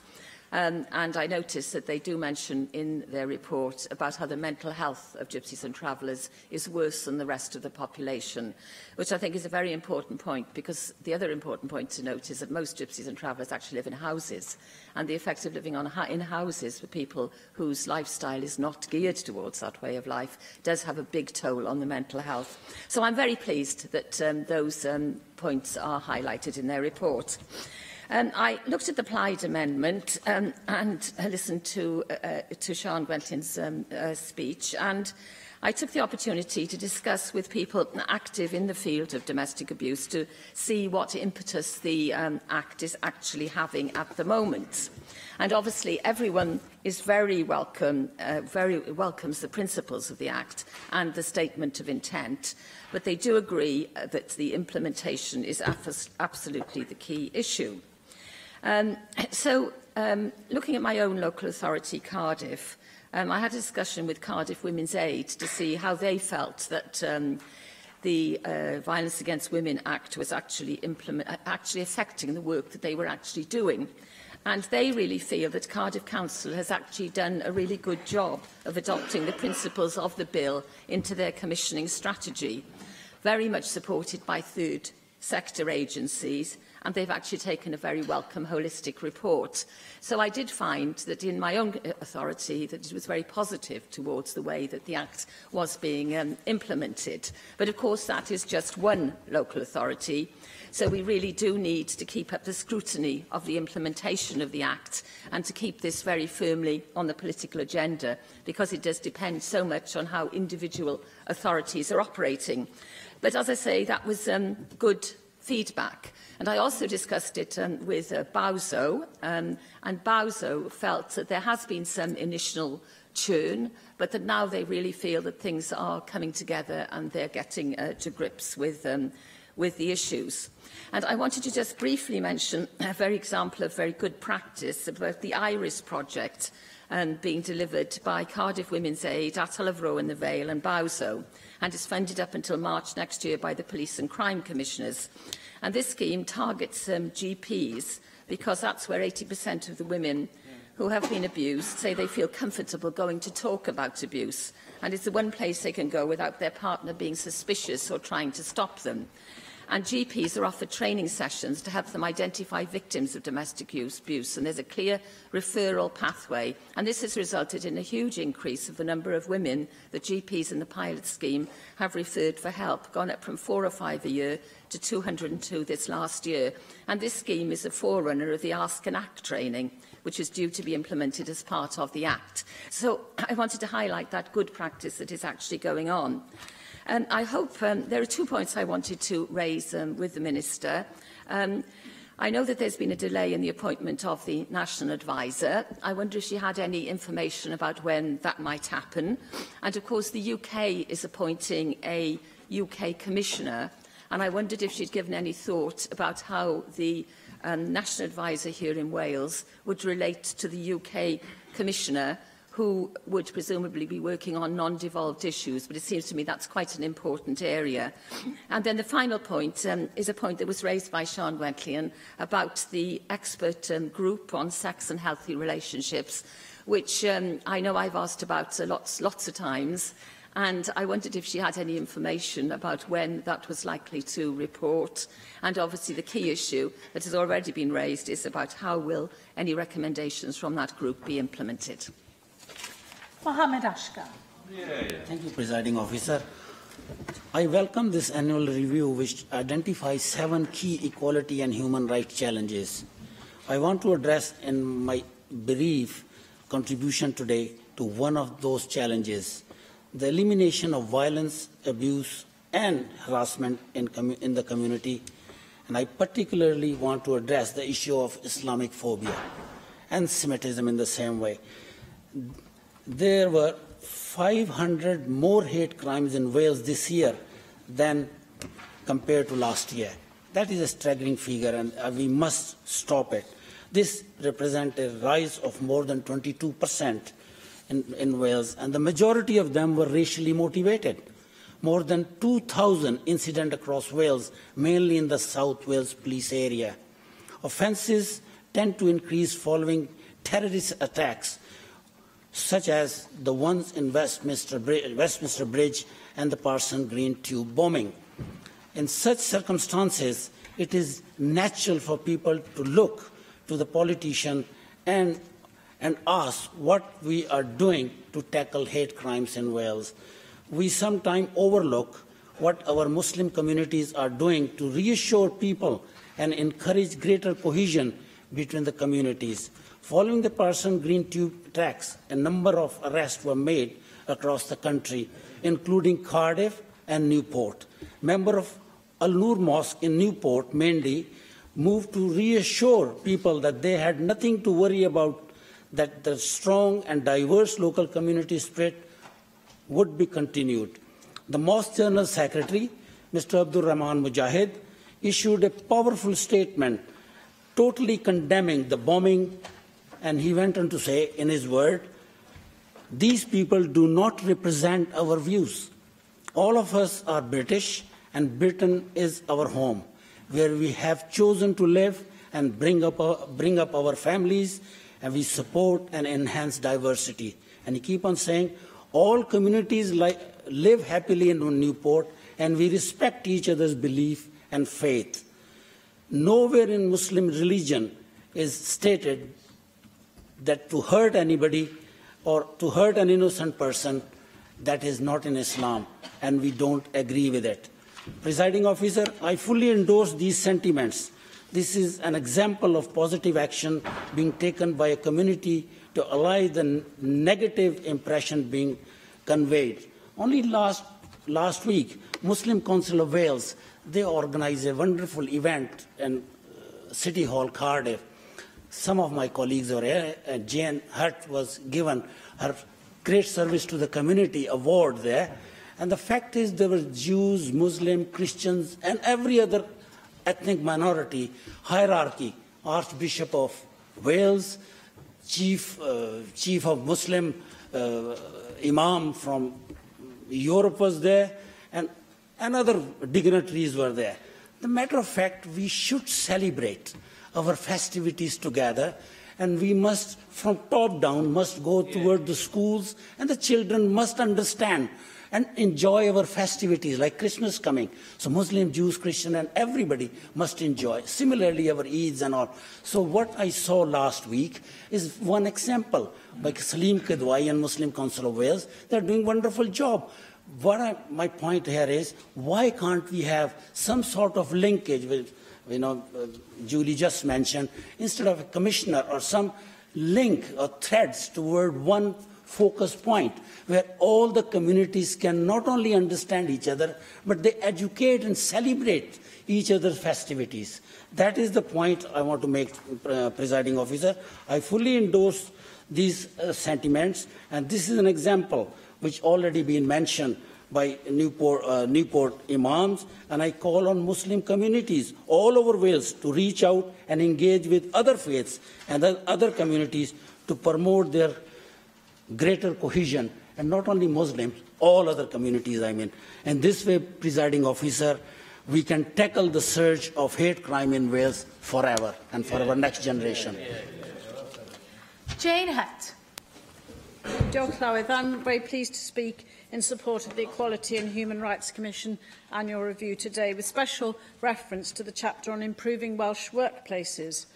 The Equality and Human Rights Commission stated aim is to improve workplaces by working with employers and by encouraging effective equality and human rights workplace practices. And I welcome the Working Forward Coalition, which the EHRC has set up, with a commitment made by over 20 organisations in Wales, including the Welsh Government, to attract, develop and retain women at work. And this will help address the inequalities women are still facing, with the gender pay gap in Britain standing at 18.1%. Further statistics they give in their review, 86% of Welsh employers saying that they're firm supporters of female staff during and after pregnancy, but 71% of mothers still saying that they have a negative or possibly discriminatory experience at work. These statistics show how much further we need to go. And I was minded of this at the 25th anniversary of Chwarae Teg I attended last week, when the Chief Executive, Cerys Furlong, looked back to the start of Chwarae Teg when I was appointed as the first director, following a major survey of the role of women in the Welsh workforce. At that time, 1 in 5 women were not in work. By 2010, it was 1 in 10, but Cerys told us that women still carry out, on average, 60% more unpaid work than men, at 26 hours per week compared with 16 hours. She reminded us that Chwarae Teg has been working over the last 25 years with women, businesses, schools and policymakers to ensure that women in Wales can enter the workplace, develop their skills and build rewarding careers. Can I draw attention to the Chwarae Teg Agile Nation 2 programme, set up to help improve the position of women in the workforce?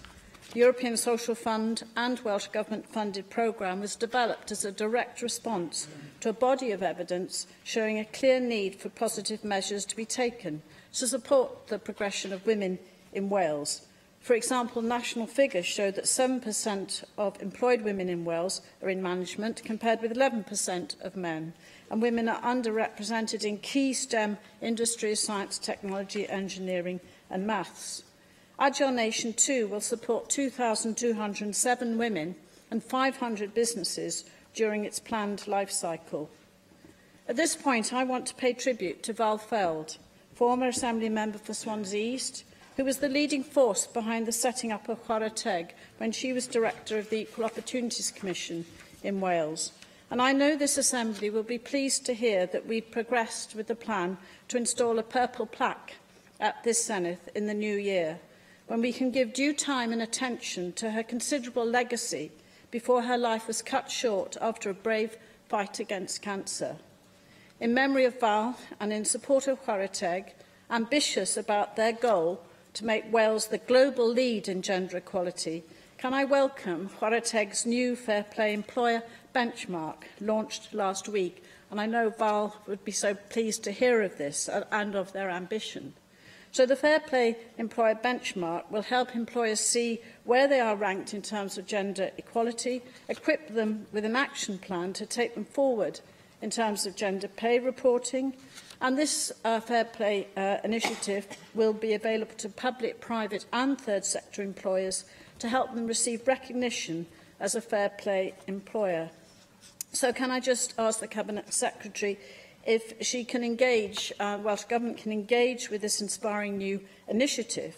I think this must be embedded in the Economic Action Plan, which of course was a statement made by Ken Skates this afternoon. We must show our determination to drive change for gender equality in Wales to take us forward, and I do thank the Equality and Human Rights Commission for their informative annual review. Neil McAvoy. Diolch, Llywydd. Some really good words across the chamber. I did smile at the UKIP members' reference to so-called human rights. Well, you know, human rights are human rights, and I disagree with the phrase minority rights. I preferably say rights for all. Everybody needs to be respected, and everybody should have a right, because when everybody is respected, that brings harmony to our society. The legislation, which is the subject of the amendments, is about violence against women, domestic abuse and sexual violence, Wales Act 2015. Well, a very obvious question from me is, what about men? What about boys? And what about a bit of equality? The legislation says that violence against women and girls means gender-based violence, domestic abuse and sexual violence where the victim is female. Well, 1 in 3 victims are male. They're men. And 10%, only 10% of men will report domestic abuse. I'll deal with a lot of casework with lots of fathers coming into the surgery who are victims of domestic abuse. And it's very difficult in South Wales to get men recognised as such. And it's taken my intervention in a number of cases to get those people classified as victims. And there's nowhere in this city, or region, in fact, to send those people for non-judgmental support. Nowhere. Men are assessed because they're classified as perpetrators because we are male. No other reason. Now, the Commission has issued a legal opinion stating that this is discrimination.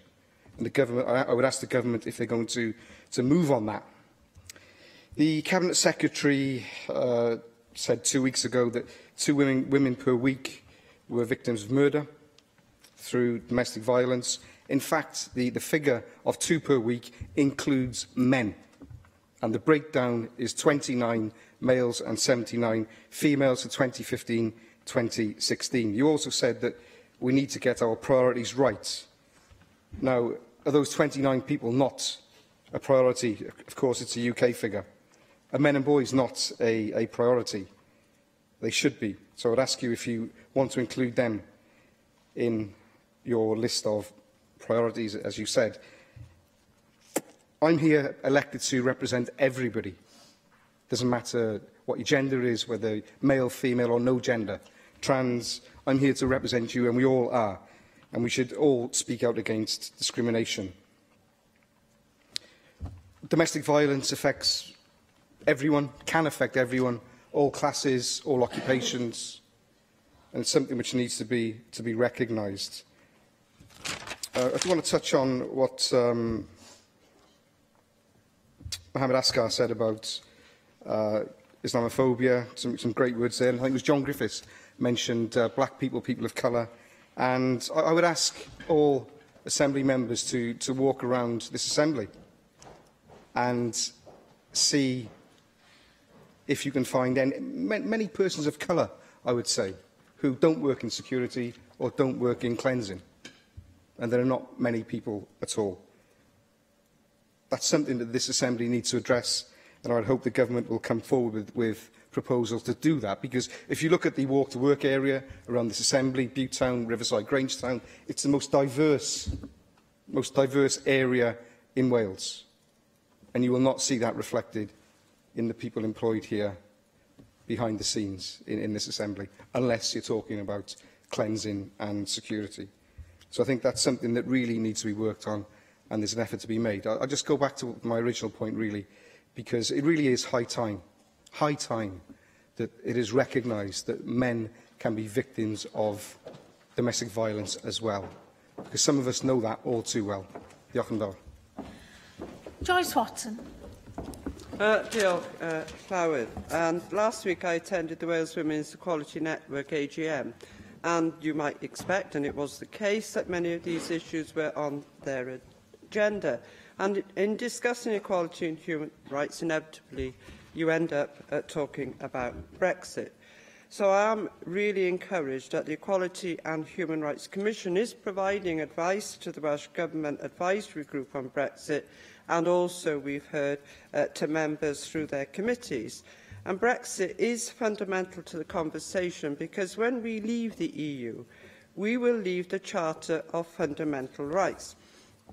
That means rights not covered by the UK Human Rights Act, like various workers' rights, and rules around discrimination could be scrapped. And we want to and need to understand that. The UK Government has, of course, promised to protect them under the Great Repeal Bill. Sounds great. But I am a sceptic that a Conservative Party that opposed many of those rights and freedoms in the first place will defend them to the hilt once the ink is dry on the divorce papers.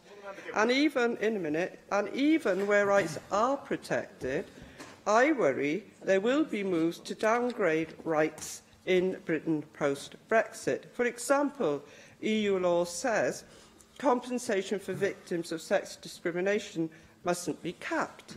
But Conservative MPs have openly said that they want to limit those payments. And that has already happened with unfair dismissal, which is not protected by EU law. Thank you.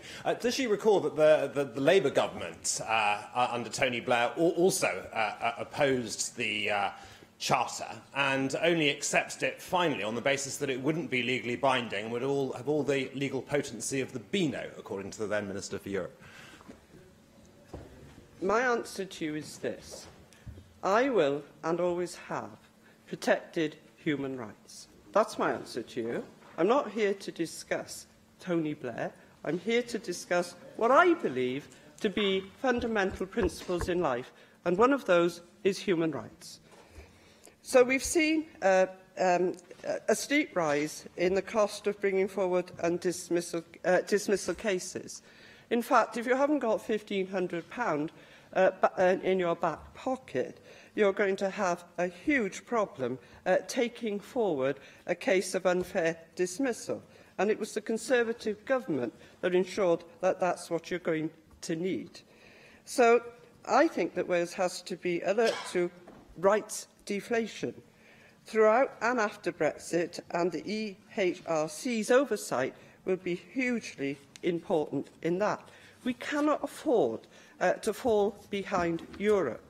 And there are warning signs. For example, because at the same time that the UK has been entangled in Brexit talks, and it has been a big tangle, the European Commission has been discussing with trade unions and employer organisations a new package of rights to improve work-life balance that include carers' leave, flexible working and stronger protection from dismissal for new mothers.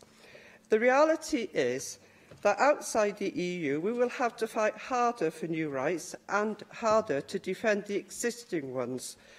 But we should be ambitious. We can be pacemakers.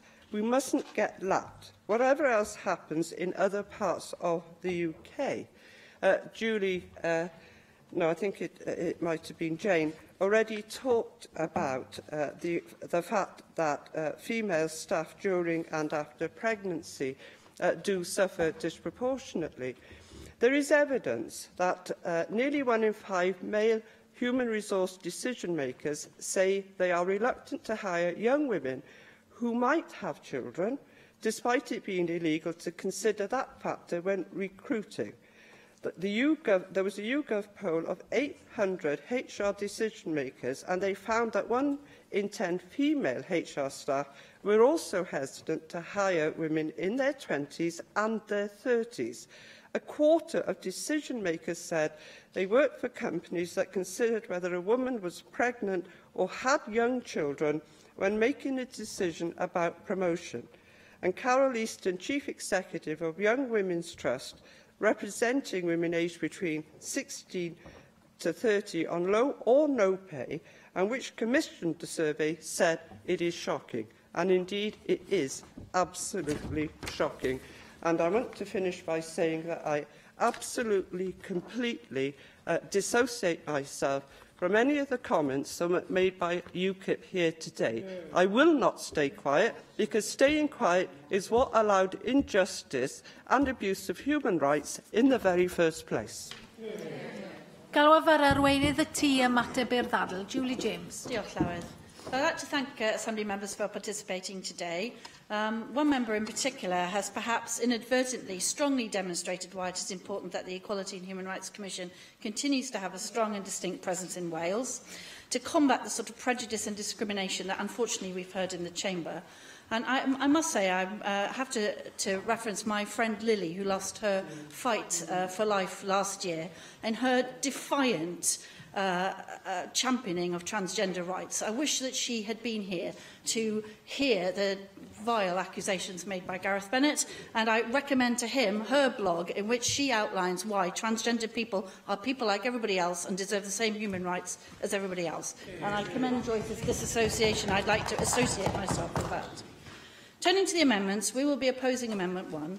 We do continue to make progress in implementing measures to prevent violence against women, domestic abuse and sexual violence. We have a number of things that are already happening. Julie Morgan highlighted one of them. And in response to her question about the National Advisor, I do hope to be making an announcement very shortly about the National Advisor, who will, of course, then be working very closely with the UK as we take this agenda forward. And, for example, I know that Kirsty Williams will shortly be making a statement about establishing her expert group to advise her on current and future for sex and relationship education in Wales, and we look forward to hearing from her on that.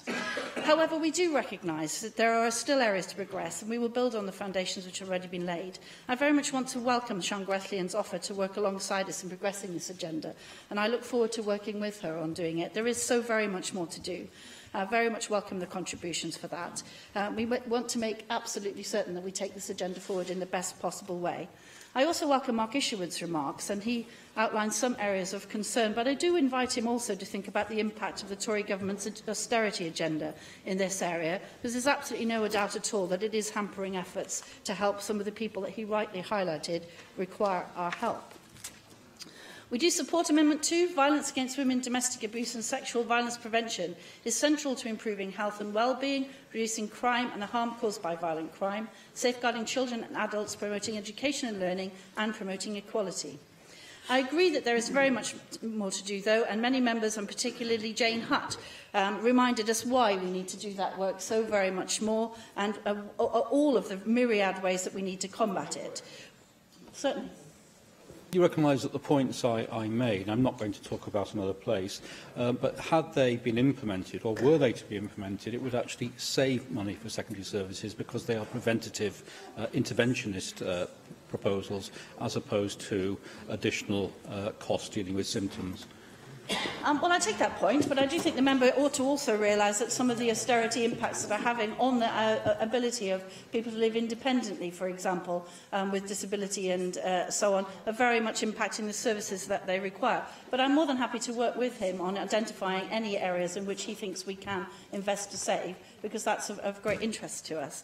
But as I was saying, Jane had really highlighted why we need an integrated approach to ending all forms of violence against women, domestic abuse and sexual violence, from leadership to frontline professionals, which mainstreams and prioritises the issue, making it absolutely everyone's business here in Wales. Mohammed Ashgar also highlighted the issue of Islamophobia, and I share his concerns in this area and very much welcome his views about delivering wider community cohesion and some of the ideas that he outlined. We do support Amendment 3, but we should be clear that there have been significant steps taken to increase the confidence of victims to come forward and report. The number of hate crimes reported in Wales in 2016-17 was up 22% on the previous year, but part of the 22% increase is due to an increase in the rates of reporting. This reflects the amount of work the Welsh Government, the police, the third sector and our partners have put into encouraging victims to report. An increase is welcome, as we know from research that almost 50% of hate crimes are still not being reported. However, part of that increase is very likely due to a genuine rise in hate crime around the time of the EU referendum and following the terrorist attacks which took place during the reporting period. And I thought Mohammed Ashgar outlined some of the issues there very ably indeed. The Welsh Government remains committed to protecting and supporting victims of hate crime, violence and abuse, and we will continue to deliver our framework for action with our partners across Wales. I'd just like to highlight Neil McAvoy's intervention there. Of course, we want to work with all victims of all kinds of hate crime, violence and abuse, wherever they are and wherever they are found in Wales. We support Amendment 4. The Sustainable Development Principle in the Wellbeing of Future Generations Act includes in its 5 ways of working a requirement for public bodies to involve people in their full diversity in everything they do. And therefore it is entirely within the existing framework and spirit of the Act for real and meaningful dialogue between communities, individuals and their public services to be the expectation when embedding the work of the Commission. The work of the Equality and Human Rights Commission contributes very directly to the goals of a more equal Wales, a Wales of cohesive communities and a Wales of vibrant culture and thriving Welsh language. But because of their interdependence, it's also clearly essential to progress towards all of these goals together. I'll close this debate by once again thanking the Equality and Human Rights Commission. For the past 10 years, the Commission has worked alongside the public sector, private sector and third sector to tackle inequality and injustice in Wales. Year on year, the Commission has delivered a distinct and relevant work programme to reflect the unique political, legal and social landscape of Wales. The Commission is a critical friend to the National Assembly for Wales, here to guide us all and bring about positive change. I look forward to working with them in the future and continuing our very positive and productive relationship. Diolch. Y cwestiwn yw a ddylid derbyn gwelliant 1. A oes unrhyw aelod yn gwrthwynebu? Gohiriaf y bleidlais felly tan y cyfnod pleidleisio. Yr eitem nesaf yw'r ddadl ar gyfnod 4 o'r bil anghenion dysgu ychwanegol a Tribwnlys Addysg Cymru. Galw ar yr ysgrifennydd Cabinet dros addysg i wneud y cynnig. Kirsty Williams. Thank you, Llywedd. I formally move the motion on this afternoon's order paper. Nearly a quarter of all children and young people will have some form of additional learning need during their education. The current system of support is based on a model introduced more than 30 years ago, and we know it is no longer fit for purpose. For over a decade, reports and reviews have challenged the government to find a more effective and less adversarial way to ensure that children and young people get the right support and to get it quickly so that they can achieve their full potential. This bill is the foundation of our ambitious programme to transform the current system. It has been a long time in the making, and that's why today, the anniversary of its introduction, is so important. Important for this National Assembly, yes, but more importantly, for the hundreds and thousands of young people and families who will benefit from the new additional learning needs system. Members are aware of Education in Wales, our national mission, our plan for delivering an education system that is a source of national pride and public confidence. Our ALN transformation programme is a key aspect of this, and I'm delighted that it has reached this stage. I would like to take this opportunity to thank my predecessors in this and the last Assembly for bringing forward this vital piece of legislation, and I'm grateful in particular to the former Minister for Lifelong Learning and the Welsh Language, Alan Davies, for taking the bill through the scrutiny stages. It is my privilege to be able to help steer it through its final stages and onto the statute books and, crucially, towards implementation. The then Minister said two things at the start of this legislative journey. He said he wanted a good act, not a quick bill, and that the government had no monopoly on good ideas. The events of the last year, as this bill has progressed, have proved him right on both counts. The bill is a project of years of co-construction, joint development, engagement, testing and learning, with partners and stakeholders deeply involved and indeed often leading the way throughout. When it was introduced a year ago, the bill was already well considered and supported, but there is no doubt it has benefited from the scrutiny undertaken by this Assembly. I'd also like to take this opportunity to thank the chairs, members and staff of the Children and Young People and Education Committee, the Constitutional and Legislative Affairs Committee and the Finance Committee for their diligent consideration, which has strengthened the robustness of the bill. I also wish to put on record my thanks to the spokespeople of the Welsh Conservatives and Plaid Cymru in particular for their support and challenge. Their contributions have directly benefited the bill in key areas, including around the role of the health service and the place of the Welsh language in the new system. I want to quickly mention a very recent development that will require a minor amendment to the bill when it becomes an act. Appointments to the Special Educational Needs Tribunal for Wales were not previously part of the Judicial Appointments Commission, which was an oddity. An order made by the UK Government's Ministry of Justice, which came into force on the 1st of December, remedied that for the first time, and that is to be welcomed. As a result, we propose to amend Section 91 of the bill by order. This will remove the agreement role of the Lord Chief Justice and the President. It will bring appointments to the future Educational Tribunal into line and normalise the position as has been done for CENTU. An agreement has been reached with the UK Government for dealing with this, which in practice is a small technical issue. I want now to focus on the future as we move into a new and exciting phase. The transformation programme is a priority I know we all share. Yesterday, I set out how we intend to implement the bill and the wider reforms. There will be challenges ahead, but we are in a good place, with key delivery partners engaged and supporting us to drive the change. The new transformation leads who take up post in the new year will help accelerate the progress up and to beyond 2020. In closing, Presiding Officer, let me reiterate the real and genuine opportunity we have today. Passing this bill will represent a huge step towards improving the life chances of our learners with additional learning needs. They may be a minority in our education system, but they have a right to equity in their education, securing successful futures for them. And I know that there's something all of us across this chamber will want to see. Darren Miller. Llywydd, and can I thank the Cabinet Secretary for her opening statement today in this important debate. I share with her the ambition that we should have an additional learning needs system which meets the needs of children and young people across Wales, and which deals with some of the deficiencies in the current special educational needs system, which are all too apparent from much of the casework that we receive as Assembly members. I think it goes without saying that I think that there were still some other improvements which could have been made to the bill, and that's why I tabled amendments at stage 3, particularly around the National Health Service and its redress system not fitting completely and discreetly within the new ALN system which will emerge as a result of this bill. But that said, I think that this bill is something which we as Welsh Conservatives want to commend. It is something that we want to see implemented as soon as possible so that we can have that system which some people are already benefiting from because of the pilots which were initiated by the previous portfolio holder. And I want to pay tribute to the previous portfolio holder for the way that he engaged with the committee during stages 1 and 2.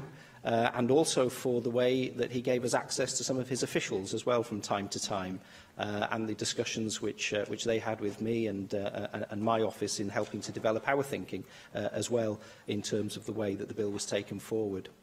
I was very pleased indeed to see the Welsh Government accept recommendations and amendments around ensuring that the UN conventions on the rights of the child and disabled persons were embedded into the face of this legislation. And I'm looking forward to seeing this new system up and running as soon as possible. You made references to the scrutiny process and how that has helped to improve this bill. Can I say that I was really pleased with the response of the Welsh Government to the concerns which I raised in the committee at stage 2 in relation to people who are detained, young people who are detained for mental health reasons, and making sure that we still will have adequate provision for those young people should they have additional learning needs. And I was very grateful for the engagement which, and the assurances which you've given us through the amendments which have now been made that their needs will not be overlooked. And just finally, I am a little bit disappointed, obviously, that at such a late stage the reference to the UK government's order has only just been picked up. I do think that it brings into question, really, just how, how departments here are checking what's going on at Westminster and the implications that that might have here for us in the National Assembly and indeed for the things that the Welsh Government are doing. I can hear people rumbling in the chamber at those comments, but I think, from our discussion on Friday, Cabinet Secretary, you appreciate that this is a point which needs to be made, and indeed you share some of those concerns. So I think it is important that where things are taking place at Westminster, which may have implications for our legislation, that we pick those up as soon as possible. This one can be rescued. That's why we're supporting stage 4 today, and we very much hope that this bill will make a difference to the lives of people across the whole of Wales. Llyr Griffith. Diolch Llywydd. Ga i ategu'r diolchiadau sydd wedi cael ei talu i bawb sydd wedi chwarae rhan o'r buddeilied i gynrychiolwyr y Llywodraeth a aelodau y Pwyllgor a swyddogion y Pwyllgor Plant, Pobl Ifanc ac Addysg hefyd wrth i'r bil yma fynd ar ei daith drwy'r Senedd. Does na ddim ymheuaeth fod yna gonsensws wedi bod o'r cychwyn am yr angen i ddiwygio y maes anghenion dysgu ychwanegol. Ni wedi clywed yn barod y teimlad fod y ddeddfwriaeth bresennol wedi dyddio bod e wedi arwain at system orgymleth oedd yn creu gormod o wrthdaro ac anghydweld, ac hefyd bod y darlun yn anghyson ar draws Cymru. Mae'r lottery code post yn derm sy'n cael ei ddefnyddio mewn sawl cyd-destun, ond yn sicr yn wir yn yr achos yma o safbwynt y darlun o ddarpariaeth sydd ar gael ar draws Cymru. Mi oedd deddfwriaeth newydd mwy addas i bwrpas yn rhan o Manifesto Plaid Cymru, wrth gwrs, yn etholiad y cynulliad. Bydd e hefyd yn rhan o'r cytundeb rhwng ymlaid i a'r Llywodraeth, ac dwi'n falch yn bod ni wedi cyrraedd fan hyn heddiw, a bod ni mewn sefyllfa i gwblhau'r broses o safbwynt y Senedd beth bynnag a throi y bil yn ddeddf. Dwi hefyd eisiau cydnabod bod ysgrifennydd Cabinet a'r gweinidog blaenorol yn sicr wedi gwrando ar y materion godwyd gan buddeilied, gan y Pwyllgor, gen i ac eraill, ac wedi ymateb yn bositif ar lawer iawn o'r rheini yn ogystal. Di hwnni ddim i ddweud bod y bil yn union fel y bydden ni yn dymuno iddo fe fod, ond yn sicr mae yn wahanol a dipyn yn well i'r un a osodwyd ar y cychwyn. Fe lwyddon ni i gryfhau yn sylweddol, fel i ni wedi clywed dyletswyddau o safbwynt y Convensiwn y Cenedloedd Unedig ar hawliau'r plentyn a phobl anabl oedd yn argymhelliad cryf gan y Pwyllgor ac yn rhywbeth roedd Plaid Cymru yn ei arddel o'r cychwyn a hefyd wrth gwrs fel i ni wedi clywed mi fydd nawr awdurdodau lleol byrddau llywodraethu ysgolion ac yn y blaen hefyd angen ystyried anghenion penodol siaradwyr Cymraeg sydd ag anghenion dysgu ychwanegol. Dwi'n falch hefyd yn bod ni wedi llwyddo i sicrhau fod darpariaeth cynllunio gweithlu hir dymor yn ei le yn y bil mwyn sicrhau fod na weithlu digonol ar gael i gwrdd ag anghenion plant ac anghenion dysgu ychwanegol ym mha bynnag iaith mewn blynyddoedd i ddod. The inclusion of medical conditions in the definition of additional learning needs certainly was a positive outcome. An All-Wales template and clear timescales for preparing independent development plans, provision for preschool children, young people in further education, and the provision of independent advice and advocacy as well are all positives. Now, that's not to say that everything in the ALN garden is rosy, but we were disappointed that the government hasn't given the Education Tribunal full powers over health. It's clearly one area of disagreement. The narrative for the bill and the wider reforms was to create a simpler, easier to navigate child-centred system, retaining two systems of redress, one for education, one for health, for a sector where very often there is crossover between the two, I think, undermines that somewhat, and I think that is a missed opportunity, as is not including work-based learning in the provisions of the bill. We talk very often about parity of esteem, and we are told by stakeholders that children and young people with additional learning needs are more likely to go into vocational education, and for us to omit work-based learning, I think, is another missed opportunity. Now, the additional learning needs code, of course, will be consulted on in the autumn, and that will be crucial in terms of the bill's implementation. Many promises have been made regarding the content of the code, and it will be down to all of us now to make sure that we hold the government to those promises. Transport as well is an important factor which didn't find its way onto the face of the bill, but will certainly be a key part of the code. It's something we've rehearsed in committee regularly, and it needs to be addressed substantially in the code. Now, the passage of the legislation hasn't been without challenge, clearly. Twice this year, the Welsh Government had to recalculate how much the legislation would cost to implement, which led to some delays in the process. And as we've already heard in the last few days, issues relating to tribunal appointments have come to the fore. So I can only say that clearly lessons will need to be learnt from those experiences. But looking ahead, I'd say it's crucial now that adequate resources are provided to cover the costs of implementation, and that the workforce is fully prepared for what will be a fundamental change, and I have to say on the whole a change for the better for children and young people with additional learning needs. And with your permission, Presiding Officer, I would like to make one final point. One party in this Assembly told us when they came here that they were coming here to shake things up. And that same party has been largely invisible over the last 12 months of scrutinising and amending this legislation. Throughout committee stage, not a single amendment. Of the hundreds of amendments put forward, not a single solitary amendment from UKIP. At plenary stage, no amendments. Not a single word uttered in support or otherwise of any aspect of this legislation. Now, that leads me to conclude that either they have no opinion on this, which is difficult to believe for a party that is usually quite opinionated on most issues, or they haven't engaged in this process at all, which does a disservice to those children and young people who most need this legislation. It's a disservice to your electors, and it's a disservice to this institution. And it's left me and many of the stakeholders who've raised this issue with me feeling frustrated, let down and very, very angry. Galwaf ar ysgrifennydd y Cabinet dros addysg i ymateb i'r ddadl. Kirsty Williams. Thank you very much, Presiding Officer. All I can say, Llair, in response to the comments that you've made, sometimes the issue isn't about quantity, it's about quality. And I'm very grateful to the Plaid Cymru Group and to the Conservative Group for the quality of their work on this legislation as it goes forward. And I think that should be acknowledged. And as I said in my opening statement, I think that this is a better piece of legislation because of the contribution that has been put forward by both parties, and that is how it should be.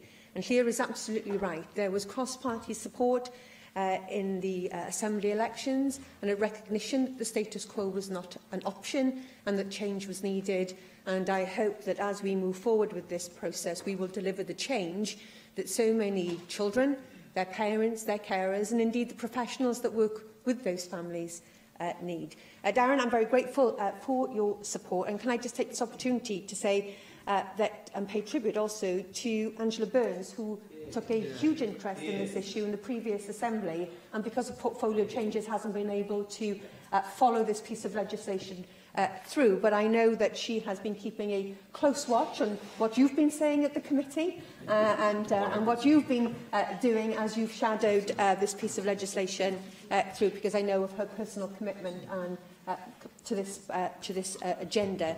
Darren is absolutely right.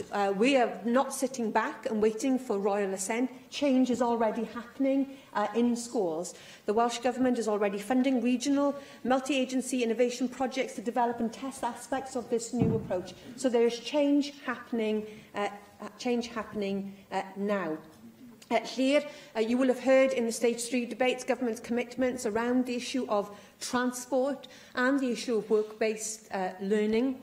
Perhaps there are opportunities, as we've said before, between contracts with work-based learning providers to address some of these issues. And of course, we are embarked on a wider set of PSET reforms, and so there are opportunities to look at these issues there. It is right, Presiding Officer, that sometimes legislation isn't easy. Of course, there is that old hackneyed saying about legislation and sausages. You really don't want to be too familiar with the process. What happens, what's really important is the product that you get at the end. And I would like to commend this particular product to the Assembly. I hope, with support from members across the Chamber today, that we can create another historic day, this time for Welsh education. It's my pleasure to present this bill, but let us be under no illusions. This bill is just the start of the process, because it'll be the code and the subordinate legislation and changes in attitude and practice on the ground that will really make the difference. But we cannot move forward without this legislation, and therefore I commend it to colleagues across the Chamber. Yn unol ar rheol sefydliad 26.5, rhaid cymryd pleidlais wedi ei chofnodi ar gynigion cyfnod 4, felly rwy'n gyhirio'r pleidleisio ar y cynnig tan y cyfnod pleidleisio, ac oni bai fod 3 aelod yn dymuno I fi gan i'r gloch, dwi'n symud yn syth i'r cyfnod pleidleisio. Ac felly mae'r bleidlais gyntaf ar ddadl blynyddol y Comisiwn Cydraddoldeb, a dwi'n galw am bleidlais ar welliant 1 a gyflwynwyd yn enw Rhina Piorwerth. Agor y bleidlais.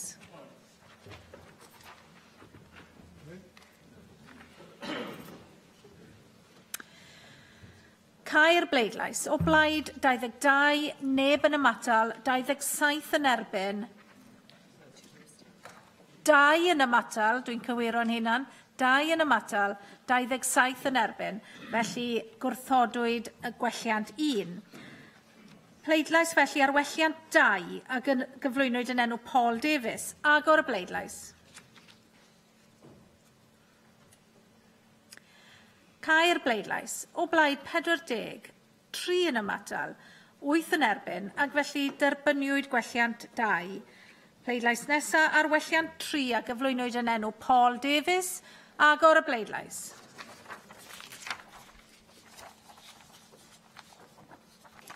Cau'r bleidlais. O blaid 47, neb yn ymatal, 3 yn erbyn, derbyniwyd gwelliant 3. Galwaf am bleidlais ar welliant 4 a gyflwynwyd yn enw Paul Davies. Agor y bleidlais.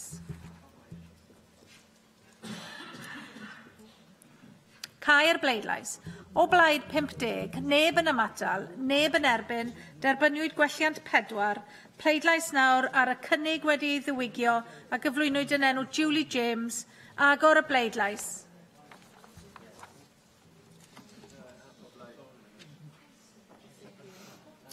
Cau'r bleidlais. O blaid 51, neb yn ymatal, neb yn erbyn, felly derbyniwyd y cynnig wedi ei ddiwygio.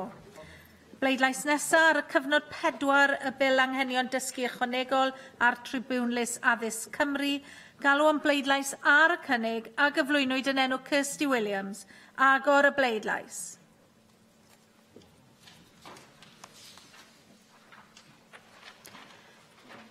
Cau'r bleidlais. O blaid 50, neb yn ymatal, neb yn erbyn, ac felly derbyniwyd y cynnig.